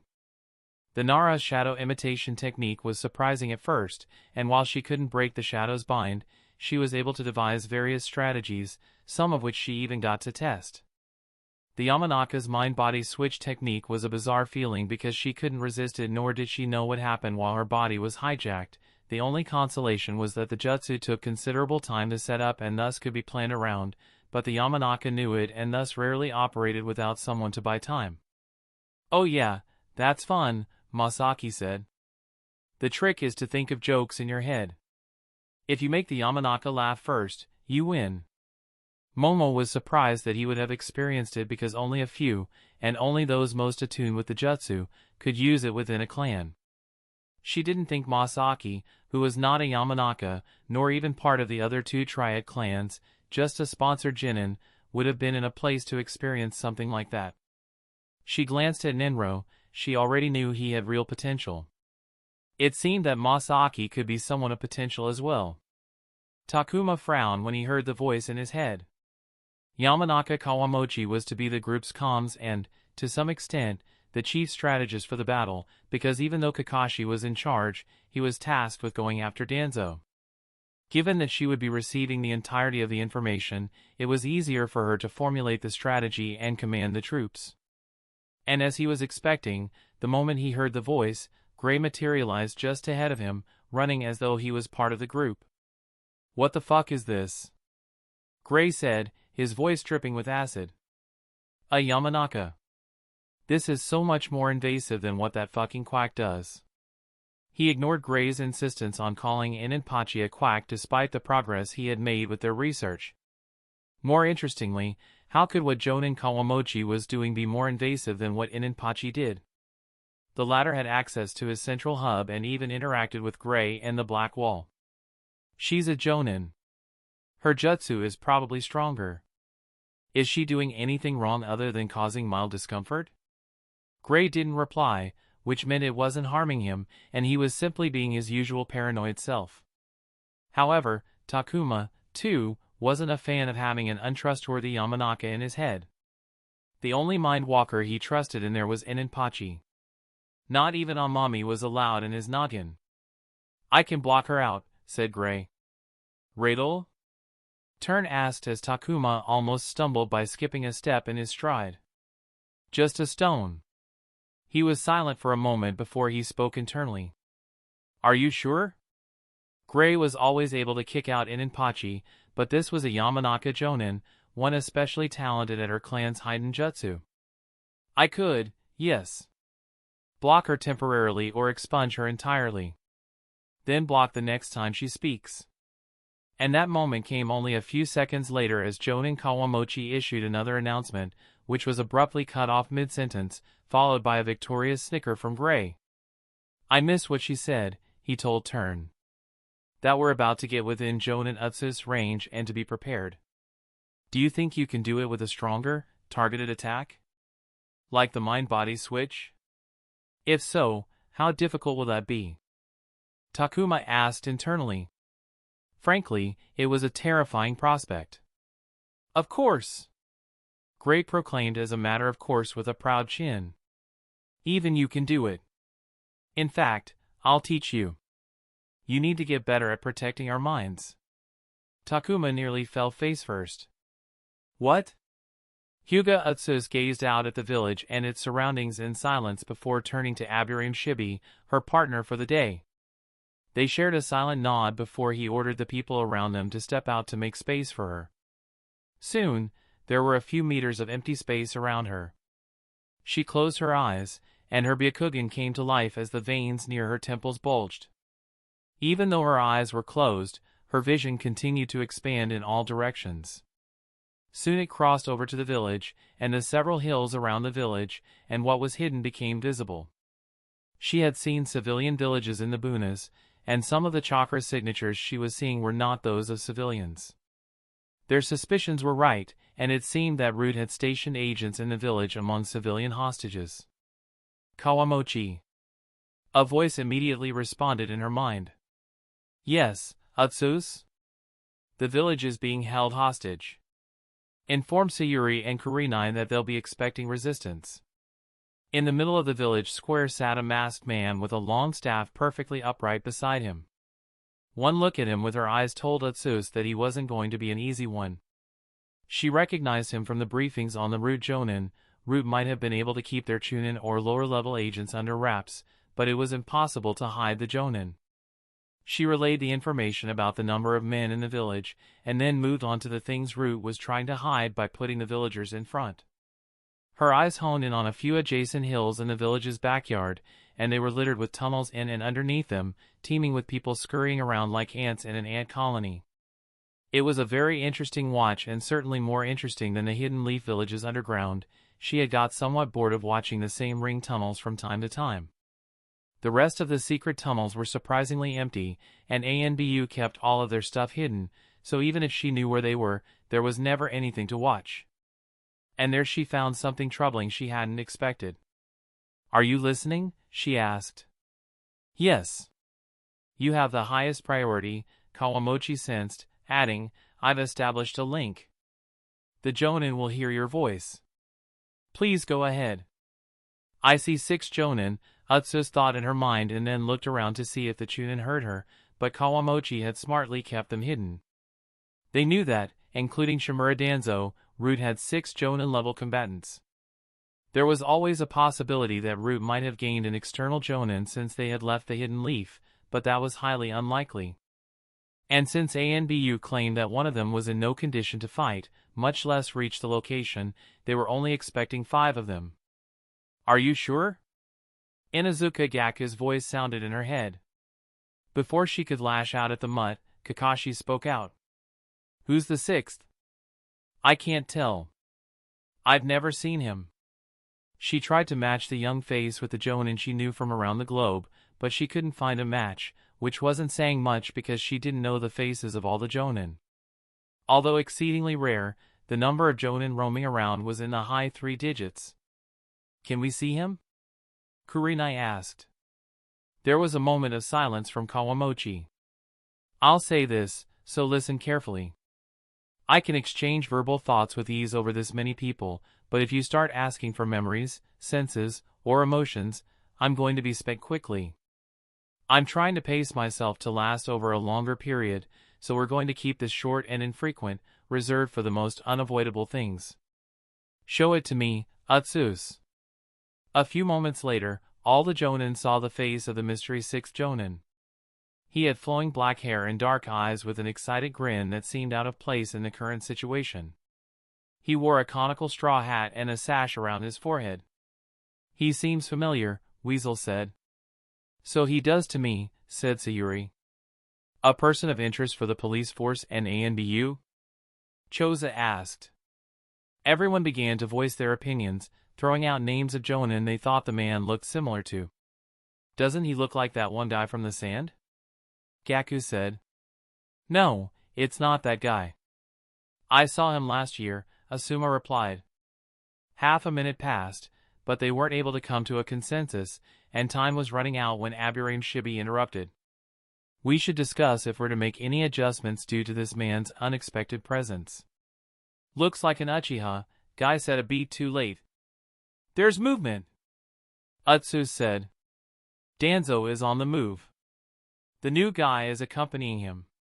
Maybe he's a bodyguard of sorts. Wait, except for the guy in the village, everyone's moving. It's as we expected, they've split up and are moving in different directions. We are close, we have to speed up. A commotion broke out before Kawamochi allowed Kakashi's voice to drown everyone out. There are no changes. We're to proceed as planned. Everyone will proceed to their pre-designated targets. ANBU, Guy, and I will still pursue Danzo. Kawamochi, let everyone know. Roger. There was an energy in the air that couldn't be found anywhere else but on a battlefield. We're splitting near the village, Itachi shouted the orders over the noise. Aquila, do you have a lock on the target? Yes, sir, Aquila said, but I'm not as skilled as Jonin Utsus, so we must pick up the pace. I was about to say the same. We're moving too slow, said Guy and then picked up the pace, his troops following behind him. Kakashi took out a kunai, sliced his thumb to draw blood, and then signed the hand seals for the summoning jutsu. He clapped his hands together for the jutsu formulae to appear in the air before a pack of ninkin appeared and began running with the front of the pack. It's time, said Pakken, the small pug that led Kakashi's ninkin. I'll be relying on you guys, Kakashi said, and the ninkin pack sprinted ahead of everyone. They were to track down Danzo in case they slipped out of Aquila's range. As the orders were relayed, the Leaf Army sped up. It was like a bull stampede, the ground shook as hundreds of shinobi charged forward. Some roared to prepare and hype themselves, others went quiet to pray. Between all of that, Takuma clenched his fist, and his grip seemed weak. He touched his neck, and his body was burning hotter. Finally, his heart was beating fast enough to drown some of the noise around him. He was nervous. He was scared. Yet, beneath all of that was a calm. Going after Khan and, by extension, Root was among the reasons he had joined ANBU. And now, all of his efforts, he looked at Turn and Aquila, all of their efforts were coming to fruition as they made their final charge towards Danzo. Looking at the 3 Jonin leading his group, he couldn't imagine them failing.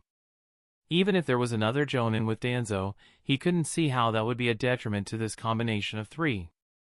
Are you ready, Radel? Itachi asked him.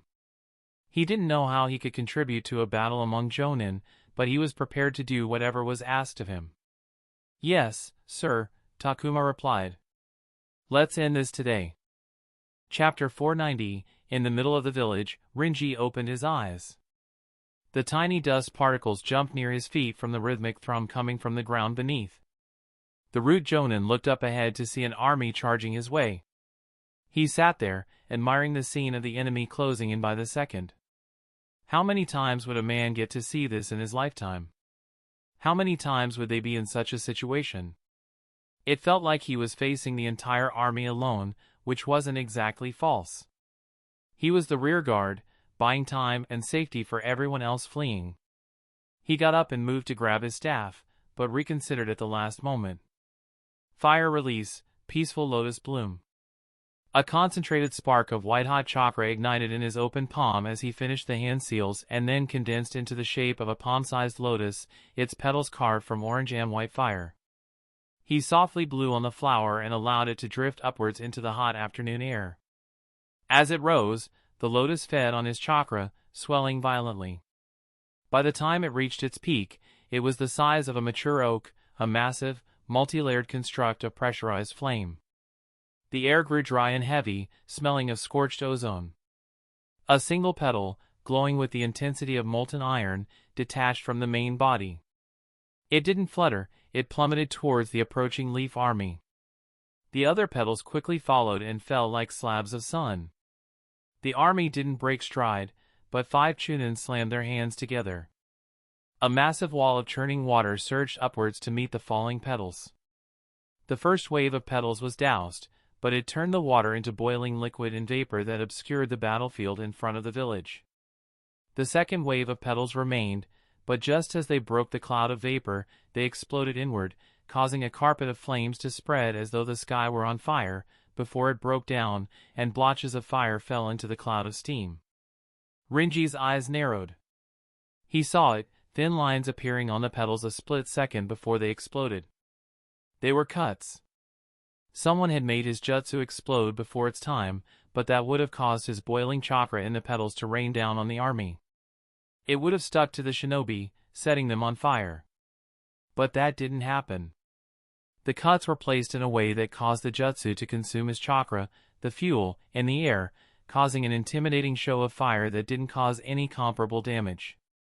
A loud cheer erupted as the army broke through the vaporous steam. However, instead of charging into the village, the army had split into 2, and the flanks ran around the village like a rock splitting the current.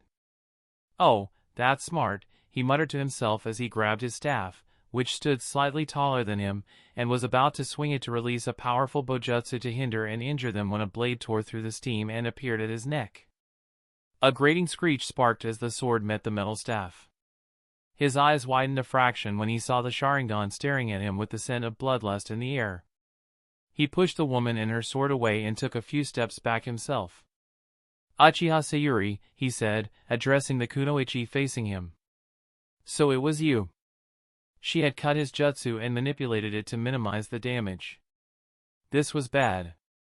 Fighting an Uchiha was never good. He stared at the 3 tomos spinning in a pair of angry eyes at him and knew that the clock had begun. The longer he spent in front of those eyes, the worse the fight would become for him. He glanced at the army running around him and knew they were going after Lord Danzo and the others. However, that didn't concern him much. It wasn't his job to stop them. Stopping one Leaf Jonin from pursuing them was already a great relief for the others. His job was to deny the Hidden Leaf command over the village for as long as possible. The village held more value than just being a place for hostages. As the mist began to lift, he saw a smaller group at the foot of the village. They were the support arm of the army, consisting of Irionin, Fuenin, logistics, and runners. They needed a place to set up their base, and the village gave them flat land, easy access to water, pre-existing buildings, and a location easily identifiable to all their frontline fighters. He gripped his staff, and it began to thrum. If I'm to die here, then I want to have some fun on my way out. If I may disturb you, Jonin Utsus. Utsus briefly opened her eyes and steeled her expression as she looked at her partner for the mission. No matter how many times she saw it, looking inside an aburame was never a pleasant experience. Their clan's hidden jutsu turned their bodies into incubators for their bugs. It was an irreversible process that slowly repurposed everything from flesh to bone to organs for the purposes of breeding bugs. "I would like to proceed as planned," said Shibi, the head of the aburame clan. She had no idea what he was thinking behind his blackout shades, despite being able to literally see his heart beating and cold read him based on his bodily responses. A part of her duties was to work together with Yamanaka Kawamochi and provide the troops with information as the battlefield developed. For that, she had to adjust her position so that she could see the largest number of troops, and thus couldn't pursue her target alongside Shibi. "In that direction, Lord Aburame," she said, pointing him towards the target nearest to them. "I'll continue to provide you with direction through Kawamochi if you stray. I'm sure you won't need it, but rest assured, I'll rush to your side if I see the battle go south." She was slightly concerned that Shibi would be offended, but the taciturn clan head nodded and took off with his men. Utsus closed her eyes and began instructing her own troops to spread out as support for others when a cold shiver went down her spine as something terrifying entered her vision. She physically turned her head towards Shibi's direction and just stared at the sight for a moment before returning her focus to instructing. "Utsus, I'm getting reports of some buzzing." "It's Lord Aburame," she replied to Kawamochi. "Ah." A few kilometers away, Rude Jonin Gobo looked over his shoulder at the forest behind him. The afternoon sun pierced through the canopy, providing enough light to see any pursuers. He looked for them, but failed, and he almost missed it, but there was a darkness at the edge of his vision. He blinked, and the darkness remained, but then his eyes widened as he realized that the darkness had actually moved closer amid the endless span of trees. Formation F3, Gobo ordered his subordinates, who looked confused, causing him to yell at them as the darkness quickly enveloped everything behind them and brought about a horrifying buzzing. "Do it now!"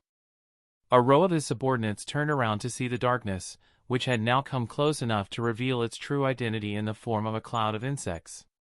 Their hands blurred through a shared sequence of signs and movements as they exhaled simultaneously, weaving 6 individual streams of flame into a solid barricade of orange heat. The infernal fire consumed the trees and ground and then collided with the darkness with enough heat to turn any swarm into ash. Behind the darkness, the swarm's master pulled his hands out of his pockets and weaved a quick set of hand seals, sending a command through a subtle shift of chakra. The swarm hit the wall of fire, but there was no sound of burning chitin.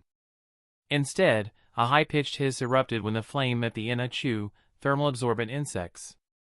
Their obsidian carapaces began to glow a dull, earthen gray as they flew directly into the blazing sea. Rather than succumbing to the heat, the insects hungrily ate the heat until they were full before venting it through the microscopic pores in their wings. It was instantaneous. Water-natured chakra burst out from the Itachi, taking the absorbed heat with it. For every degree of heat absorbed, a massive volume of pressurized, white-hot steam was sent out. Within seconds, the wall of fire was eaten from the inside out and then smothered by a rapidly expanding bank of steam. A controlled but firm gust of wind pushed the hot, wet, suffocating blanket of steam that masked all movement. There was an eerie silence for a moment before a kunai pierced holes through the steam, with explosive tags riding its tail. Gobo weaved hand seals and clapped his hands together, his fingers facing front. A silver gust hit the kunai just as the explosive tags triggered. The blast hit an invisible wall of wind that absorbed the entirety of the impact, rendering the attack useless. At the same time, the silver gust pushed the opaque steam out, revealing hidden leaf forces, but just at that moment, a figure blurred with the steam stuck to him. "Who is it?" Gobo thought as his hands weaved hand seals. Who had the Aburame clan sent? Aburame Shibi, the pride of Aburame, appeared out of the fog. Seriously, he cursed. Shibi stepped on the head of an agent, who crumbled under his foot, and shot towards Gobo at full speed. The clan head raised his hand towards him, and more bugs flowed out of the gourd on his back, but as the man neared, Gobo's jutsu was ready. Wind release, Sorrow's blade. 3 wind cutters went straight through Shibi, only for the man to break down into hundreds of insects. The wind cutters didn't disappear and ripped forward. The chunin of the ground stepped up and created a large earthen wall to defend themselves. The walls perished under the cutters, but were sapped of their power and killed only one while injuring a few others. Many insects making up Shibi's clone died, falling to the ground, but the unharmed majority picked up speed. Gobo immediately leapt back, disregarding the formation and putting his subordinates in danger, but it didn't work as the insects swarmed his hands. His heart leapt in his chest, but he steeled his will and ignored the insects climbing up his arms to weave hand seals. Kikaichu, parasitic giant insects, the Aburame's signature breed that consumed chakra as food, allowing the insect users to drain an opponent's chakra. Letting them swarm was considered a death sentence because, if not shaken off, they would suck their target dry. For Gobo, if it were an ordinary Aburame, it would have been an annoyance, a Jonin would have made it a threat, but this was Aburame Shibi. The Kikaichu he bred were notorious for being able to consume not only faster but at a greater capacity than those of his peers. Once caught, the only way to get rid of them was to use a strong jutsu to push them off the body. And if someone didn't have an appropriate jutsu, they could just accept death. Fortunately, he knew of a wind-release ninjutsu that would kill all the bugs on his body. The question was how much chakra he needed to push into the ninjutsu. Even now, he could feel them draining him of his chakra. He had to guess carefully because the insects would pounce on the gathered chakra. If the remaining chakra ended up being less than required, his jutsu would fail, and he would be defenseless against Shibi's next attack. But if he put in too much, he would be wasting his chakra, and that was a lethal risk considering his enemy was known for chakra-draining insects. At least twice the amount of the B-rank ninjutsu I was planning to use. Maybe closer to thrice, just to be utterly sure. Gobo decided to err on the side of caution and put in 3 times the chakra. However, contrary to all of his expectations, the Kikaichu didn't touch the grounded chakra. In fact, the insects that had gone beyond his shoulders and were simultaneously going down his chest and up his neck stopped draining his chakra. And in that moment, he felt a sensation akin to that of a needle prick digging deeper into his body on the right edge of his middle back. A second after the Kikaichu stopped draining his chakra, he felt the gathered chakra drain from the point of the prick on his back. For a moment, he ignored the sensation, thinking that the Kikaichu were preparing to quickly suck the gathered chakra before he could convert it into his ninjutsu. However, as he finished the last hand seal, he felt a pain originating from his back. And that pain made a particular piece of information about the Aburame clan surface in his mind. The jutsu completed, he released a fury of wind from every part of his body, which Gobo would have directed at the enemy, but it slipped out of control as his sense of self-preservation took over. The Kikaichu were thrown off his body by violent winds, successfully completing their purpose, but the winds continued to blow and struck some of his men standing nearby. Kidaichu, giant parasitic beetles, were insects that, when provided with incorrect amounts of chakra, grew at an exponential, grotesque rate, eventually consuming the host from the inside out and bursting from his body. He took out a kunai and stabbed the point of the prick that had swollen to the size of a cantaloupe. Blood spurted out and continued to leak as the wound spread to reveal an ugly bug trying to dig deeper into the body to access more chakra pathways. Gobo looked up and saw Shibi standing in the distance with his hands in his pockets as more and more insects flew out of the gourd on his back. On the opposite side of the battle, the only group of 3 Jonin from the Leaf side made contact. Only it was not their target. In the middle of the forest, they faced a cloaked young man with long black hair and a sash around his forehead, all beneath a conical straw hat that cast a shadow over the upper half of his face. The young man was leaning against the tree until they arrived, then stepped away to face them, as though he had been waiting for them. The 3 Jonin heard the Yamanaka's voice in their heads. Danzo is getting away. If you don't hurry, he'll slip out of Utsu's range. Step aside, Itachi said. An amused smile appeared on the young man's face. He even chuckled before saying, "Make me." Chapter 491, The chaos of the chase came to a halt as the Leaf faced off against one man, who seemed to exude endless confidence despite facing 3 Jonin, nearly 30 Chunin, and multiple teams of Jinin. There was a restlessness in the air. Everyone present knew that their group was chasing Shimura Danzo, and with each second they stood, their target was getting farther away. Yet, none acted on that restless impulse. Something about the man standing alone before them was unnerving. The afternoon forest seemed darker in his presence. It wasn't chakra, instead, it was something intangible that made them stand on their toes. The man hummed inquisitively and turned his back to them for a moment to look over his shoulder. His conical straw hat cast a shadow over his face. I'm not interested in being used as a roadblock for his escape and don't appreciate being treated as one, so I'll let you pass. Give that desperate old relic a scare, kill him for all I care. Silver, and the rest can leave, but the ANBU stays, he said, pointing at Weasel and only him. How about it? I'm in a rare, generous mood. We should wrap this up quickly. Guy stepped forward, his muscles bulging under his sleeves as he clenched his fists. It might be a bluff, Itachi said. They didn't know whether the man was bluffing. If he had the strength, he could stall them to put Danzo out of their reach. But if he were lying, they could cut through him quickly. The question was which one was the truth. Aquila, is he a threat? Itachi asked while simultaneously projecting his thoughts. Kawamochi, is the man before us a threat? Both came back with the same answer, inconclusive. Neither the Byakugan nor one of the best sensory nin could confirm whether the man was a threat, which meant there was something about him, and that in itself pointed to something out of the ordinary, thus a potential threat. Itachi's eyes widened a fraction as the Sharingan turned his eyes red. Oh, a true grin appeared on the stranger's face. He seemed almost entranced by the dojutsu. Go ahead. I'll catch up, Itachi said after a few moments and turned to Kakashi. I'm trusting you to bring him to justice. Are you sure? Kakashi asked. Itachi nodded and then turned to the ANBU nin. All of you are to follow Jonin Kakashi's command. He looked at Takuma. Looks like you will be the heroes who brought the enemy down. Takuma clenched his fist. Justice, not revenge. Those weren't just words. As the one most personally affected by Uchiha Shirsue's death, it would be understandable that, given the chance, Itachi would want to finish Danzo himself, and yet he was allowing the opportunity to pass by so easily without a single word of fuss. He truly didn't desire revenge.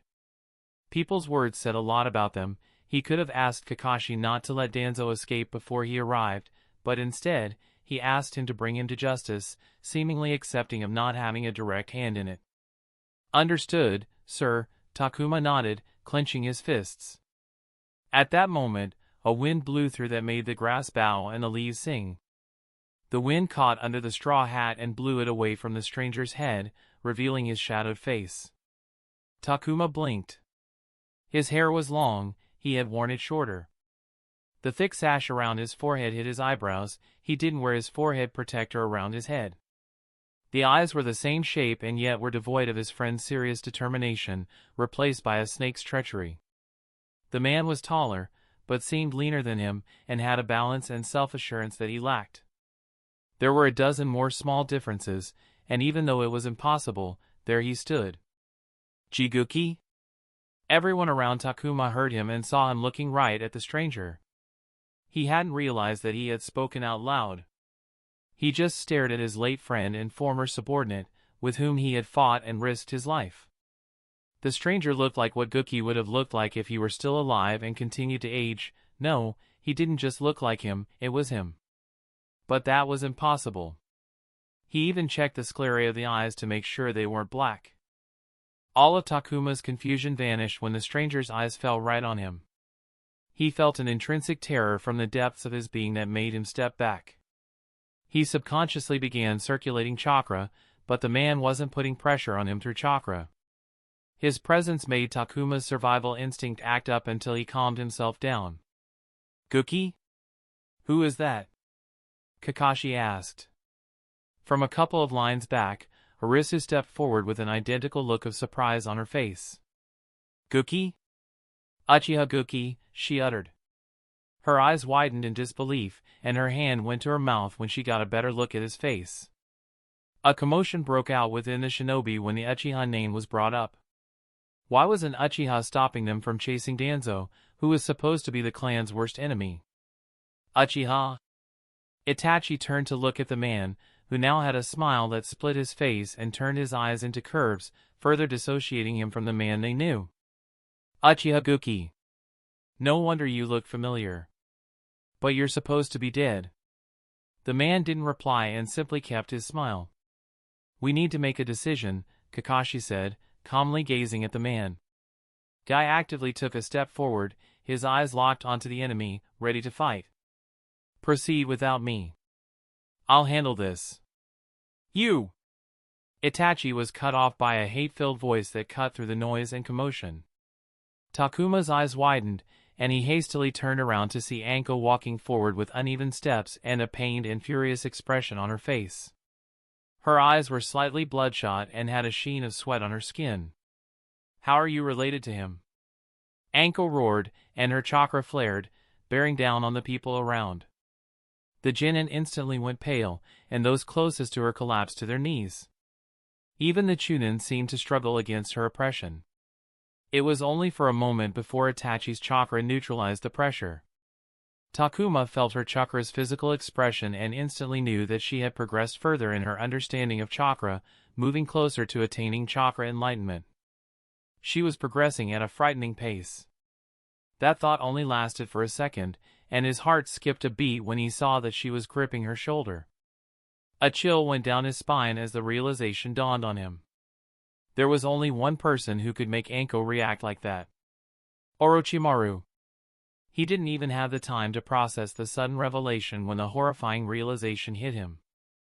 A cold weakness spread through his body as he slowly turned around to look at the sole man standing in their way. He looked at his friend. A simple death would have been a better fate.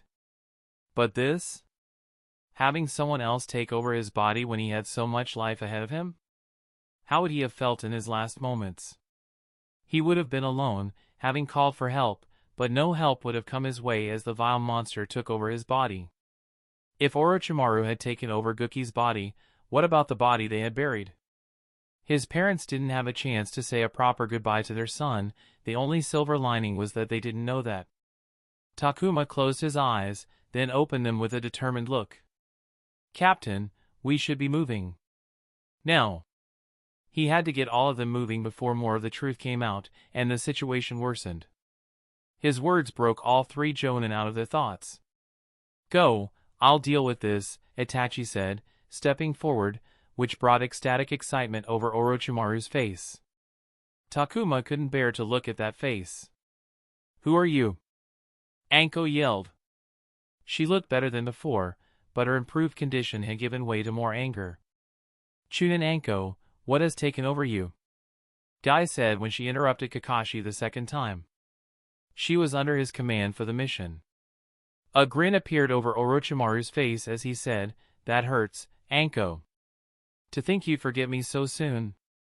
It's me, your dear master. His voice, which had mimicked Guki's perfectly until a few moments ago, had now changed. No! Takuma clenched his fist. Itachi and Kakashi clocked those words faster than anyone else. The latter's one eye widened, anyone could see the gears turning in his head. Huh, what? You look younger than her, Guy said cluelessly. Before Kakashi could say anything, Itachi said, I'll deal with this. We don't have time.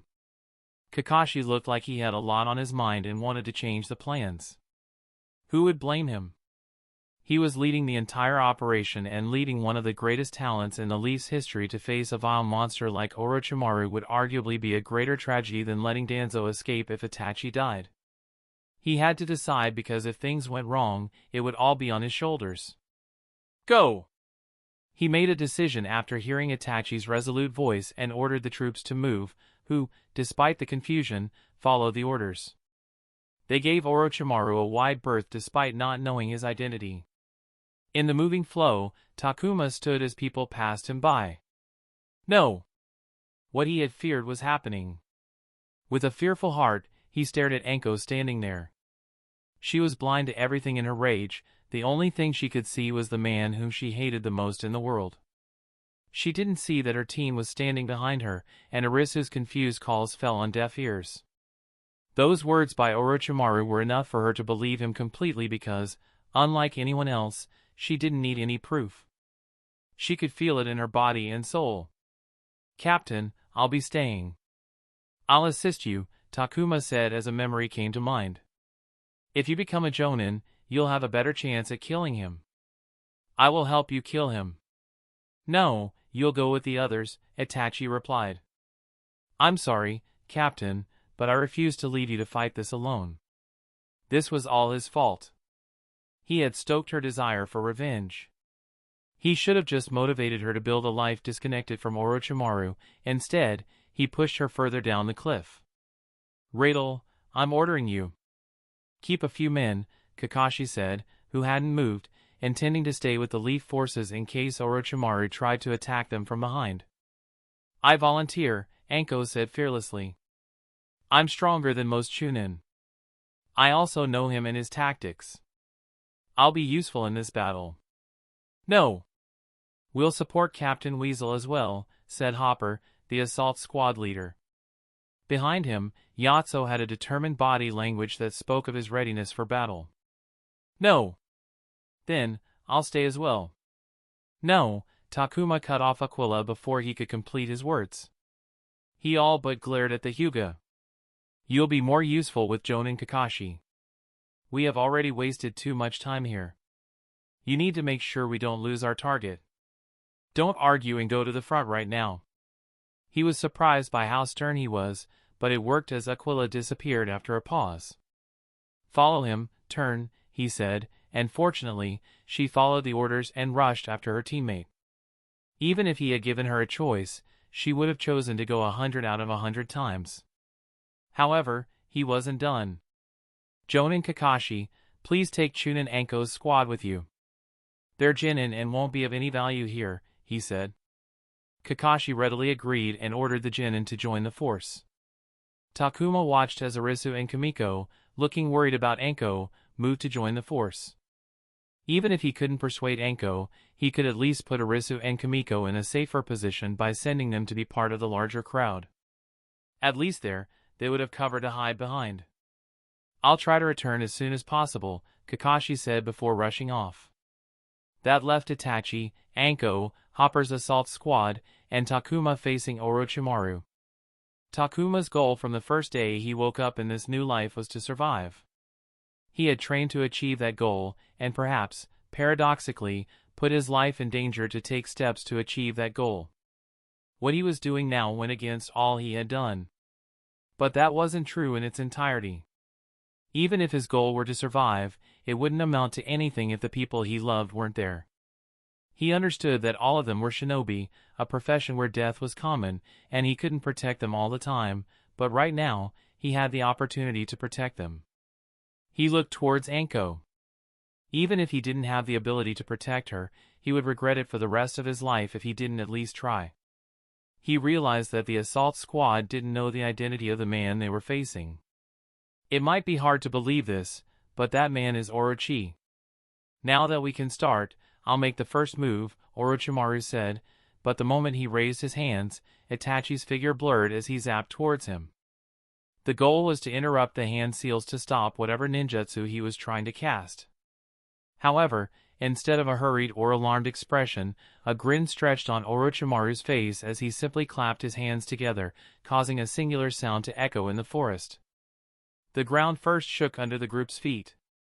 It took them a moment to register that it wasn't because of the Jonin fighting nearby, but rather something much closer. One of Hopper's team members had less than a second to register as the earth erupted in a violent geyser of soil and shattered roots. Out of the darkened earth hammered a white-scaled serpent, its girth wider than a full-grown man.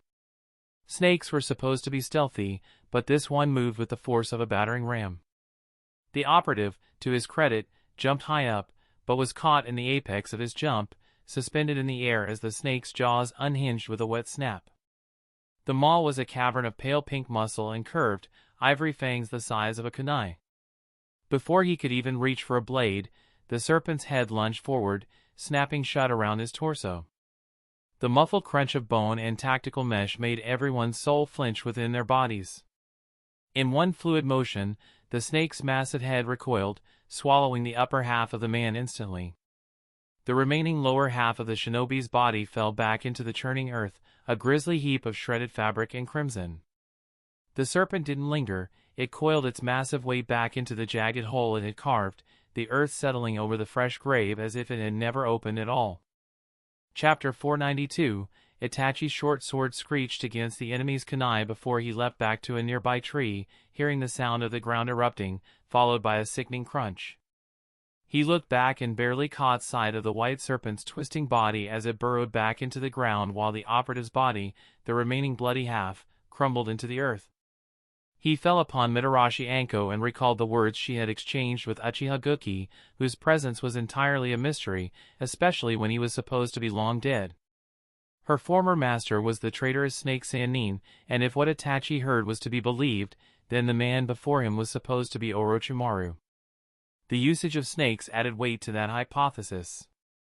While there was no trail to prove their shared history, the partnership between Danzo and Orochimaru was known to ANBU, which would explain why he was present at Root's base of operations. Yet, there existed a disguised jutsu that could transform one's appearance to fool even the Sharingan, and someone else could have signed the summoning contract with the giant snakes of Ryochi Cave. Furthermore, why would anyone take the form of a late Uchiha of no particular renown and then claim to be Orochimaru? Be vigilant. Hopper, take the lead. The impostor made his move with a pop of air rushing into vacuums as he cut the gap of 20 paces between them in half with a terrifying velocity. He landed on a nearby tree trunk that cracked as he cut through the air right towards Itachi. Itachi's hands blurred in a motion too fast for the human eye, and 6 shuriken left his fingers. They didn't fly straight.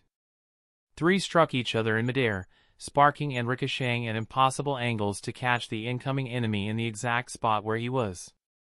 Orochimaru's head snapped back at a 90-degree angle, the steel whistling past his throat. Even as he evaded, his sleeves erupted with a dozen vipers that lunged forth, their fangs dripping with neurotoxin. Itachi didn't retreat and pivoted on his heel with the grace of a dancer. His short sword was back in his hand, coated in a thin, sharpening sheen of wind-natured chakra. The blade left a trail of blood as he decapitated the vipers, their bodies falling to the ground in a writhing mess. However, Orochimaru was already behind him as he slammed his palms into the earth. The ground beneath Itachi's tree disintegrated into a sludge. The massive cedar groaned, its root system snapping like dry twigs as it tilted towards the forest floor with other trees around it. Itachi leapt into the air.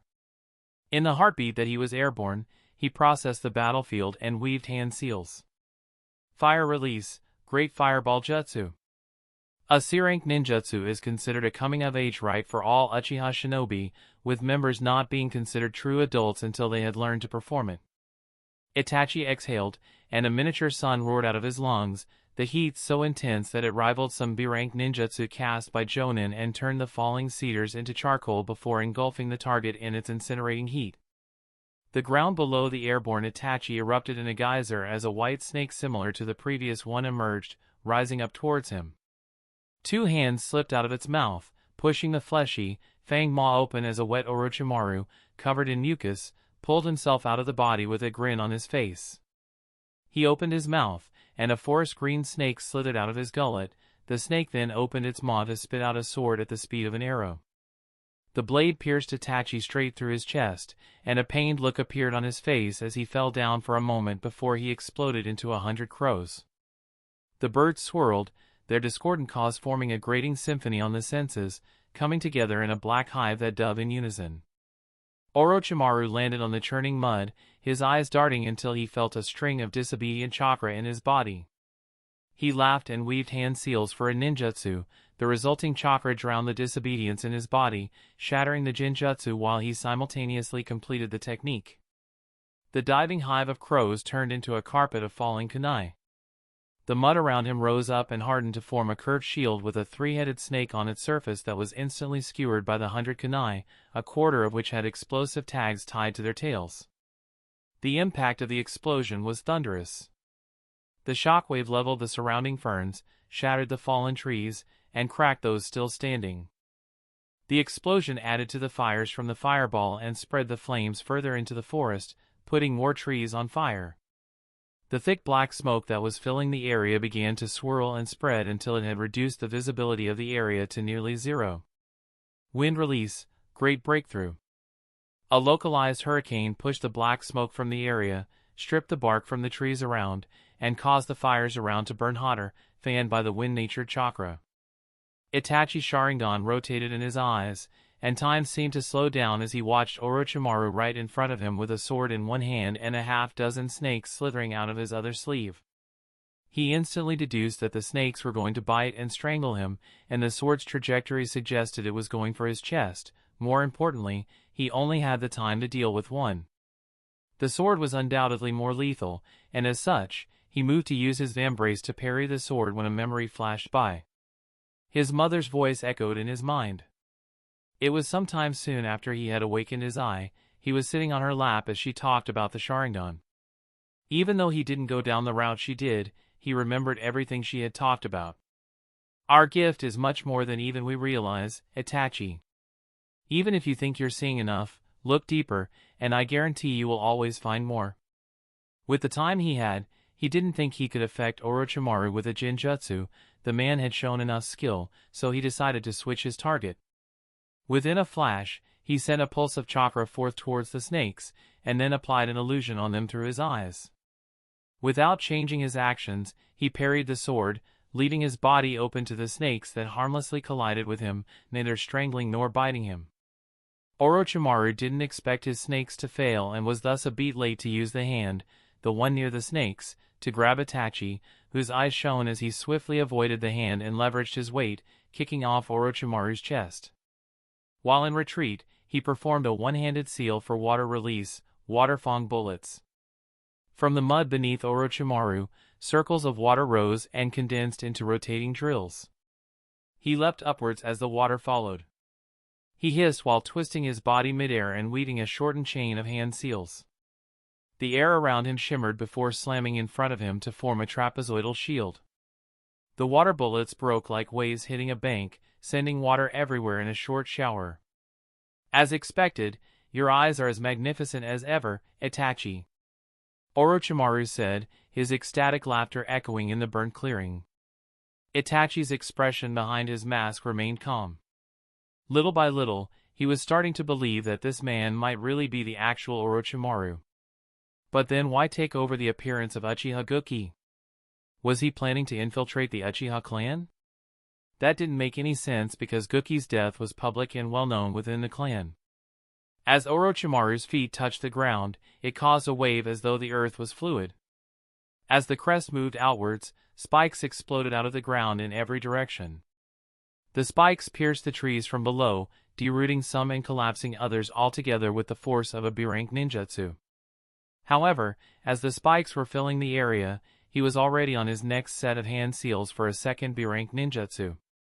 His chakra spread through the earth and then flooded every spike in the area to the point where the material couldn't contain it and exploded into flaming bullets of compacted earth harder than pebbles. And because of the sheer skill behind the ninjutsu, each bullet had a similar impact to the bullet from the water release, spirit water wave, only there were hundreds of them going in all directions at the same time. The jutsu was extremely hard to avoid in normal circumstances because there was nowhere to run, but the Sharingan could see the general flow of chakra, and he saw Orochimaru's chakra flood the spikes and was ready for it. Water release, water colliding wave. A volume of water, at least a few times larger than what a Chunin could produce with the same ninjutsu, flooded the surroundings in the form of a wave. The flaming earthen bullets coming towards him were met with a torrential wave of water that drowned the flames and sapped their velocity, rendering them inert. Instantly, the forest terrain was turned into a swamp. Almost no trees stood safe around, all of them were in some state of destruction and were submerged in a layer of water. The only positive was that a lot of the fire from the fight had been put out by the jutsu. And in between all of that stood two men, neither of them with an injury on their bodies. They stared at each other across the graveyard of trees. The silence only lasted a few moments before they raised their hands to form hand seals. As Orochimaru's fingers moved, he kept an eye on Itachi's hands. He would never admit it, but it was a habit he had picked up from the professor, who had read his opponent's hand seals to use the perfect counter. He never managed to be as good as his former master, but what Orochimaru saw in his opponent's hand was the perfect counter to his ninjutsu. However, Itachi had only started a couple of hand seals later, which wasn't enough time to predict his jutsu perfectly, and yet, as their hand seals progressed, he continued to see the perfect counter. Their eyes met, and he found the red eyes staring at him. With the mask on, the eyes were all he could see. And then it struck him. The Sharingan could see the rough flow of the chakra even if it was nowhere near as capable as the Byakugan. Itachi used that rough flow of chakra and the few hand seals to predict his ninjutsu? Looking like an Uchiha doesn't make you one. Allow me to show you the power of a real one, Itachi said. Orochimaru chuckled before laughing out loud. A real Uchiha couldn't do that, and he knew it. Their hand seals ended at the same time, and the two B-rank ninjutsu, pushed by two Jonin's understanding, came alive. Orochimaru's wind release, typhoon crushing cannonball. Itachi's fire release, dragon killing harpoon. Winds from the surrounding rushed before Orochimaru's palm as though a vacuum was sucking in, and those winds began to gather into a dense ball containing a tornado-like mass. On the other hand, a large amount of chakra rose from Itachi's body to take the form of a large flaming harpoon big enough to hunt a whale. The two chakra objects shot at each other. A smile appeared on Orochimaru's face. A real one. The harpoon was faster and covered a larger distance than the cannonball before it struck the dense mass. It wasn't able to pierce through it and even crumbled. However, it also caused the cannonball to explode into a rotating blast of typhoon winds that enveloped Orochimaru in a dome. That was expected of the jutsu, but then a spark flashed, and the fire-natured chakra flooded in with the winds, which acted like a super-accelerant. The typhoon's blast caught fire and turned into a hell that incinerated everything inside and released a light that stood out even against the afternoon sun. When the blast subsided, the water that had flooded the surroundings was nowhere to be seen, and the ground had turned into swirling embers and spots of bubbling magma. In between all of that stood Orochimaru. Everything from the head to the toes was charred black and burned beyond any saving. It didn't look like he had used anything to protect himself and had taken the full brunt of the damage. Yet, Itachi frowned as he saw the condition of the body through his eyes. For a heartbeat, there was silence. Then, the corpse began to vibrate. A wet, rhythmic squelching sound erupted from the charred torso, the sound of muscle tearing away from muscle, the jaw of the head unhinged to an impossible degree, the skin of the cheeks stretched until they went from black to gray. Suddenly, a pair of pale, slender hands reached out from the depths of the stretched throat. They gripped the blackened teeth and pried them apart like a set of heavy doors, and with a sickening, slippery slide, a new man slithered out of the mouth of the old. He emerged headfirst, his skin covered in a thick, translucent layer of protective bile. Behind him, the original body didn't bleed, it simply deflated, collapsing into a hollow husk. A real one, huh? Then how about this, am I a real one now? He said. Itachi's eyes narrowed with a rare flash of anger. Everything was the same from the hair to the body to the attire. Instead of Uchiha Gouki, the face on the body was Orochimaru's notorious face, but instead of those yellow serpentine eyes, Itachi stared at the red of the Sharingan with 3 tomo revolving in his damnable sockets. Chapter 493, Akimichi Choza scratched the sudden itch on the back of his neck. The Chunin and Jinin teams in the circle formation around him stopped as he looked up at the canopy. "Did you hear that?" he asked. "Hear what, sir?" They were in the middle of the battlefield with combat all around them. The sound of chaos and nearby explosions was certainly concerning but commonplace. Choza was silent before he suddenly leapt up and cleared the canopy with Yamanaka Kawamochi strapped to a carrier on his back. The view blocked by the canopy instantly became visible, and he saw a hellish dome of rapidly spinning and swirling fire. He could feel its heat from a distance. It was certainly not something he was expecting, given the number of opposing Jonin running around the area. "Kawamochi, what's happening in that direction?" he asked while he descended. If he recalled correctly, it was the direction where Danzo had headed. Was it him? If the leaf had made contact with the target, it could only be seen as a positive. She didn't respond immediately. He didn't take any offense, He was used to it from his time with Yamanaka and Noichi. But her answer was something far beyond his expectations. Uchiha Itachi is fighting with Orochimaru, she answered via thought. The Sannin, he replied back in thought. He was Danzo's bodyguard. Jonin, Kakashi and Guy split up and are pursuing the target, they're close. Do we have more details?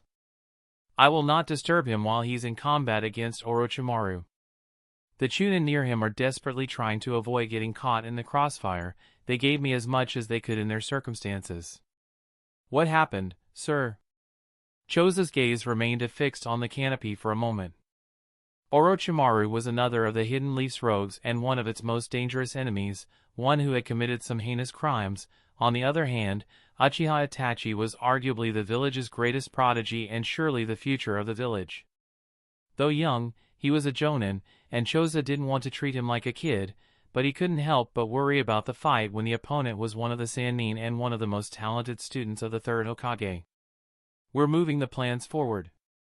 He put down Kawamochi and passed her courier to one of the Akimichi Chunin. Your orders are to protect Jonin Kawamochi from any and all harm. Do not pursue enemies, stay out of combat, and only move according to her instructions. What are you doing, Lord Chosa? Kawamochi's voice rang in his mind. I'm going to go support Uchiha Itachi. What about your assigned target? Even if he was carrying Kawamochi, Chosa had his own target to deal with. The plan was to observe the situation and, after confirming that there was no danger to Kawamochi, detach from her to hunt down the assigned target. Some root agents still roamed the forest as a rear guard, but there didn't seem to be any Jonin who would put her jutsu in danger. Give it to Jonin Gaku. I'm sure he'd like to separate from his partner and go hunt alone with his ninkin, he said. I will relay the change, she sighed. Chosa gave his thanks and apologies for the disruption before taking off in Itachi's direction. How long had it been? A minute, 2, clearly not more than 3. In that short amount of time, Takuma felt his understanding of strength being rewritten right in front of him. He had seen movements so fast and sharp that he struggled to follow them, C-rank ninjutsu being effortlessly pushed to levels most Chunin would consider their strongest attacks, and multiple B ranks themselves being elevated to much higher levels through a far superior understanding of chakra. The number of high-ranking jutsu they had thrown like cheap candies had leveled and transformed the terrain multiple times in the mere minutes they had fought. It wasn't only pure power, even their way of using their wide arsenals was beyond him, traps, clever combinations, and even using the opponent's ninjutsu against them. He raised his hand to protect his eyes from the intense heat wave being thrown by the flaming dome. The numerous earthen walls, more than half of them erected by him because he was proficient with earth release, began to melt from the intense heat. Others had been cut down by strong winds, bashed by waves of water, skewered by earthen spikes, and littered with holes by flaming pebbles. Survival had come at a cost. Takuma looked over at Koyol, who was working frantically on Yatso among the trees. The image of Yatso's wrist, shattered and all but detached, haunted him. Only a thin bridge of tissue kept the hand from falling away entirely. It was an injury that demanded the skill of someone like Dr. Oishi, a Tokubetsu Jonin in Iryo Ninjutsu. As a Chunin-level medic, Koyol simply didn't have the expertise to save Yatso's hand when the injury was that bad. He recalled Iori, who had injured her hand at the gold mines during the Steamfrost War. Even though it was nowhere near as severe, she had been at risk of derailing her career as a Fuinin, as it required delicate work. And while just thinking about the scum made his heart burn with hatred, Khan's missing hand had completely destroyed him as a shinobi. He clenched his hands. If only he had trained harder, squeezed in more time for training, maybe he would have had a B-rank defensive option, and maybe Yatso would be safe. He closed his eyes and exhaled deeply. He couldn't afford to have those thoughts right now. He had more urgent problems that demanded his attention. He turned towards Anko, standing at the edge of the crumbling wall. Her condition had recovered, and with it, her focus, which, unfortunately, was aimed at Orochimaru with blinding hatred. It's him, she said through gritted teeth as Orochimaru stepped out from the charred husk of Guki's body with his original face. Takuma sucked in a deep breath when he saw the Sharingan in the Sannin's eyes. Orochimaru had really managed to get his hands on the dojutsu by taking over a Uchiha. He felt a cold settle in his heart at the thought of the consequences before he felt sick when he realized that it was his friend who had been sacrificed for one person's twisted desires. No! He grabbed Anko and pulled her back with a jerk just as she tried to rush out to attack. Unhand me! I'm not in the mood right now, she hissed and tried to shake him off, but he grabbed her by both hands and pulled her back. No, you have to listen to me. This isn't the right approach if you want to do anything meaningful. You need to get a hold of yourself. To her credit, she paused despite her rage, giving her tunnel vision, but the wind cutter jetting over their heads to cut a dozen more trees was also a stark reminder. I'm not going to sit here and do nothing, she said. We can't afford to do that, he replied while looking nervously over at the two monsters who had somehow got faster as their exchange slowly ramped up. We need to assist the captain, but we can't do it alone. We need help. He couldn't allow her to charge at Orochimaru by herself, and he alone wasn't strong enough to make a change if he joined in. Help? She looked at the operatives standing behind him, their fearful and nervous gazes affixed on the fight. There's only one of us who can actually do any substantial damage, and that's the captain. We need to create an opportunity for him to get in a lethal strike, and doing that without getting killed is going to be difficult when they're like that, he pointed out. I'm guessing you have a plan, she asked. Somewhat. That sure inspires confidence. We need to be coordinated to stand a chance and need his cooperation for it to work. Takuma pointed at Itachi. Jonin Yamanaka Kawamochi? Anko asked. Yes, we need her. I'm going to reach out to her. Takuma closed his eyes and reached out to her in his mind, not knowing if it would work because she could be in contact with dozens of people at the same time. Hey, you didn't cut contact with her, right? He asked Gray just in case. Cut contact with who? A woman's voice echoed in his head instead. It was Kawamochi. Takuma straightened when he heard her. Jonin Kawamochi, this is Operative Radel. I need to contact Captain Weasel. He's currently fighting against Orochimaru. Is it wise to interrupt him as he's fighting? I believe the risk is worth it, he replied without anything to back his confidence. Very well, she replied after a pause. Before I connect you, Lord Akimichi is heading your way. Takuma's mind rushed through the possibilities as another variable was added to their equation, and slowly, some semblance of a solid plan began to form in his mind. A few moments later, Itachi's voice echoed in his mind while the man fought as if nothing could disturb him. What is it, Radel? I have a plan. Would you care to listen? Rewinding time back, Itachi stood in the burning gray patch of ground, his cloak heavy with the dampness from the water that was here only a minute ago before it was burned away. Across from him, Orochimaru's face adorned the body of a young Uchiha, with a fully matured Sharingan in his eyes, and that image felt so wrong that it caused him to doubt reality. Disrupting your chakra won't make this go away, Orochimaru said. The three tomos spun frantically in the red with a hungry energy like his smile. Itachi's eyes widened a fraction. The eyes weren't fake? The possibilities began to open up in his mind until he reached what seemed most likely. Orochimaru had lured Guki, killed the young Uchiha, and stolen his eyes. It was not at all surprising to learn that yet another person held the desire to covet their clan's prized dojutsu.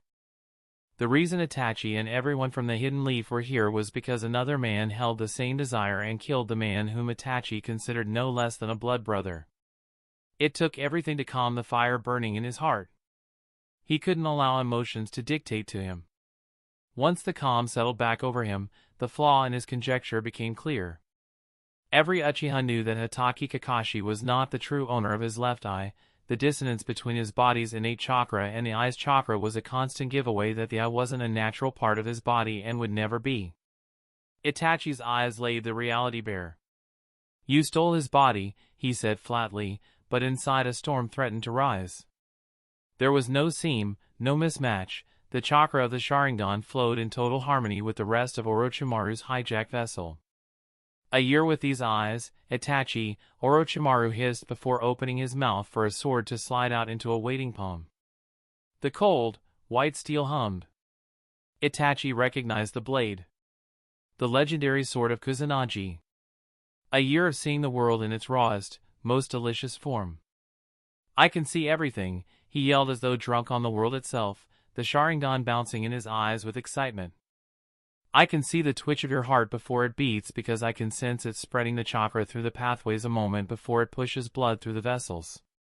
The scales have fallen from my eyes. The mysteries of this world have shown themselves to me, and yet, I wonder, his head snapped down, and he stared at Itachi. What does the world look like to you? I foresee your death, Itachi said. Orochimaru laughed as both of them turned to blurs, and they met in the middle with a thunderclap. It was a nightmare of kinetics.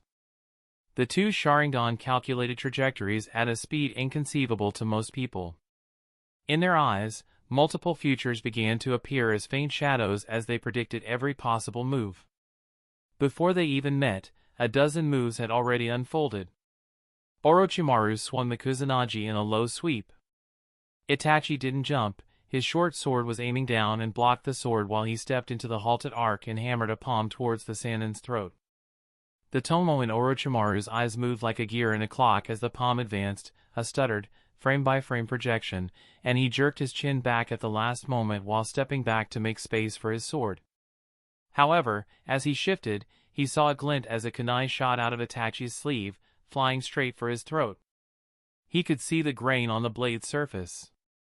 In an instant, he opened his mouth and a snake sprang out. The kunai entered the snake's open maw, ultimately stopping it, and as the blood sputtered, a small gust of wind pushed the airborne liquid forward. Itachi saw a spurt of blood coming for his eyes to blind him. At the last moment, he looked at everything before voluntarily closing his eyes. Orochimaru grinned as he raised his sword, but the short sword parried it away before he could get into the swing. He swung his foot for his head, but again, Itachi's forearm was already there and caught the kick, which sent an impact vibrating through his teeth at the same time the blood finally hit his face. But he had already foreseen it all before he closed his eyes and flowed into his next move to drive his short sword through the heart. 1 year with the eyes? He had awakened his eyes a decade ago. The mere thought of comparison was an insult. Orochimaru's eyes widened with the same realization. His body jerked, and his spine elongated and bent at angles Goki's body would have never allowed. The short sword struck and even went through the body, drawing blood, but did no real damage as it missed every single internal organ, turning the attack into a needle stabbing through a knitted sweater.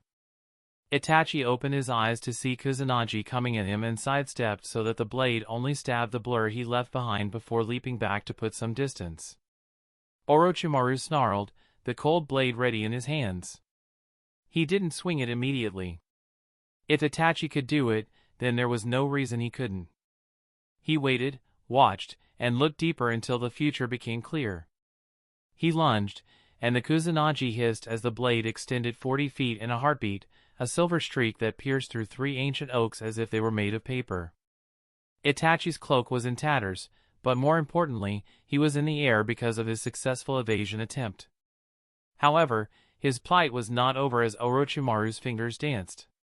Fire release, Phoenix Sage Fire. He exhaled a dozen high-velocity orbs of flame that twisted and weaved through each other's trajectories. When everyone saw fire, Itachi saw chakra hidden inside. He saw the concentration of fire-natured chakra fueling the flames. 8 shuriken appeared in his hand to match the 8 fireballs. He breathed wind nature through them before letting them fly. Despite the twisting trajectories, all 8 stars hit their targets right in the middle as though there was no chance of missing. The shuriken's wind-natured chakra mixed with the fire-natured chakra of the fireball, causing them to grow bigger, brighter, and most importantly, faster. The small fireballs screamed forward, but Itachi didn't seem to care. He didn't even look at them as they neared him, only for them to fizzle out right in front of his nose. The fires burned stronger, consuming the fuel more quickly until they burned themselves out, vanishing before their goal was ever met. Spikes twice his size exploded out of the ground, and Itachi barely avoided them by expertly maneuvering his body and pushing off the tallest blade. But as he landed on his feet just a few inches away from the spike pit, the Kusanagi stabbed through the thick spike and into his side. Itachi's eyes twitched as he twisted his body. Unfortunately, he couldn't dodge it completely, and the blade left a little more than a shallow cut just below his ribs. On the other side, Orochimaru hadn't moved from his spot. Though there was a smirk on his face, there was a severity in his eyes. Itachi calmly walked around the spikes to face the man who had fought through the mud of the Great Wars. "Radel would like to speak to you. Should I connect?" Itachi heard Kawamochi's voice in his head. He didn't move his eyes from Orochimaru while he mentally replied with his consent. "What is it, Radel?"